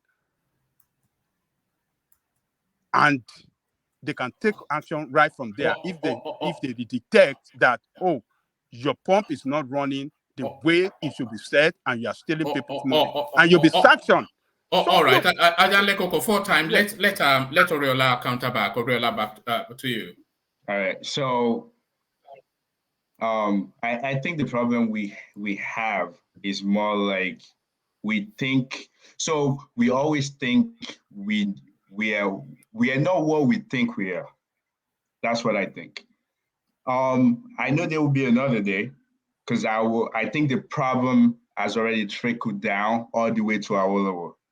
Whatever he did then, he did good, but he missed the foundation then. So I'm not going to go into that tonight, but he missed it. He did what he could do. But now to what you're saying, there's nothing that we cannot do. But the problem is with everything you're saying pertaining to this other thing in technology, let me give you a great example. You live, I don't know about UK and all of that here. Can you tell me, do you use WhatsApp on a regular day, on a regular basis compared to if you go to Nigeria? Here, we all use our cell phone. We don't even care about WhatsApp. Like, we don't use IP as a form of communication. We use basically telecommunication system. We use our telephone. That's because the infrastructure is there. Nigeria used to have the Nitel, or I'm guessing that's what they have back then, where everybody, if you're rich enough, you have your telephone in the house, that's the form of 1G then. But if you look at this, the great nations, advanced nations, they build on top of it. So first you have the 1G, like you just have your regular home phones, and they build on top of it with the 2G. They started having like the mobile phone, and they built 3, 4G with the smartphone. The thing is, over there, we don't have that basic, we just jump. We jump to, what do we have now? 4G. And we have 5G now. We have 5G now. Yeah. I'll go there. Go on. If you look at it, even like the 5G, like they're trying to make the fiber. If you look the way they do it, that's how you know. So let me just go into that route real quick. So they want to make underground fibers in Nigeria. Do you know like what they are doing now? They just dig the ground and put the fiber in the ground.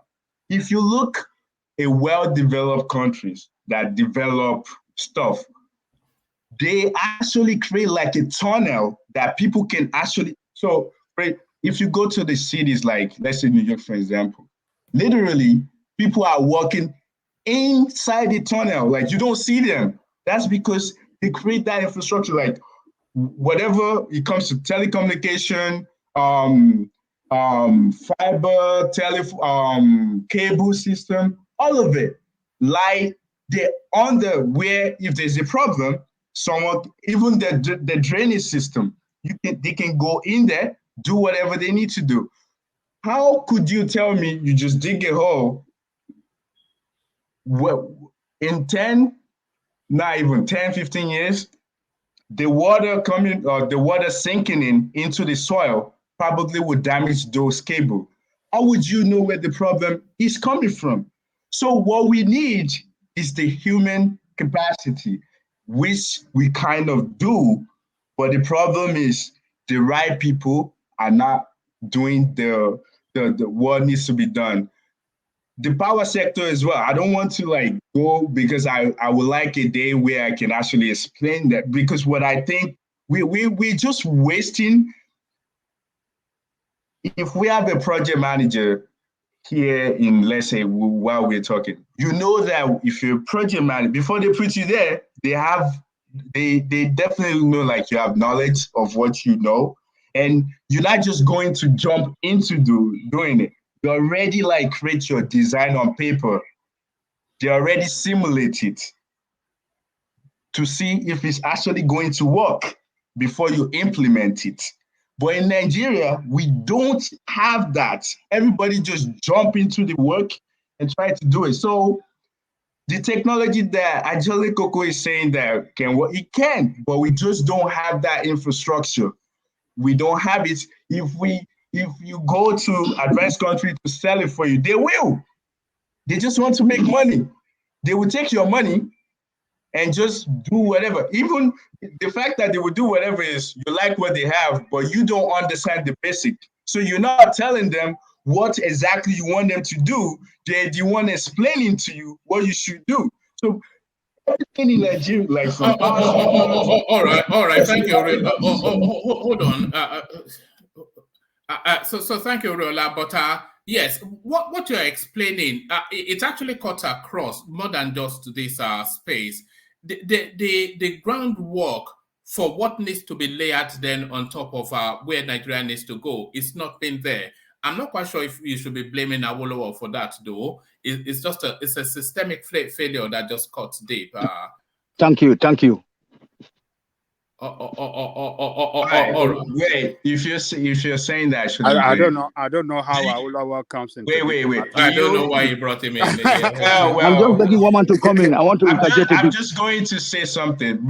I know I don't want to like derail from this conversation because I like where he's going, especially with the refinery. I didn't want to derail, but I will say this with Awolowo. So, for example, everything built during his time, was it built by us or was it built by some foreign country? Because if they were built by us, no matter what problem Nigeria went through, you still have that human capacity that we can rebuild everything that probably was destroyed. Hold on. Who's this? Who's doing? Osas, you must stop doing that now. We don't have to hear you going to do whatever it is that you are doing. But Oriola, there are several leaps in what you are saying. When they were doing the buildings during that Awolowo's time, they had to use what was available, and what was available was not available in Nigeria. So why would they have been built by Nigerians if the first television station, all of these are fantastical things, a country just coming out of colonial rule. Where was the capacity? Great example. Let's use a great example. China. China doesn't have nothing. Are you drawing parallels? Hold on. Are you drawing parallels between? Wait. They've been a civilization for 1,000 years. Wait, the same problem. I'm trying to give you a scenario for the fact that you're saying then, because we don't have people available to us, that's the reason we have to went the route that we went. And I'm trying to say to you, country like China, they send a lot of their people, even Indians, you'll see their people come outside to study, gain knowledge. Some of them even work, and they go back. They call the political sector of their country. They were able to entice them to come back and do the same thing, even though they have their own problem that I don't think we want to go through now. Well, I'm just saying that I understand that because a lot of people, they will come out during his time, he did this, he did that. Great, I love what he did. Hold on. But we shouldn't. Hold on. Who's flushing all the time or doing something? Is that coming from you? No. All right. I'm not flushing. No. Sorry, Oriola, I'm not sure. How deep into Awolowo do you know? I knew what he did for Western region, if that's what you're asking. I'm only asking because it was walking and chewing gum both at the same time. So it was under Awolowo that the whole concept of free education in Nigeria was birthed, and en masse he was sending people for all manners of trainings to equip the space, especially the Western region, for the next phase that they needed to go into. But rather than wait for those people to go and train and then build all that needed to be built, he also purchased the expertise to build all those things. So I'm not quite sure if the China model. Okay, now I understand what you're saying. There's nothing wrong in everything that he did. But what I'm saying to you is this. So for example, they built skyscrapers. I guess there was one. They built television. And you're saying, of course, he did what he could do at that time, and he did it to his own capacity, the knowledge that he has then. I'm not blaming him. I feel like he did what he had to do, and he's great for that. I'm just saying the foundation is bad, and the reason why I'm saying that is this. So he hired people to do that while he doesn't have none of us. I wasn't around then. You don't know what by foundation is bad. You don't really. Wait. Can I land? Let me land first. No, you don't need to land because what you are saying, you don't even have idea of what you are saying. Wait, you can't say that. You can't say that. You don't know what you. No, you can't say that. You have to listen to what I say first. No, gentlemen, it's giving me. Oh, I know what I'm saying. You can disagree with me. Can I interject a bit? No, but don't say I don't know what I'm saying. No. So sorry. Take us. Okay, without an interruption from anyone, let Oriola present his understanding, and then if there are gaps missing, they will fill it in. But so what I'm saying is this. So what I'm saying is this. So we want to build a road. You hire people from foreign to build the road, but none of the engineers that actually design this has nothing to do with the putting the road, the civil engineers. I meant like the people that actually design it on paper before they put it on the road, like this is type of what we wanted. We don't have, like you said, it was sending people to school to gain knowledge. So basically that means that we don't have our own people to be there. Meaning if there's a problem with that road or anything, who do you call to fix it? Or who do you call? Just like exactly, just call the same people to come fix it, which is the problem that we have now. The refinery, you didn't build it, but there's a problem with it. You don't have that confidence in your people because they weren't there. They don't know the design to fix it. That's what I'm saying. Where is this your reason from? Well, that's the thing. That's the difference between. That's the difference between me and you. The way we think is different. No. And you have to realize. You have to realize this. You have to realize this. This is for us, the young people. We can accept the way you did it during your time, even if you actually do anything. All you are saying this is very, very irrational. It doesn't. It's not irrational. It's not irrational. You think it's irrational because it doesn't align with your thinking. No, what I'm saying is this. What you don't know. Just Oriola, you're missing a lot of points. Hold on, everybody.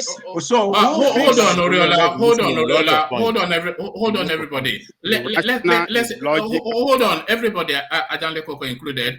Let's hear from Dapo. Dapo, you wanted to come in. Come in, Dapo. Dapo, you can unmute. Oriola, you're missing a lot of points. You see, the problem is not the person we contract our work to. The problem is corruption, my dear. Corruption. It's not the person. It's not the person that we are contracting the work to. Okay, carry on. No, he is claiming that we can't we didn't develop our people. Our Awolowo used their contractors, so we can't do it again. We can't repeat those things. So can you? That's not the problem. Can you just ask me a question? We can definitely do some things now. Definitely. Right now. Like what? Like what? Like what? Like what? Are you telling me that we can't build roads? And how long does it last? How long does it last? No. Did you build the Third Bridge? Did you bring how many Can bridges? you just let somebody talk? Let this guy talk now. You said yours. Hello. We even have expatriates all over the world that we can call in that are pure Nigerians working outside. Why didn't you call them? No. Look at no. Yeah, No. That's not the problem. Hold on. Let that conversation play.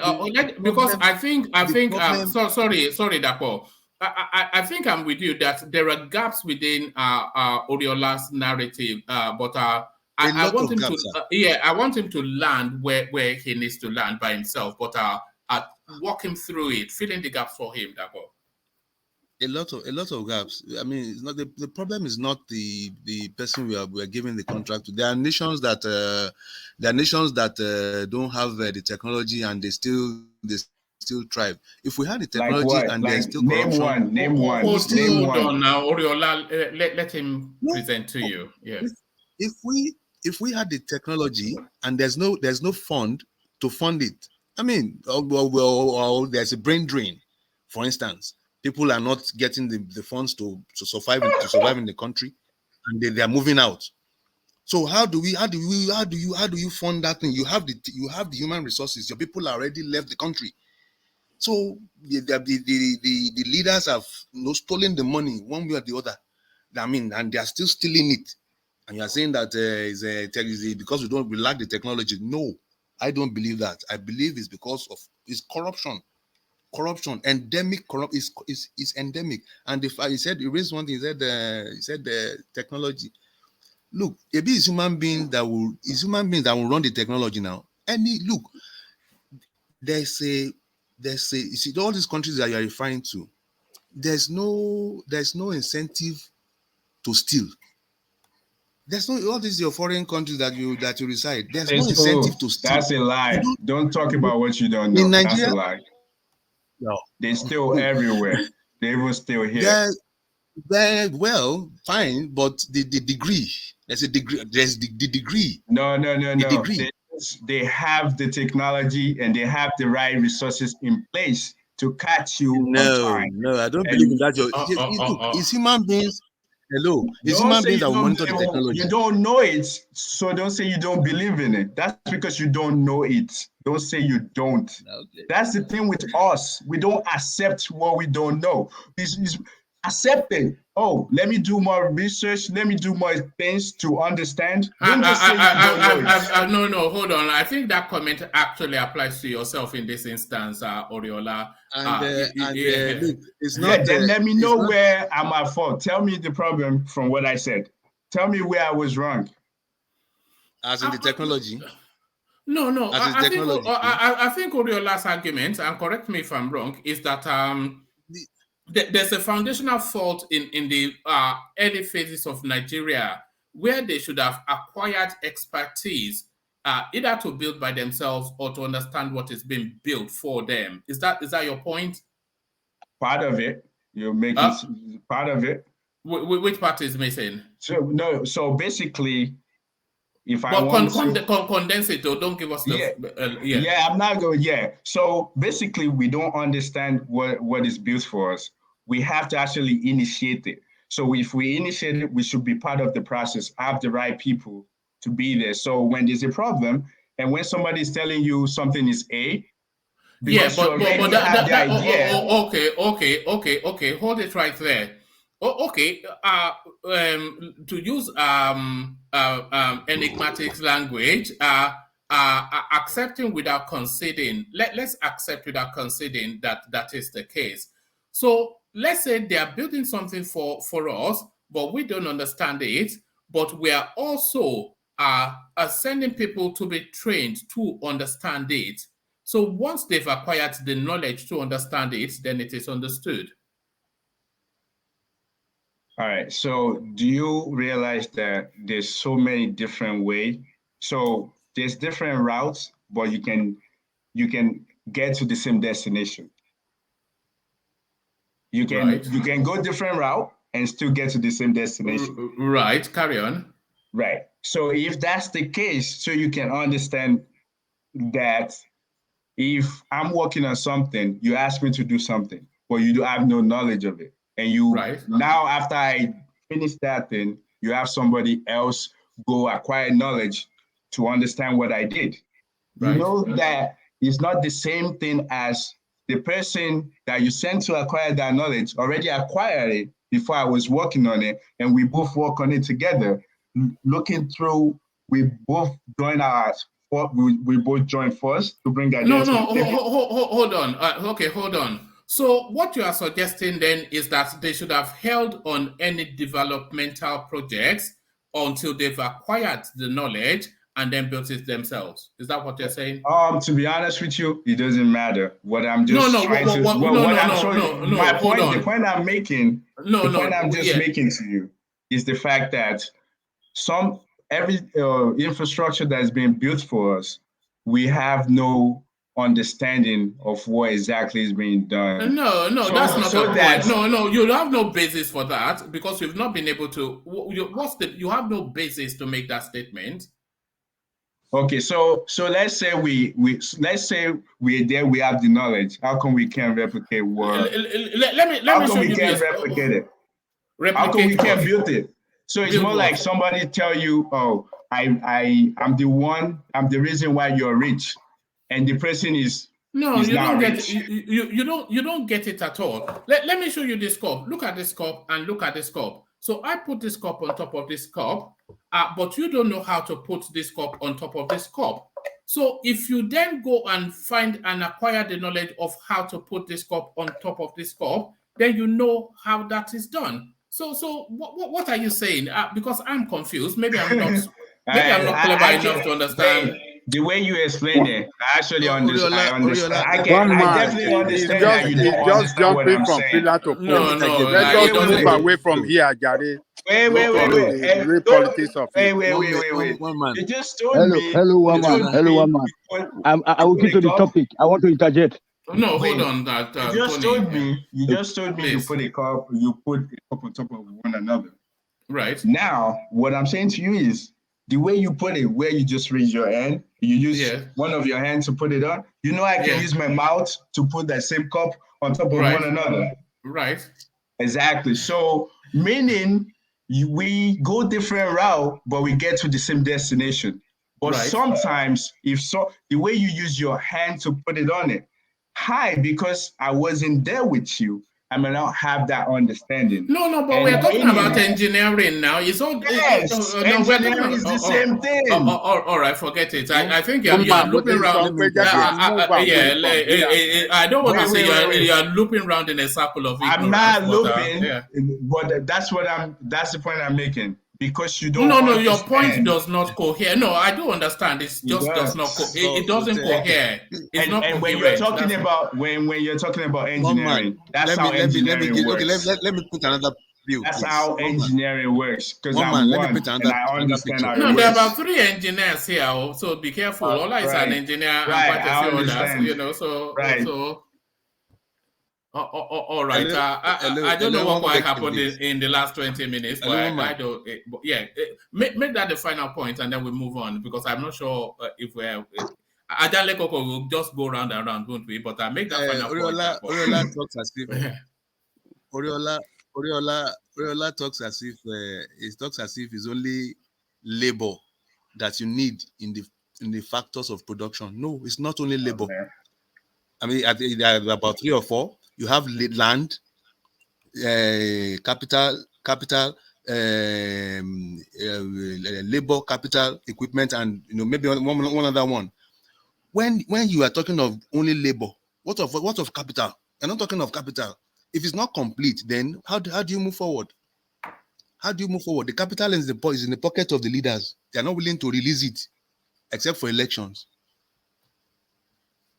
So I think people should re-listen to this conversation we had tonight and just come back maybe another day and tell me if they don't understand what's going on, because I feel like I think you should as well. You should as well. well. You're the only one taking your position. You're the only one taking your position. That's the thinking we have. That's the thinking. We Nigerians, that's our thinking. And that thinking, I can understand when you get to some certain age. We're not dumb. We're not that dumb as well.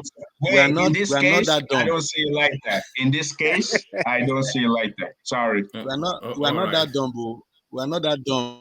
Oriola, man. Agedipo. Not that Look at this. We may not be abroad, please, but we're not that just give me like 5 minutes. No, we want to move from there, but I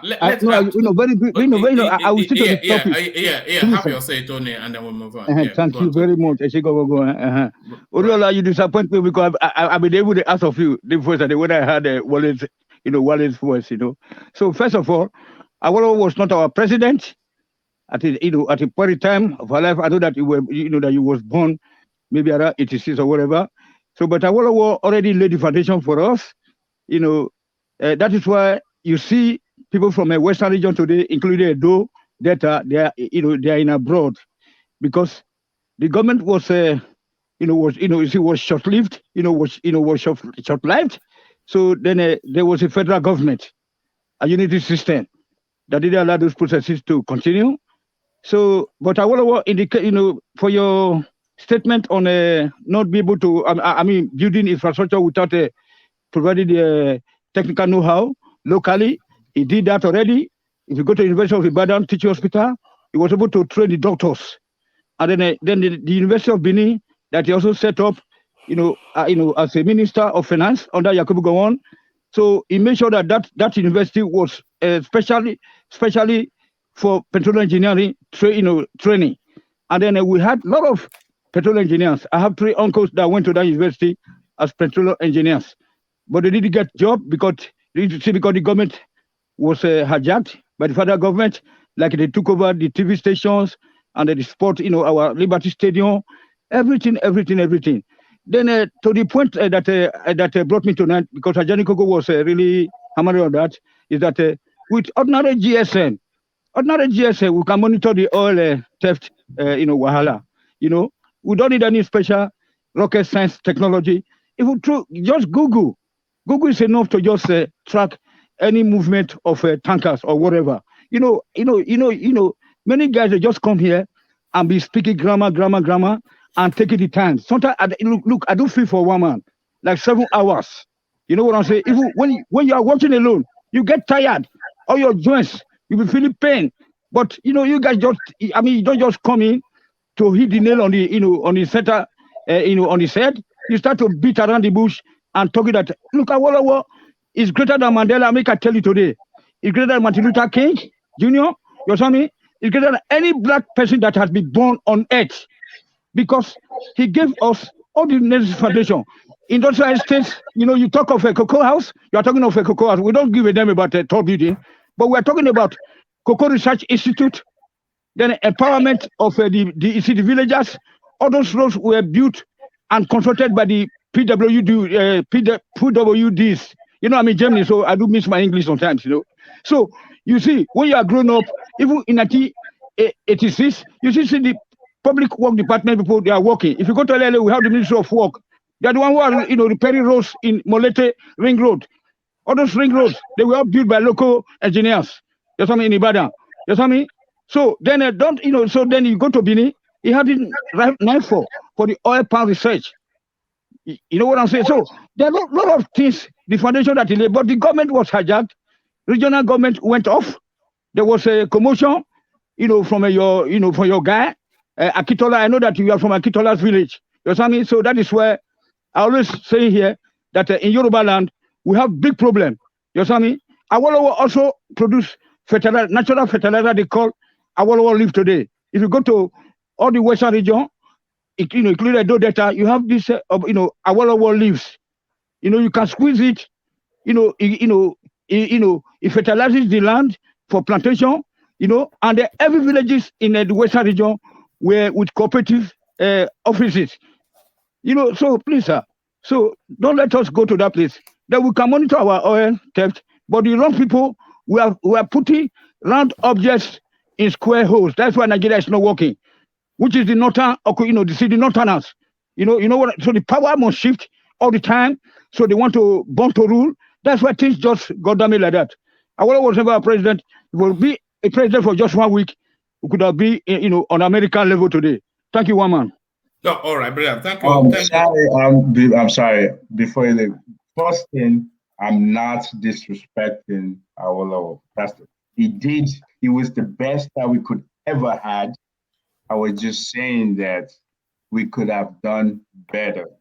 I'm not disrespecting him. He did great. He's the best we could ever have. So please don't look at it that way. I was just. But was it our president at the time?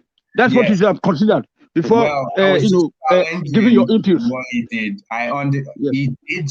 He's the best Nigerian, even though he's just Western. Then he's the best. No. Did you hear what Tony was saying to you, Oriola? I heard him. I disagree with some. Not the totality, but the last end of it. He was asking if you knew that Awolowo was never Nigerian president. Do you know that? I know Western. He's just a Western. Okay. I know this. I feel like the thing is, you're thinking if someone does not think the way you guys think, then that person might be.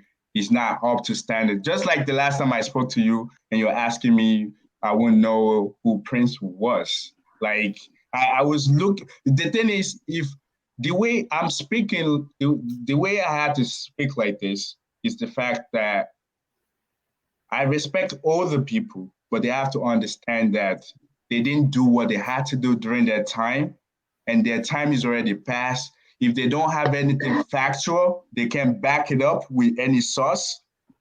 Please, we're not going to tolerate you. I'm sorry. No. It's okay. Oriola. When you get to my age, when I get to your age, I'm over 50, and I decide not to do anything. If younger folks disrespect me, I'll understand it. But I'm not disrespecting anyone. Awolowo is a great man. He did what he had to do. He's the best we could ever have in that region. And because what he did is what Nigeria is enjoying part of it.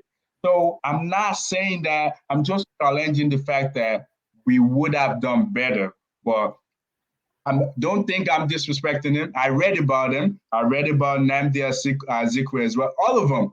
So I know about them. So I don't think because you guys don't align with what I'm saying, and you feel like, oh, he doesn't know anything, maybe because he's a little bit younger than us.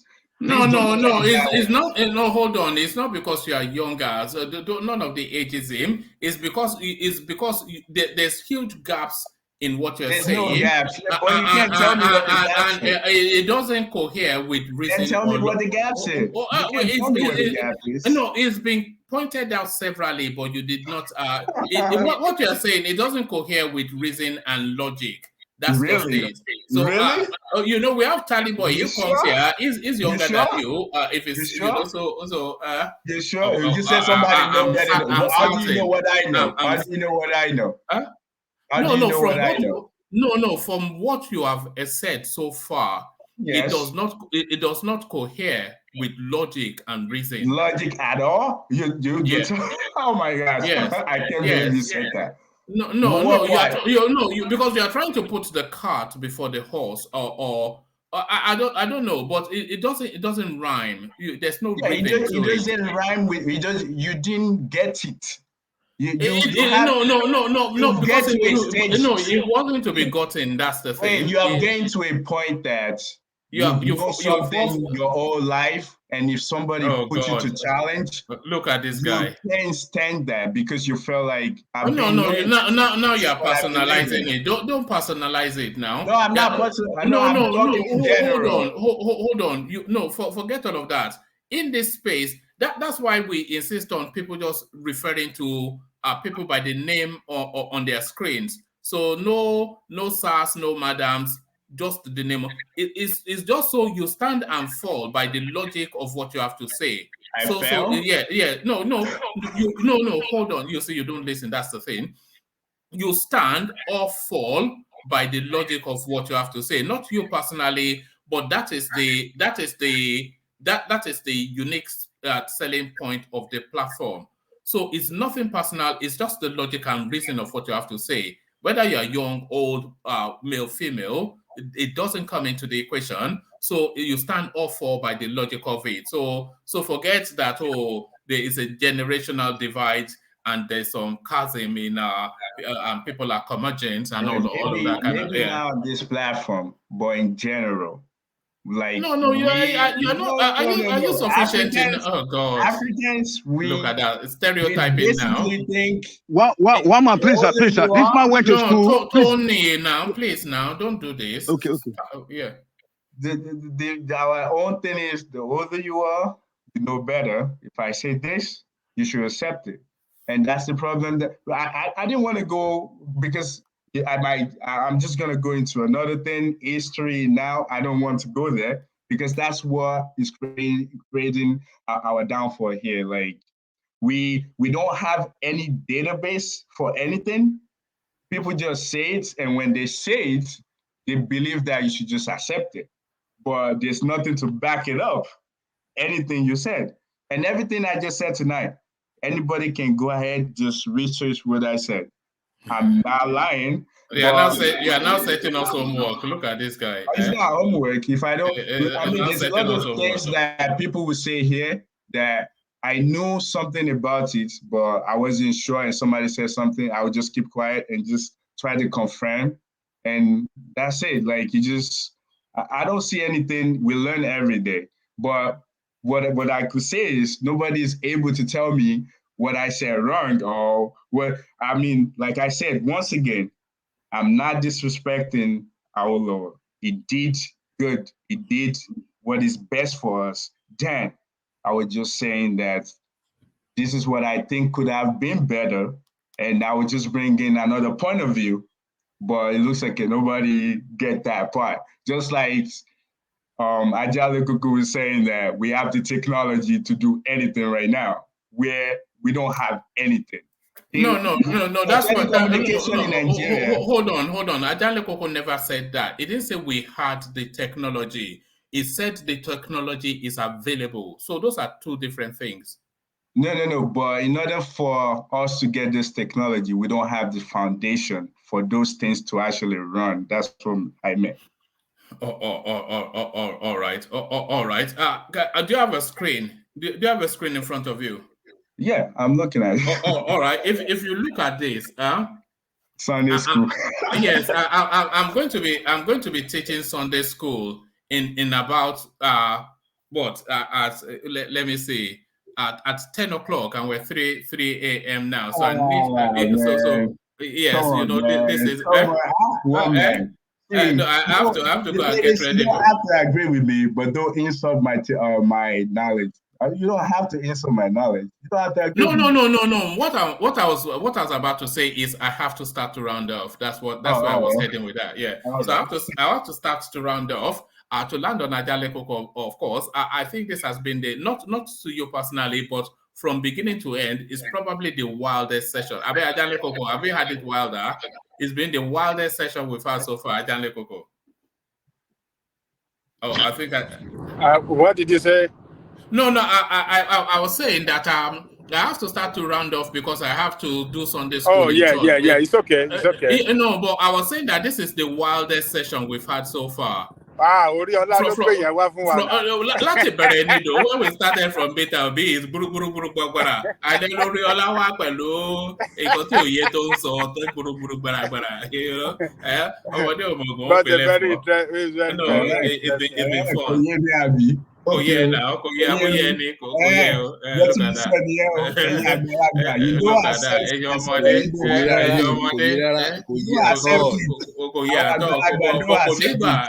That's why we're not going anywhere. Ariwo on the music. Look at that. Sure. Ariwo on the music. Not in this case. All right. All right, thank you. Let me just do a bit of administrative stuff, which I should have done earlier. Joel of Nashville, I'm not quite sure if he's back in the United States or is super chatting from Nigeria, but as ever his tradition, he is super chat. He says, when Tinubu does not show up, he is tactical. When Obi does the same, we sing hallelujah. Miss you guys. Keep the light burning. So stay safe out there, Joel of Nashville, and let us. In fact, I'll DM you on Instagram.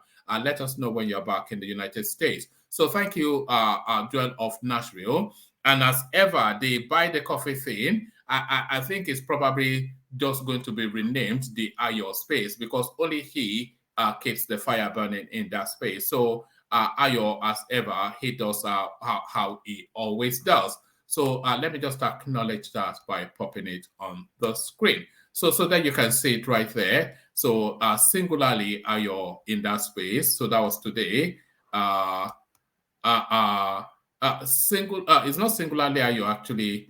So that's Ayo who did it yesterday as well. But I think after the session, somebody then did and James. So thank you, Ayo, for that. So you've maintained the 100% on that space to enable me to still continue to boast that we get 100% on the space. So thank you, Ayo. And thank you to the audience as well.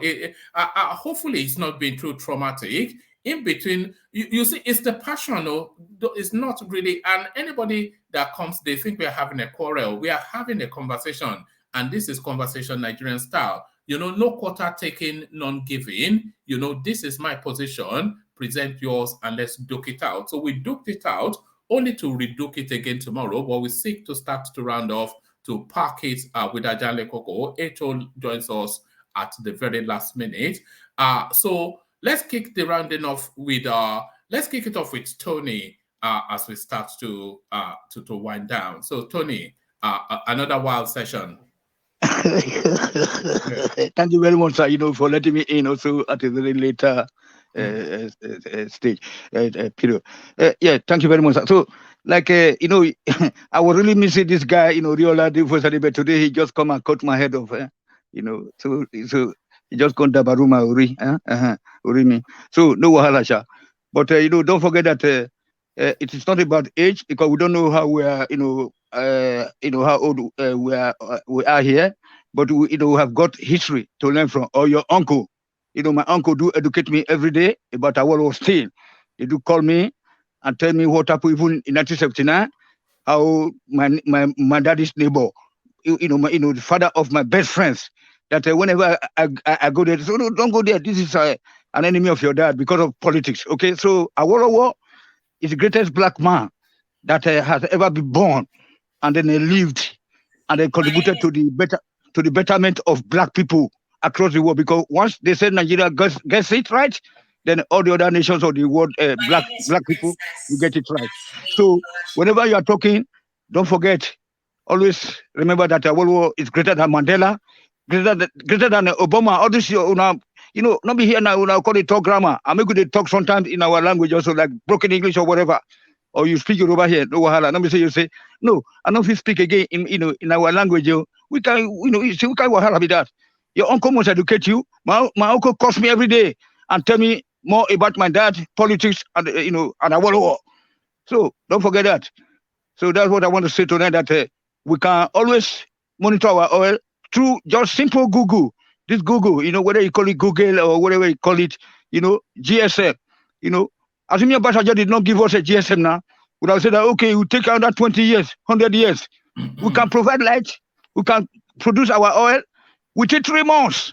There are some nuclear power ships that we can rent, to take care of that before the infrastructures are put in place.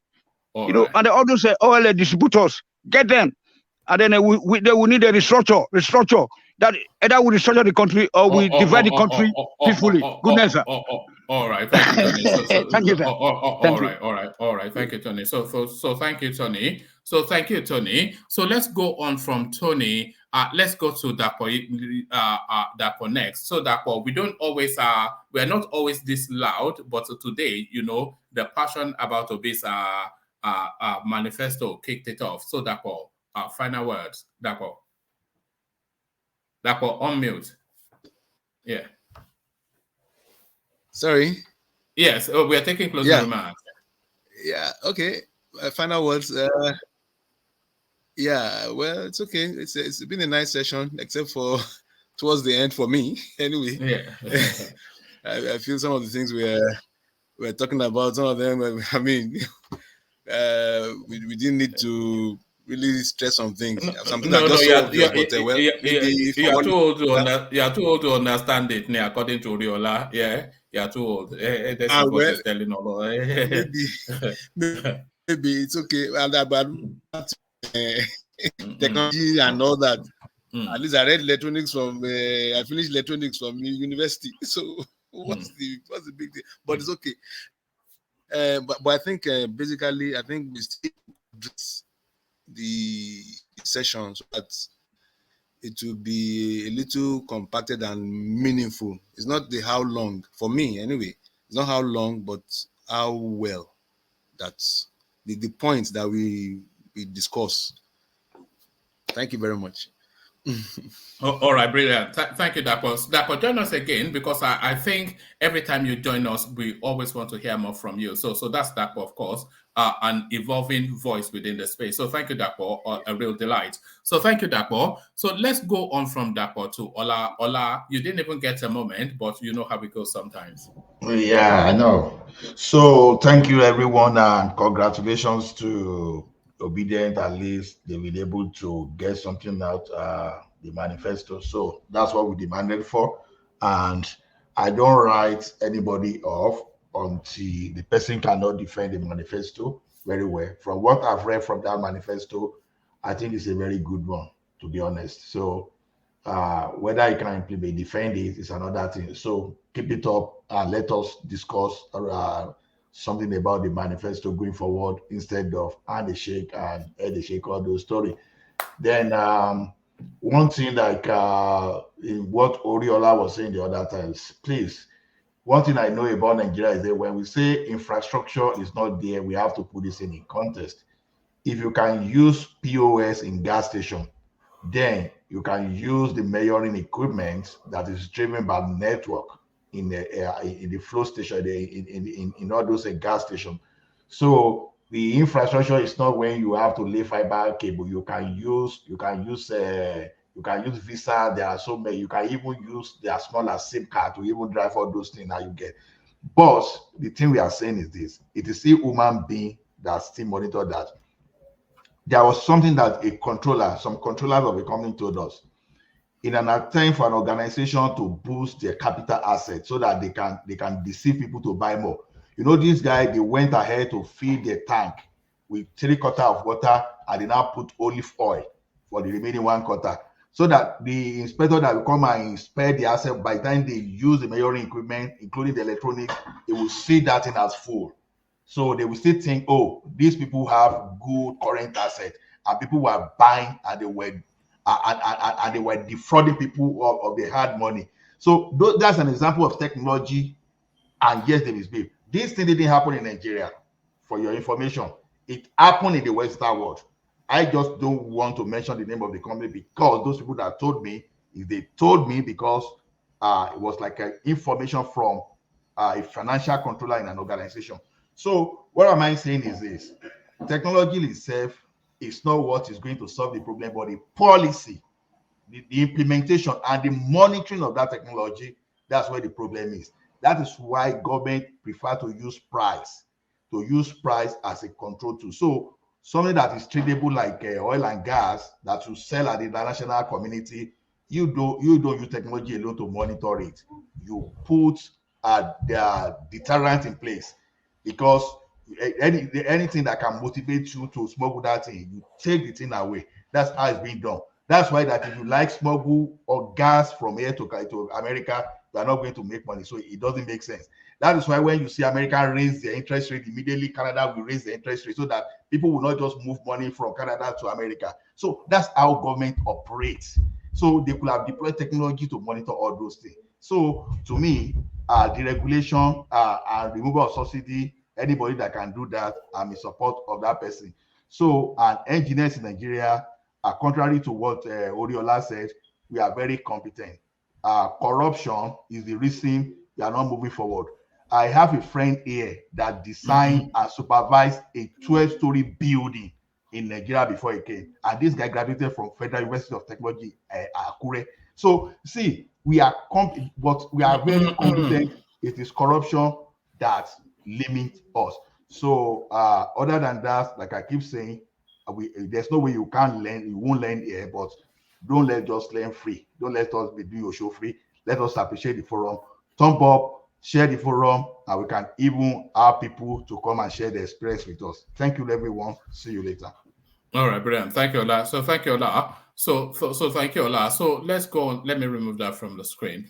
So let's go on from Ola to Saki further. I suspect Saki may have left us. He's been unusually quiet. Saki, are you still there? Saki, father. So thank you, Saki, father. I think he especially came in for the Obi slot. So I suspect we'll be revisiting that Obi manifesto quite a few more times. But thank you, Saki, for your company. So from Saki, let's go on to H.O., who came in just as we're taking closing remarks, but we hear some quick words from her. Yeah. Well, I want to say thank you guys for all you guys are doing. I was sleepy, so I just wake up into your show. At least for Obi Manifesto, that is a good one. At least the people did talk to him. We need manifesto. We need manifesto, and it deliver. So that is a sign that if he come into the office, he will be listening to the voice of the people, as he has promised. He's there to represent the voice of the people. So we are trusting that if he goes in, he will keep to the manifesto and improve on the manifesto and give us result. Because right now we are sitting on a time bomb, and any person that come into that position at last, if he didn't do what is expected, the bomb will blow and it will be funny. So that's all I have to say tonight. I will join you guys tomorrow to talk. All right, thank you. Echo, what did you make of the Simon Ekpa space on that space? He didn't even let me ask him a question. Unbelievable. Simon Ekpa is power drunk. I was just asking a personal question. You are struggling good and fine. You want the people to stay at home good and fine. What provision did you make for them to survive? That was my question to him. Because if you have taken enough time to deliberate and think this ideology in your head, I expected you to have packed enough trailer truck in the east of food stuff, food items that these people will eat for that 5 days. And also make provision on ground so that in case there is an emergency, they can easily be rushed to the hospital. But you didn't make those plans on ground, and you are power drunk and tussle. You now want to use salvation to kill your people in the name of struggling for Biafra. That is pure wickedness, and heaven will not forgive him of any single blood. No, Don't talk so. No, don't, hold on. No, don't give us the full diet of it. But thank you, H.O. So thank you, H.O. It's only because we're about to round off. But join us earlier so we can hear fuller from you. So thank you, H.O. So from H.O. now to the young Turk in the field. So Oriola, closing remarks. What is young? Well, you're the one telling us that we're all old comedians who what don't is understand. Young? I don't consider myself young though. Well, okay. Yeah. So well, it's been nice. I don't know what to say because I feel like I make very good valid points. A lot of people were not on the same page, which is fine. But I definitely would like, I think that it would be nice if you just have like different topics. So from like maybe corruption to power to maybe economy, you just make those things like a topic that we discuss, because I would like to actually put some inputs. I would like to disrupt some things. Like the power sector, for example, Nigeria has capacity of 13,000 megawatts. and Texas is the size of Nigeria, and they have 139,000 megawatts. So everybody's saying add 555. I just think we don't know what we're talking about. But it's been nice. I think if you have time, just rewind. I think I make good valid points. It might not sound nice to you, but it's what it is. We don't have that capacity. We should accept it and work on getting better. We don't have something. It's nothing wrong with that. Let's acquire it and fix what is wrong. Let's do that. So that's all I have to say. I think I make valid point. One more last time. I'm not disrespecting Awolowo. I'm just saying we could do better than what was done. And nobody can do it perfect. There's nothing perfect in this world. So you have to understand that. So I understand everybody. If you're saying my uncle speak to me or your uncle tell you story, please, that's invalid these days. We need source. We need people to write books. We need something to back it up. So all this uncle tell me story, that's why we're where we are today. Please, I'm not for that. And there's a lot of people like me out there. We're not for that. Write something. We need something to back it up. We're just talking. I read. So Nigeria, it's just theory. You need to. I left when I was 15.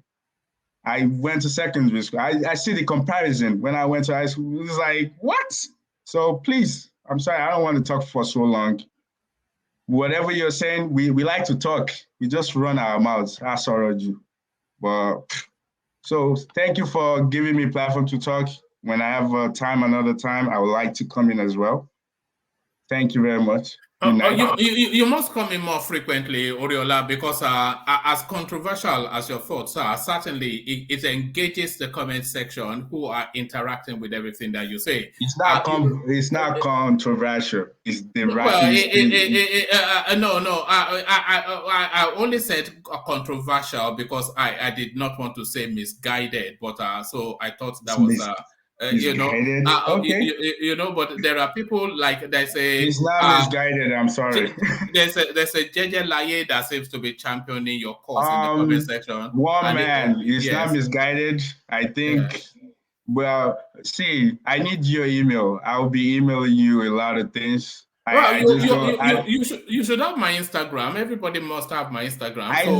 I look you up. I can't find one man went to Mo. I don't know why, but I look it up. Maybe you have different name. All right, because people are always popping me Instagrams all the time, so I'll pop it in the comment section now. Yeah, but I'm not. Can you do attachments on Instagram? To a degree, I'm sure you can. Yeah, because to be honest with you, other folks, I appreciate you guys, but time is up. Time is up. You want to shoot us all, Abi? What does time is up mean? We need your sauce. Don't just tell us. Don't just tell us. What do you mean your sauce? Is it ketchup or is it ketchup or mayonnaise? Which sauce are you looking? Is it ketchup or mayonnaise? Look at this guy. All right, Oriola. Join us again. All right, join us again. A real pleasure. I enjoyed that.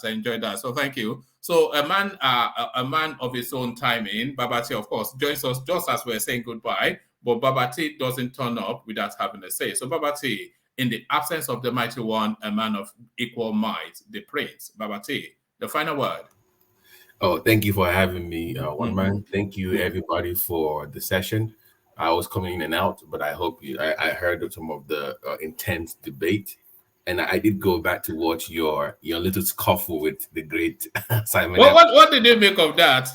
I think that is somebody that is not going to put it mildly. To be honest with you, his reign is not going to end well with that kind of mindset. I think it's derailed from the purpose of which he was put in power in the first place. He's clearly power drunk. You can tell.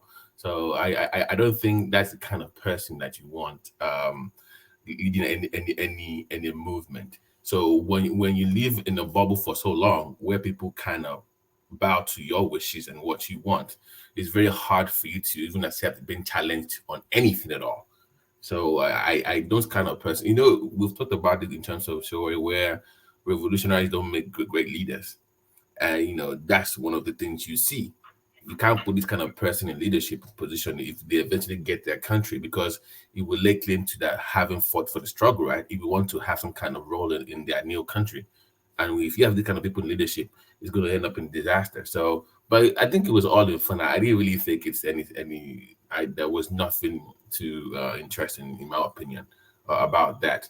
But to back to the subject of the day, finally, Obi released his manifesto. That was what I was really looking forward to. And based on what I think Coletta went into details about the manifesto, and there was some kind of you have to go and listen back. He gave a really good detailed breakdown, as Coletta always does. Yes, right. So if I'm going to go back and listen, but I can let me just tell you what I think will have been said, or what might be like some disparities between two. The Labour will be pro-government policies in social services, and whatever is bringing will be more capitalist in nature, which does not align well with Labour. If I'm not wrong, that might really be you are right. You are right. So I saw that coming, and the question is, who sanctioned that? Who approved that between the Labour Party? Because that is pretty much changing who they are, right? It's a change. It's a completely change in their nature and the foundation of the party. So it cannot govern as a Labour government with that manifesto, because it's not a Labour manifesto. Not at all. It's not. So maybe in your next session, I don't know if you're gonna dwell on that as well, because that would be that should be something that we should go into. I know Kay went into it extensively, so I'm gonna go back and listen to it. But that is something that at least we can attack him on something now.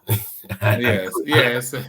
As opposed to So I'm going to start putting their fans on this platform or on the spot to have them speak on that issue. So let me, before I even say anything else, I want to say this, and I'm dead serious with man. I don't know who's hearing this, but I want to say that Olaya Igwe is not a true representation of Egba people. Whatever bullshit he did on Facebook today or Instagram does not represent us. Well, yeah, I saw his name trending on Twitter, but I didn't really go to find out why. What did he do? This guy went butt naked, walking around the area praying for Tinubu. He was naked, butt naked, walking up and down the ocean line with people watching him, and he was praying for Tinubu. That was how we showed the support. I'm like, this is not us. I know it's from Egbala. This is a disgrace to us as people. So it's not one of us. Just in fact, we don't. It's not. I'm like, what the hell? What kind of madness is this? So that was what happened, and it still has. Is he a known person? Is it just some random? That is a godfather. It's a godfather of Yoruba theater. Oh right. It's a godfather. I don't know if you've lived in Nigeria so long, but it's a god. If you hear Abela Kupa, Abela Dudu Irueshi, that's who made it. That's him. He's a godfather of Yoruba theater. It's from that Ogunde kind of like line. So for in Egbaland is a god when it comes. So is this guy? Oh right. Okay. I've just looked up his picture now. Oh goodness me. How do you go naked because you want to pray for what the hell? So he does not represent us in Egbaland. We disown him. I think I have the authority to even say that. We disown him. He's not one of us. I don't know what he was thinking. That was just. Oh no! I'm looking at the clip now. Have you seen it? Yeah. I saw his voice. He was even putting. My God! When you say butt naked, is actually. He was naked. My God! I can't share this on Facebook or YouTube, unfortunately. Oh God! What's going on? With flashing lights and everything. Yeah, doing effect on everything. Saying that it's my God to win. That is madness at the highest level. So, but great session today. Thanks to everybody that contributed to the program. Ola, I see you. I stopped teasing you with the. No, it's actually at Lagoon or something. It's not. Yeah, like how people go to the ocean to go and pray and all that stuff. He's now butt naked praying for Tinubu. I'm like, how much did they pay you for you to strip? Because that tells you how much they have stripped Nigerians of their dignity, of their self-worth. No, a man of this age should not be doing this. No. Yeah, I mean, he's not broke to the point where it's going to be. Moment, it was not compelled to do this, right? I don't think anybody in Tinubu camp said go and strip yourself naked and post it online. Nobody said that. So I don't know what is not broke clearly. So I don't know if is it Atenuje or I don't know because maybe I don't know what that's Oraisa taken to the next level. Oraisa. Toile. But to be naked, I mean, you have children for God's sake. You're a grandfather for God's sake. Why are you supposed to take their kids? You're married. You are well known in the whole of Egba land. What are you going to tell them when you get back home? No. Patrick is saying he was acting. No, I'm not sure. Acting what? Acting what? Patrick likes to tease me when I speak. He knows what I'm talking. That was ridiculous. So let me just round it up by saying, thanks to everybody that came on the platform. Looking forward to a more robust debate. My stance on my concern about Nigeria and elections still remains. I had some few things that I'm going to look into further tomorrow and for the whole of next week. And when I get my story together, I will share it with you, one man on the platform. Something is coming down the pipe. I've said it before, and I'm going to say it again. Let's keep our eyes open as we head towards the election. We have less than 90 days towards the so-called election. We're already in December, right? We're already in December. Yes, very much so. Yeah. So barely 2-3 months to the election. So we're going to have major events unfold. If I'm wrong, I'll be happy to be wrong. But I don't think I'm wrong on what I'm noticing. So that's where I'm going to leave it. Thanks for everybody for coming to the platform. Let's like, share, subscribe, and let's come back tomorrow. Do it again. For everybody that joined towards the end, let's go back and watch it again. I know I'm going to because I love listening to Kolata do his analysis, crunch the numbers. The only thing I disagree with him is when it goes to taxing the poor thing, he kind of loses me. How he's kind of obsessed with taxing poor people, Yankechi and Yangozi, taxing that's the only way me and Kolata will kind of disagree on that one. But I'm going to go back. Let's all go together and listen to that. Can you cut that place out, man? Maybe just that. Yeah, I think I may well do. Yeah, right. Because it was that Kulata now is a man of detail. So he did a really thorough job. So right. A good idea. I'll do that. So that way, when we are going against Obi people, we can always have some references. Go and listen to that tape, and you can always play it back to them. But thanks one man for hosting the show. I mean, I've been online all day because as you were on your best friend's show. Yes,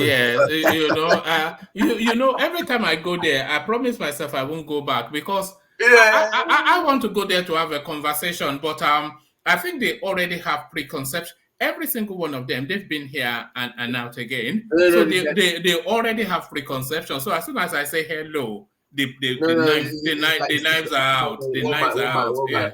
Well, I think for you just have to be aware that they don't know your own style of communication. So you might come across as being like condescending. So they're not used to that. Yes. Did you not see did you not get that? It was banter. It was banter. There was this guy called Ken that was already brewing, like his face was like angry. He was vexed. He was vexed. And then because he was vexed, the rest of them decided to join him in being vexed. Even H.O. that was the double agent. H.O. was yes. My God, I thought should I wind them up? I just thought leave it alone. It's not worth the effort, Even the host was. It's like. Who is woman? I'm like, who one man is? Why are you trying to deny like you don't know who woman? No, don't worry, he knows me.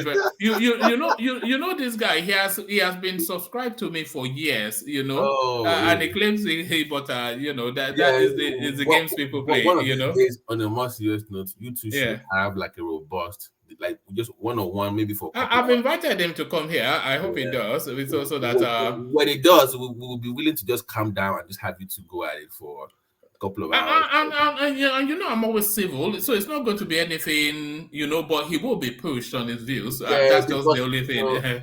I think honestly, one man, I think he's starting to see the light, but he's also exploiting viewership from that crazy side. That's the money. He knows what he's supposed to say, but to get those viewers to say on the side, he has to act like he's with them, even though he knows they are insane. He knows that. So it's also exploiting them at the same time. So I get it, but let's wait till the end of the elections. It'll be back to normal, hopefully.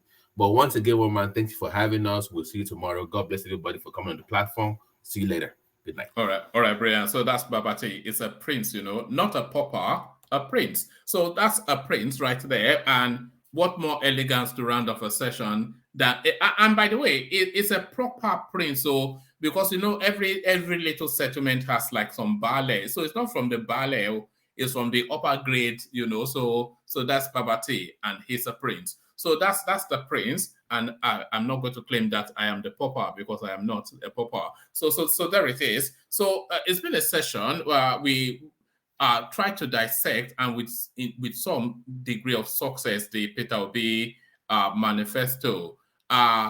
Is it all glister and no substance? Is it all bluster, no bank? All bluster, no bank, or is that the direction of travel that the country will embark upon in February? We will, of course, address the Peter Obi manifesto again because much anticipated, it is now here. I have a 60-page of it to go through. So I'll try and read. I'll try and see if I can mimic Kulata with the speed reading thing, just so I can have a more nuanced and more knowledge-based conversation around it. I didn't even make the effort for all of them, but because we have been on Peter Obi for so long, it would be remiss of me not to at least glance through it. So let me take the time off to go and glance at the Peter Obi manifesto. So to the super chats and to the coffee buyer or the coffee buyer, which is usually Ayo, who has been sustaining that place. So thank you one and all, and to the people with the intentions but not yet gotten around to doing it, thank you all the same. So we do it all again tomorrow. We will. So you'll be here because I will be. So I'll leave you here. Carry the conversation on within the comment section, but here I say peace.